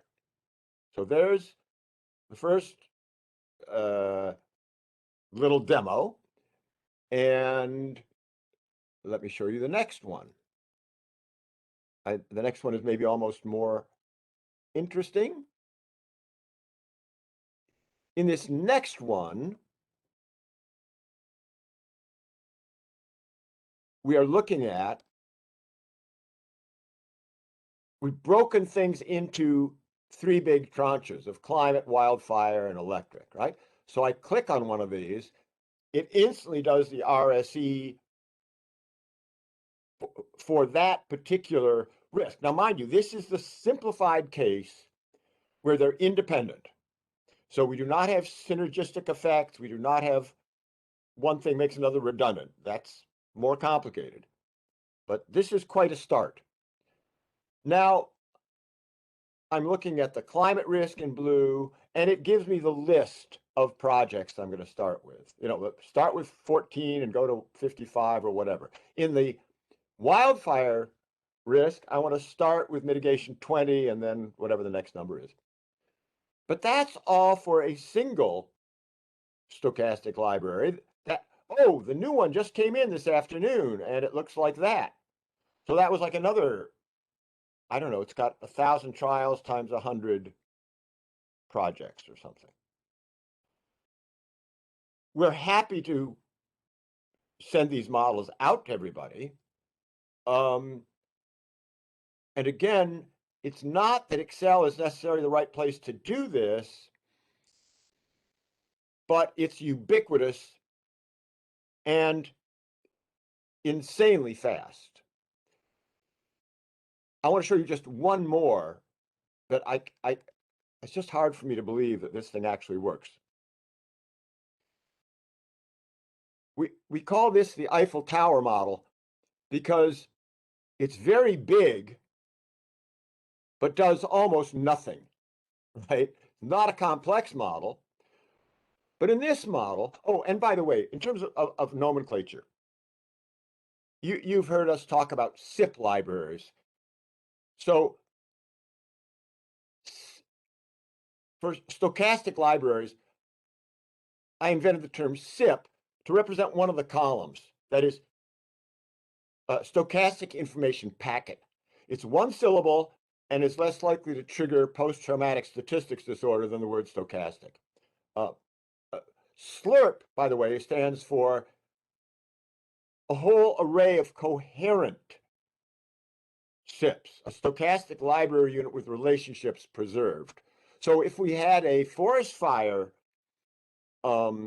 simulation and the wind was blowing from the west to the east, that would imply certain interrelationships between the areas. At any rate, here we have 10,000 trials and we have 1,000 projects, just to scale it up. We have one formula that basically does a matrix multiplication of is a project in or out of the portfolio with all the 10,000 SIPs. And this is set up, so if this goes down 10,000 times, there's only one formula. If I delete that formula, everything goes away. It's easy to audit. In fact, Matthew's come up with kind of a nice formatting scheme that says, oh, if it's in blue, that's where your formula is. All the other things are grayed out. They're saying, well, I'm not the boss. Go talk to this guy up here. But watch what happens now with my 10 million calculations. Instead of looking at every project, just to show you can do it, we're going to look at every other project. So we'll skip every project. On your mark, get set, go. That was 10 million trials. Okay, let's go back. That was the raw uncertainty. What if I had a convex risk function? So I'm really worried about this to the 1.2 power. This is going to give me now a convex, like, risk tolerance function. Click the button, boom. Okay, maybe I should change that to square. So all I'm saying is the computation power in native Excel is ridiculous. And we should be aware of it as we're moving forward. Okay, so I'll stop here and take some questions.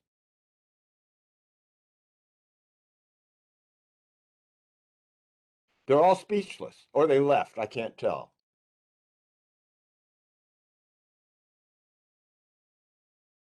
I'm sort of interested by a show of hands how many people knew that Excel could do all that. I sure didn't until a few months ago. There is one hand raise I can see. Yeah.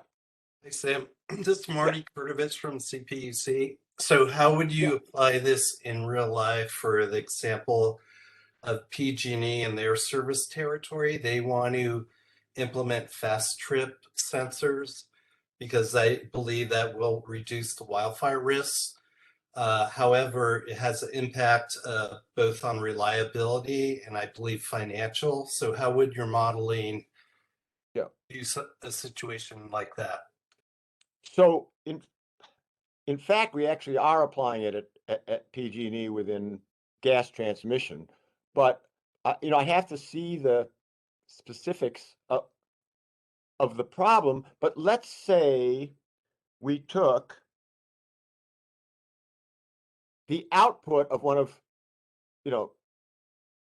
of a fire simulation model that shows 10,000 trials per, and Joe Scott, remind me, you model like square mile or square quarter mile, or what do you model? Anywhere from a quarter acre, 30-meter pixel up to 18 acres. Got it. So you've got this big geographical area. There's a SIP of like forest fire risk in each little square. That's a giant library. And then you have mitigations that you put into place that mitigate certain parts of this array. And it would run 10,000 trials or whatever in a split second and say, well, your RAC is much better on that mitigation than that mitigation. So they're all, the structure is pretty simple. The structure doesn't show quite in that. Yes, it does. Here, hold on a second. I think if I go back, let me share again. Let's see. I'm not sharing at this point, right? No, let me share again. Okay, I think I know how to answer your question with this. So imagine that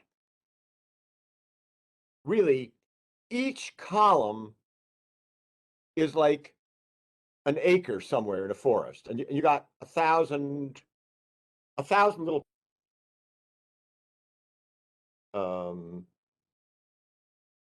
you know, 30 by 30. It was roughly 1,000, I guess, when you multiply it out. You've got each of these individual little squares, and over here, this is saying these zeros and ones.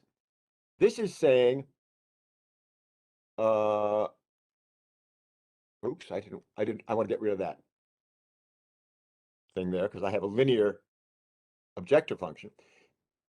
Each of these says, I've got in its simplest form, I have a mitigation project to mitigate that little square in the forest. Okay, it's a very simple model.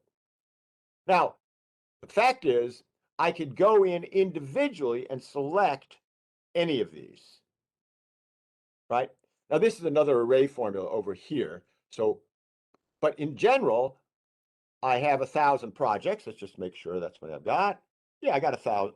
Oops. Yeah, that's right. Hold on a second. Wait a minute. Do I have 10,000 projects? Yeah, 10,000. I've got 10,000 projects and 10,000 trials, both. Okay, I didn't realize it was that many, but I could select them by sector. In this case, I'm just doing like, let's do every other one.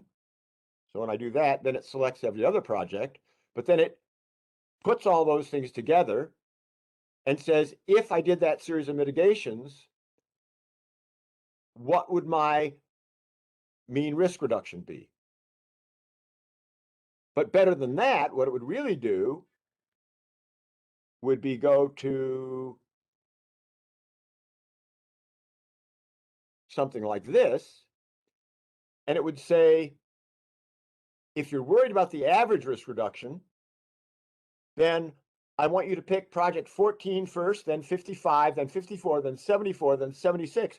And what you're doing is maximizing the RSE as you work your way out this thing, right? By the time you get out to project 71, it's not adding much. And you say, well, you know, that's very nice to know the average, but I'm really worried about the 95th percentile. Well, if you really wanted to prevent the 95th percentile risk, we've got a slightly different order here, right? Or the 99th percentile. I don't know what happens if I do that. I don't think the order changed. 71 looks like the runt of the litter in any case. You probably aren't going to get out there. But intermediate, you know, the reducing tail risk is going to be different from reducing average risk. And which one you want to do is above my pay grade, that takes your risk response function into account, right? That's where the decision analyst has to come in and say, we want to put more weight out in the tails than we do on the average. Did that help at all? No, that was great. I really appreciate it. Thank you. Now, there's other wild and crazy stuff you can do in this environment too. Things that, what I'm going to show you now, I mean, the array functions, going from what we had before to the array functions, a little bit like going from gunpowder to nuclear weapons. But here's something now working off the straight data table.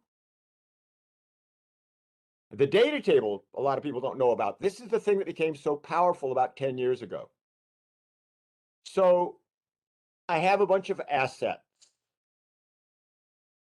I have financial risk, safety risk, reliability risk.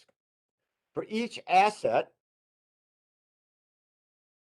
and each attribute, I have a SIP library.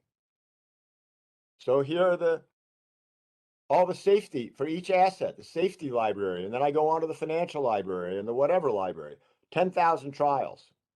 And what you might want to be interested in, well, I don't know if you've ever seen the filter statement in Excel, but what I have over my entire tranche of all these different assets, I've got, I have a 90th percentile, but it's a whole distribution. I could look at the 95th percentile if I wanted.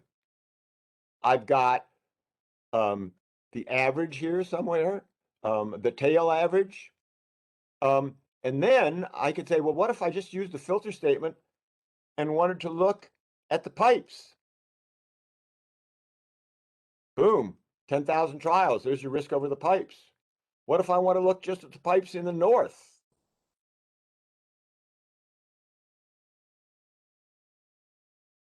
Now, these models, by the way, the model I just showed you there is available out at our nonprofit's website and was written up in an article on rolling up operational risk. But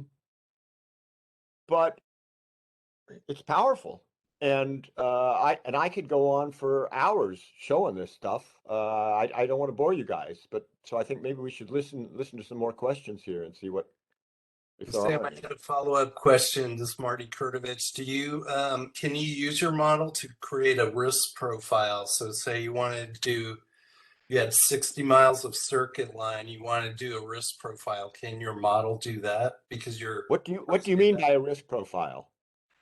Well, in pipeline risk assessment, it's very common to do a risk profile. So you're looking for the most vulnerable parts of your system. An example of that is SCE did it in their GRC application in 2019. That was a follow-up to their ramp. And it showed basically that 20% of their distribution system had a wildfire risk above 80. So it helps pinpoint where are the most vulnerable parts of your system. So can your model do this? So wait a minute, let's make this clear. The idea is the stochastic library. Someone else has to build a model to produce the library, and we could sure get a stochastic library out of their model.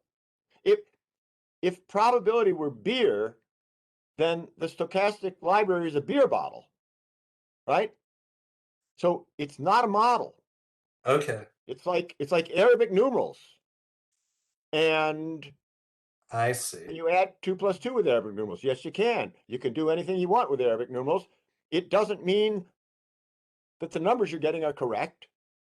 But boy, it sure helps to be able to do the arithmetic easily and fast. And certainly at PG&E, we have looked along those lines of actually a map with colored segments of transmission pipe showing, the color could show anything. It could show the 90th percentile risk. It could show the average risk. It could show the population density around that pipe. What do they call that? The IOC, the impacted occupancy count or something. when you have the stochastic library, you have the entire distribution at your disposal at all times, which means you don't need to do some of these calculations up front. You don't need to build your risk attitude into the simulation of damage, because you can keep the entire distribution of damage till later in the process and then layer the decision analysis on top. And I will send you an article on this, if you know, but we'll share it with Arnold and he can Okay, thank you. I do have one other example. If how are we doing on timing? We're doing good. You have actually until 4, so. Okay, I do have one other thing I want to show then. Because the aggregation problem is not well understood. And so in somewhere in the report we gave, I discussed the situation of what I call the wheel of misfortune, and the diagram got munged, so you might as well see the real thing. So I have a single tranche of, it's a transformer that could blow up 10% of the time and cause 1 injury, right? And then the issue is, what if I have 3 such tranches? If the risk for 1 tranche is 10% chance of 1 injury, then what is the risk if I have 3 tranches? And the answer is, it depends. And the next question is, it depends on what? Do I have any volunteers?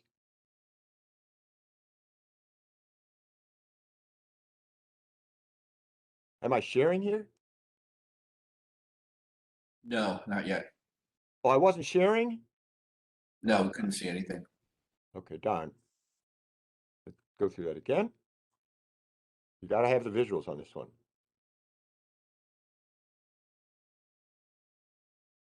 Okay, so I have, can you, and someone asked for it to be blown up, so it'll blow itself up. Is it big? Yes. Okay, good. Okay. There's a transformer sitting somewhere.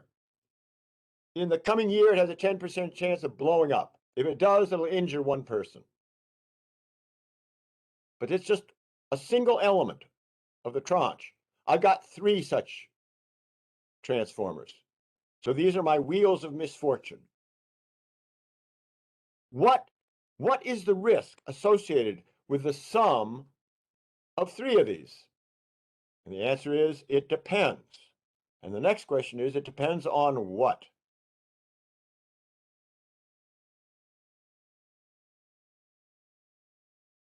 Not all at once. Do they all fail at the same time, or are they all failing? That's the question. That was the question. It depends on that. Thank you very much. Thank you very much. How are they interrelated? Exactly. So let me just share that with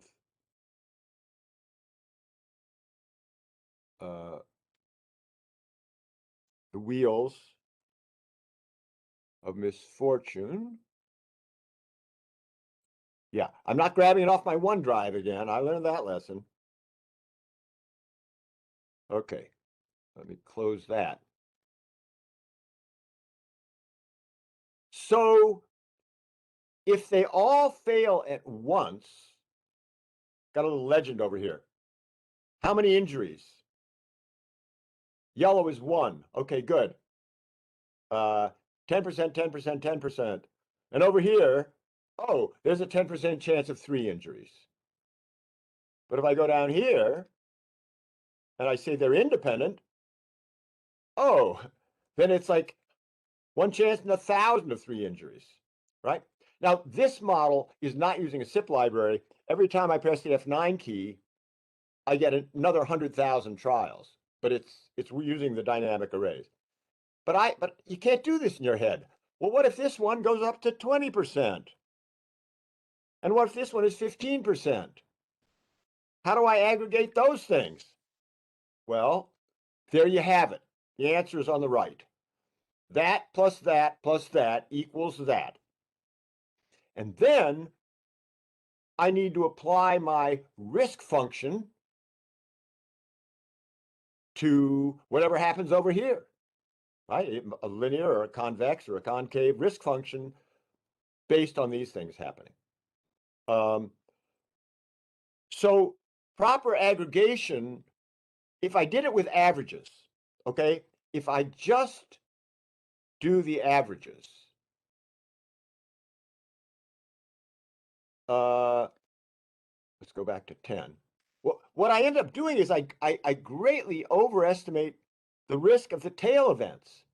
You see, the tail event is, oh my God, we got 3 injuries, right? Well, it's about 0.1% chance.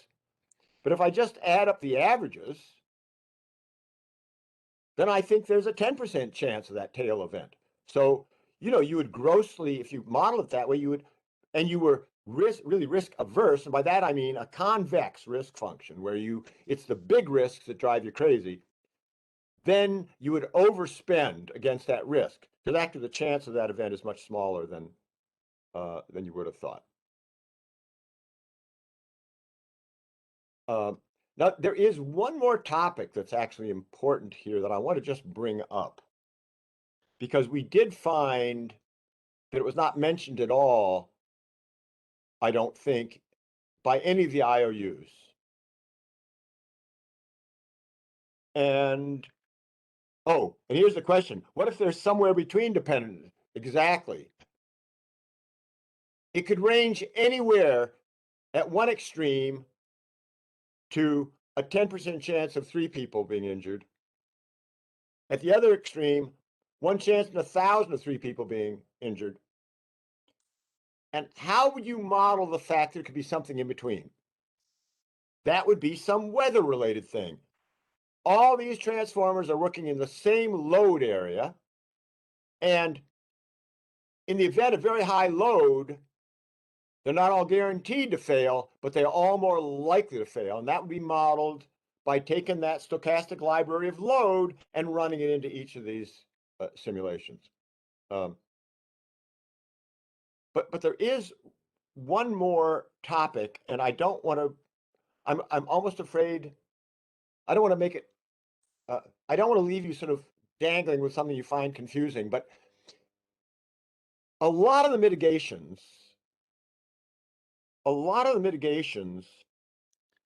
involve testing, like inline inspection for a gas pipe. What's the risk benefit of that?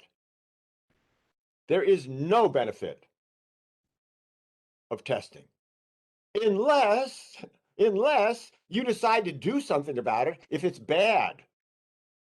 So you can't do an RSE of testing without incorporating into it the optionality of fixing it if it's broken, right? You need the whole thing in that evaluation. And to our knowledge, that is not being done correctly by anyone.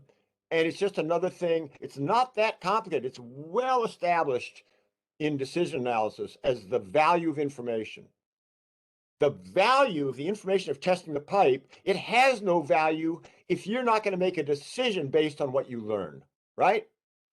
Oh, I don't care what I learn. I'm not doing anything. Well, don't waste your $1 million doing the ILI then, because it can't change the outcome.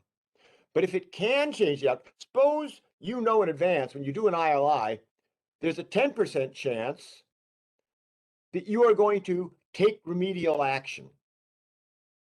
And suppose by doing that, you saved a $10 million risk event from occurring. But you're only going to discover this 10% of the time. Well, okay, then the value of doing it, you have to take the 10 million risk you reduced and then multiply it by 10% to get at least the average value of information. And there's actually a distribution of the value of information. I don't know if that helped or made things worse, but it's something we must attend to. I don't want it to slip under the rug. It's standard procedure.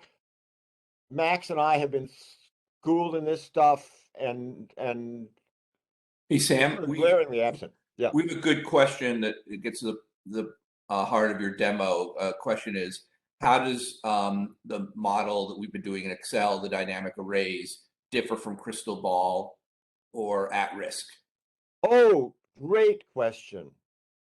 Great question. So I have a video. Number one, no, wait a minute. I got to take us out to a website here. Hold on. Hold on. I'm sorry about this. Just take me a second. I do have the perfect answer for that if I can get to. Yeah, here we go. Let's see. Am I sharing now or not?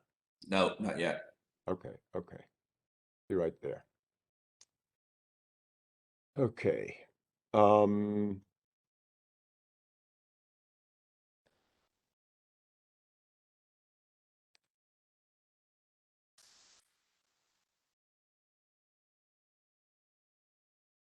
Here we go.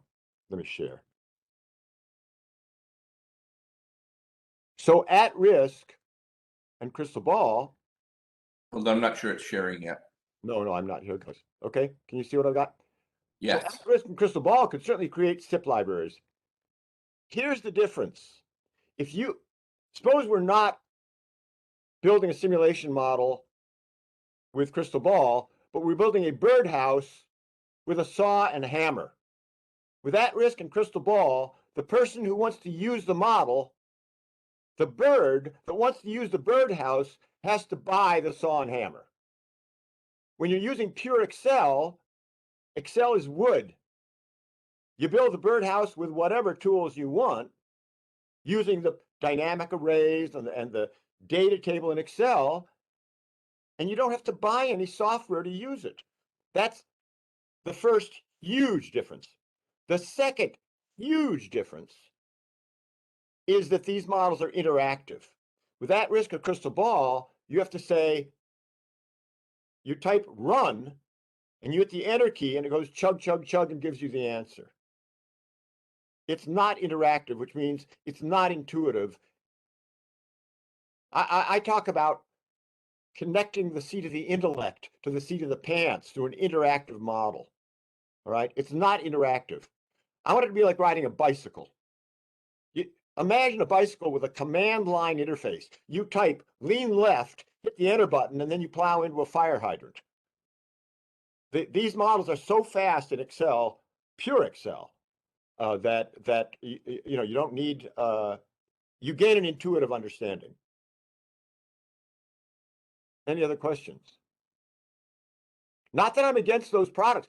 If you have at-risk and Crystal Ball models, you can be creating stochastic libraries for use by the remaining billion Excel users. I encourage you to do that. I don't want anyone to throw out perfectly good at-risk and Crystal Ball models. That's another point. Has his hand up. Maybe we can go. Sam, even broader than that, the same thing is true with Python and R users. Absolutely. They can be used in conjunction with Excel. And so that, the people who don't know how to use Python and R, if you interface them to the Excel model, then you've got a billion people all of a sudden can make use of them. Or don't use Excel at all. I'm just speaking to the billion Excel users. There are so many of them, it's kind of ubiquitous. And in recent times, you can't do everything with the dynamic arrays. But boy, in terms of picking which mitigation project to do or not do, it just seems almost custom made for that kind of stuff. Vincent Lowe had his hand raised. Maybe we go to him and then circle back to Charles Stein's comment in the chat box. Thanks, Arnold. So just summarize, I think, Sam, you were saying that in terms of the SIP math library, it's accessibility and performance, I think, are the kind of things that you, if I might summarize correctly, over Crystal Ball. No. It's the ability to aggregate. Oh, okay. If I build Crystal Ball models of 100 transformers, How do I roll that up into a tranche? Typically what people do will be they'll put all 100 transformers into the one crystal ball model. And that's all right until it collapses under its own weight. But what if some of the transformers are written in crystal ball and some are in R and some are in Python? You shouldn't force people to use any particular tool. The open, the stochastic library is just an open format. Anyone can read and write to it, right? So it's platform agnostic. You can do them in CSV files. CSV files. The CSV file is the cockroach of file formats. Okay, but the model you were showing in Excel, right? My question originally was the difference between what you're seeing in Excel versus Crystal Ball and Atlas. Yeah, and it sounds Crystal Ball is a program you have to buy, right? You have to buy Crystal Ball, yes. And you can only run a Crystal Ball model if you have Crystal Ball. Right. And that's why I thought it came down to accessibility, affordability. Accessibility is one way I characterized it. That's the way to characterize the dynamic array. The stochastic library is a completely separate issue. The stochastic library is run it on an abacus. We don't care where you run it. We want to be able to get coherent, auditable Monte Carlo results from one program to another, roll it up, give it to the decision analysts, let them figure out what to do with it, where they're going to be making the decisions, right? Just a way to move the uncertainty around in an auditable way. So those are really two different things. I agree. But the dynamic, but the dynamic array is two: accessibility one and interactivity. It's so important to have something that works at the speed of thought. It's Yeah, really in terms of getting people to use it.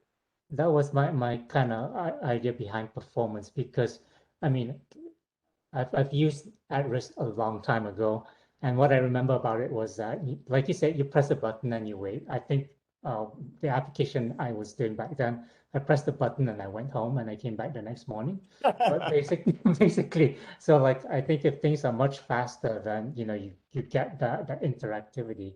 But I did want to mention that in our 2017 RAP, we did use Crystal Ball, and we kind of found its performance back then. I don't know about now, but back then its performance was kind of lacking, kind of wanting for us, and that's why we moved off of Crystal Ball. So naturally, when Excel's proposed, we have some concerns about scalability and performance. But the new dynamic arrays might have a lot of performance tweaks in them that could speed things up a lot. I think it's important to be platform agnostic. All right. The CSV file is kind of like, again, the basic building block of what we're doing here.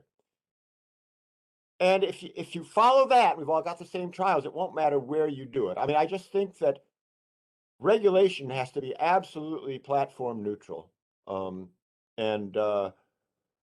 Standards are important. We shouldn't be neutral to standards, right? I like to go back to the bow tie. You got a transformer blowing up. Well, I don't know. There's so many things that go into that bow tie and so many things that come out. If I am leaving something off my bow tie, then I should get that in there, right? Or maybe we've left the carbon cost out of some of these events. Do gas pipe leaks? They leak methane. There's a huge carbon cost associated with that. Have we modeled that? If not, I mean, we should. But the way we do that is, it seems to me we have a standardized bow tie, and we've added the carbon cost now to the methane leak bow tie, and then we all do that because that's what regulations are for, to try to save the planet. And we've discovered this was left out. So I'm a believer in standardization, but not in forcing anyone to use any particular kind of software.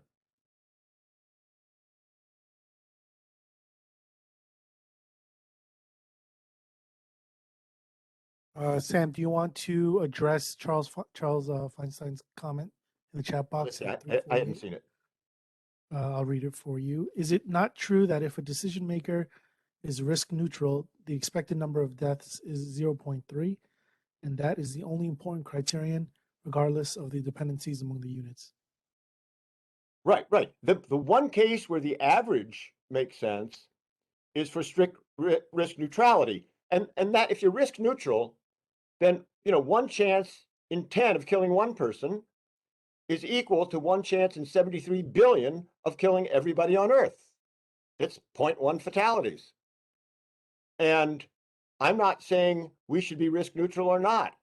I'm saying that many things do rely on the distribution, such as the amount of damage you're going to get for an outage when you go from 1 hour to 2 hours to 4 hours.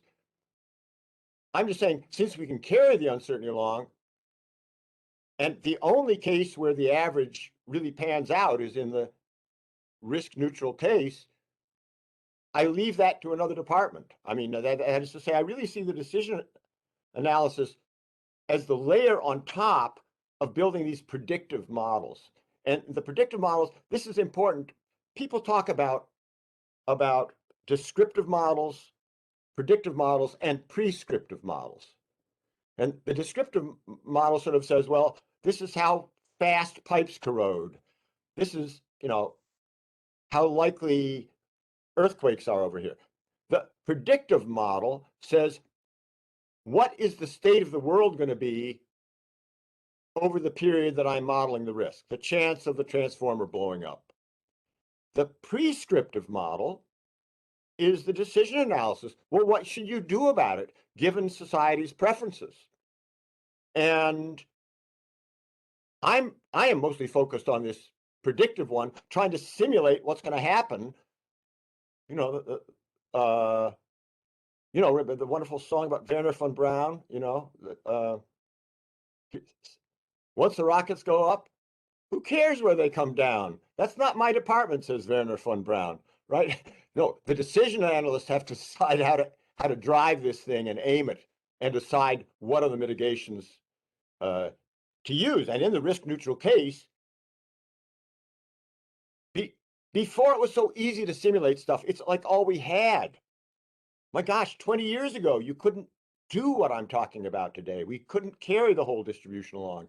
And so, of course, things started with averages.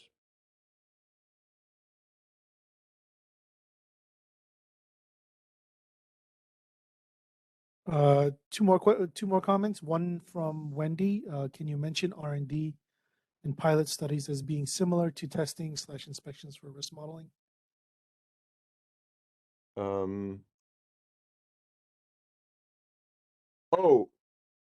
So this is the value of testing and inspection. There's a whole literature on this. Max probably knows more about it than I do, but I've taught it. It's a beautiful subject. It's very unintuitive. And yeah. Yeah, what Wendy's talking about is that there's no value to research and development or no value to pilot studies unless you're also going to be changing your course of action based on the results of that pilot study. Oh no, totally. Yeah. Exactly. So it's the same deal, exactly. And then there was one more question. Yeah, Sam, you might talk about significant tail risk and that Monte Carlo might underpopulate the most extreme and very rare events. You might want to talk about sparse Monte Carlo. Exactly. So something we ended up inventing, actually for our work at PG&E, was something that I call sparse Monte Carlo. Imagine a 1 in 10 million year event.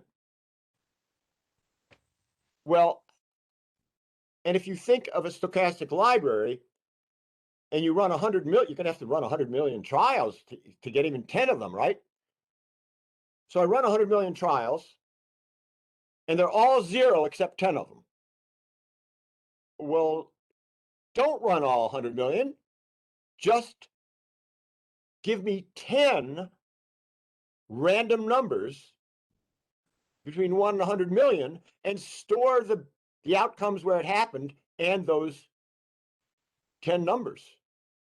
There's something already called sparse array arithmetic, where if you want to multiply two matrices and they're mostly zeros, don't store all the zeros and don't compute with the zeros. And this is something we're actively involved in now, because what we have are like 100,000 assets, each of which has a 1 in 10 million year chance of blowing up. You really got to run equivalent to 100 million years of simulation. And we're able to do that by judiciously ignoring the zeros. Sam, Yeah. there's a rather interesting question from Kathleen Fogel. Can you see it, or shall I read it? No, go ahead. What does she say? So Sam is discussing a dynamic interactive model, but how would results of these model outputs be represented on paper in a RAMP filing? Would it be necessary to include the dynamic model in each filing? So that's very interesting. At the very least, why not file your SIP library? We can audit it, right? I mean, it's just data. So I would think that stochastic libraries could serve as the basis for legal contracts. You know, you're in some sort of deal with someone and the price of sugar is, okay, we're uncertain, good. Put it in as Exhibit A. Or in filing. You could file these things. They don't take up very much room. There are new compression algorithms for making them very, very tight. Paper's going away anyway. So I don't know. It's a great question. It's a great question. Maybe we need some sort of dynamic thing that you can query. You could easily query the SIP library. You could say, well, you know what? I'm interested in what happens at the 90th percentile or the 95th percentile. And you just go in and ask, and it's there. And it could be all online, by the way. All this stuff can be done in online environments as well.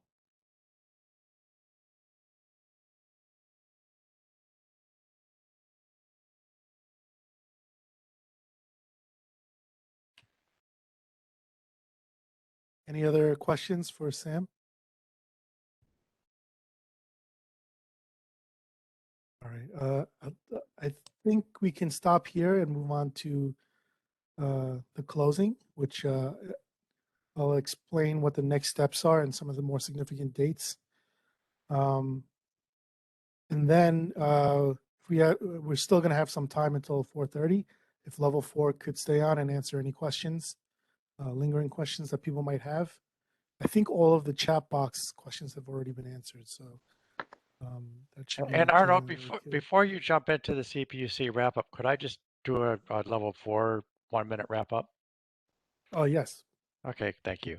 So I just want to kind of go back to what I said at the beginning in terms of our general goals, general objectives. I think at a high level, what we're proposing is that the modeling approaches that are being used be statistically valid, obviously, and auditable and so on, but also that they be standardized. And so whatever the modeling approaches are that are used, whatever the MAVF has used, unless there's a valid reason why it should vary by region or by whatever, it should be the same. And we should agree on what it's going to be, and then that should be non-controversial. It should be something that's accepted as part of the filings, and people don't have to check on it because it's been accepted and approved. And we think that the same concept is true for many of the parameters that go into the models. So, for example, the value of a statistical life, the cost of a ton of carbon, and so on. Ideally, we think we'd like to point to an external source for those as our basis for agreeing. Something like a federal agency or whatever seems like a great idea. But however we arrive at a number, we think there should be a number that we all agree to. And then again, once we've agreed to it, we all use it. And then what that does is it simplifies all of the risk modeling down to a smaller number of parameters that really are IOU specific. and allows the focus of attention to be on those, and it simplifies the comparison because the underlying frameworks are consistent across the IOUs. So I just wanted to wrap up and end with that. Arnold, back to you. Thank you, William. Okay, let me share.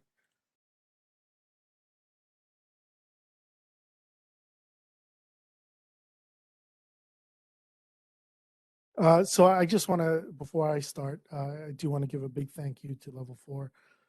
It was a very informative workshop today. I learned a lot. I think others did as well. So I can't thank you guys enough for making yourselves available for this workshop. I also, in terms of coordination, I just want to give a big thank you to Wendy Al-Muqdad, Alicia Russell, Brevin Fong, and George De Ocampo. So thanks for their coordination and support. So quickly, I just want to go over some of the important dates we have over the next month or so, and in providing some recommendations for phase 2 priorities. As you know, February 18th, SPD already circulated the IOU baseline assessment report that was authored by Level 4. Today is obviously the workshop on that baseline assessment report. On March 8th, opening comments are due on the roadmap that was issued via assigned commissioner's ruling. So that's next week. March 11th, the Friday of next week, we expect informal written comments on the baseline assessment. On March 14th, reply comments are due on the roadmap that was issued via ruling. On April 11th, SPD and Level 4 plan to circulate a refined set of recommendations based on party feedback, and it'll be targeted specifically at the phase 2 priorities.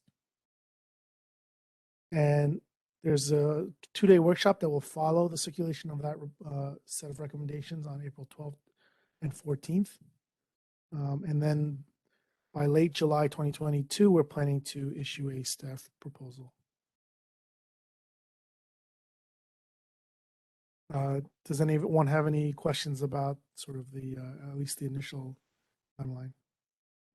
Hi, Arnold. Oh, go ahead, Chris. Sorry about that. Okay. Hi, this is Chris Vias with SCE. Just a quick question.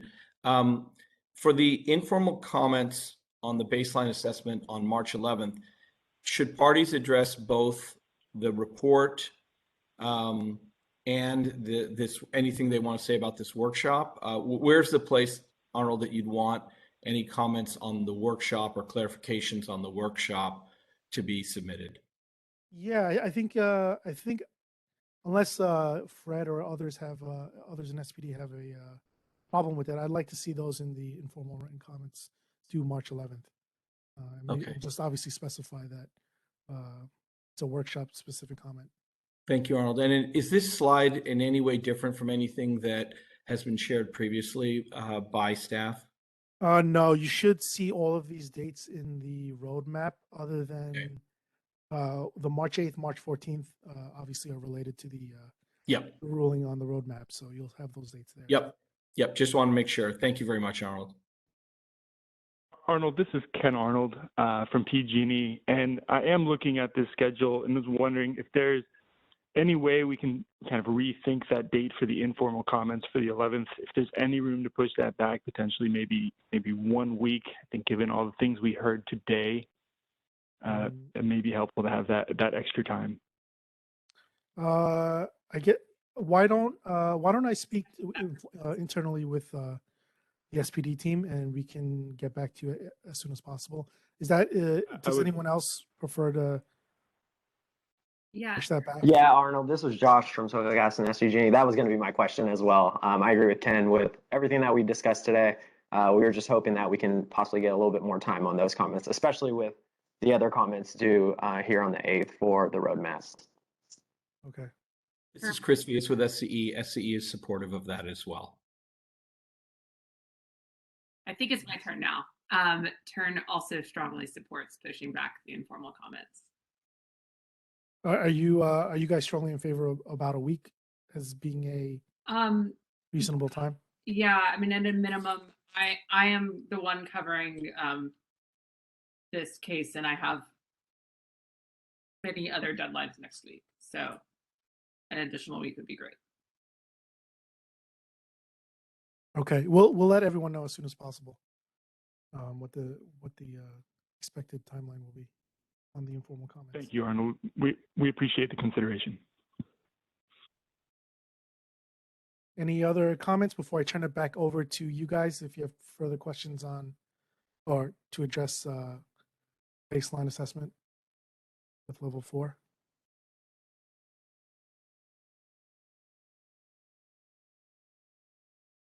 Okay, so we have about 15 minutes, maybe 14 minutes, and maybe we can, if anyone has any outstanding questions, let's address them directly to level 4 now.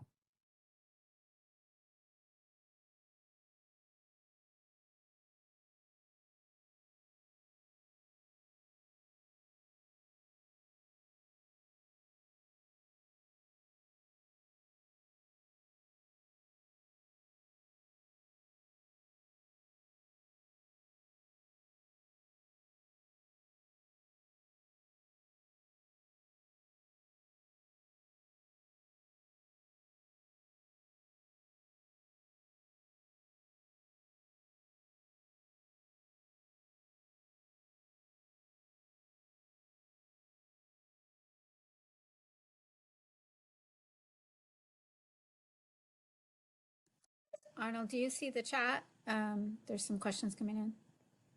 Yes, I just addressed Andy's question in the chat.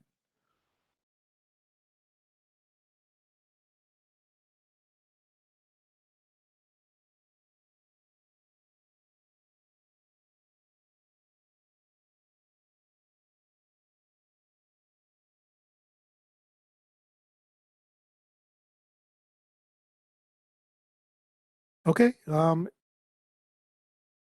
Doesn't look like there are too many or any questions, I should say. Hope you guys saw Mason's comment in the chat box. Want to thank Sam, Joe Scott, and the team for helping to move the topic forward. So, and thank you again, level 4. So with that, we can conclude for the day, and we will discuss internally about the due date and get back to everybody. Wait, this is a quick question from Sam. Oh, I didn't know that Mason was still involved in this. Mason, where are you? Is he still at SDG&E?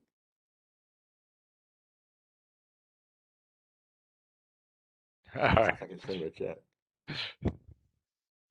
Wait a minute. Yeah. Okay, I'm sending that.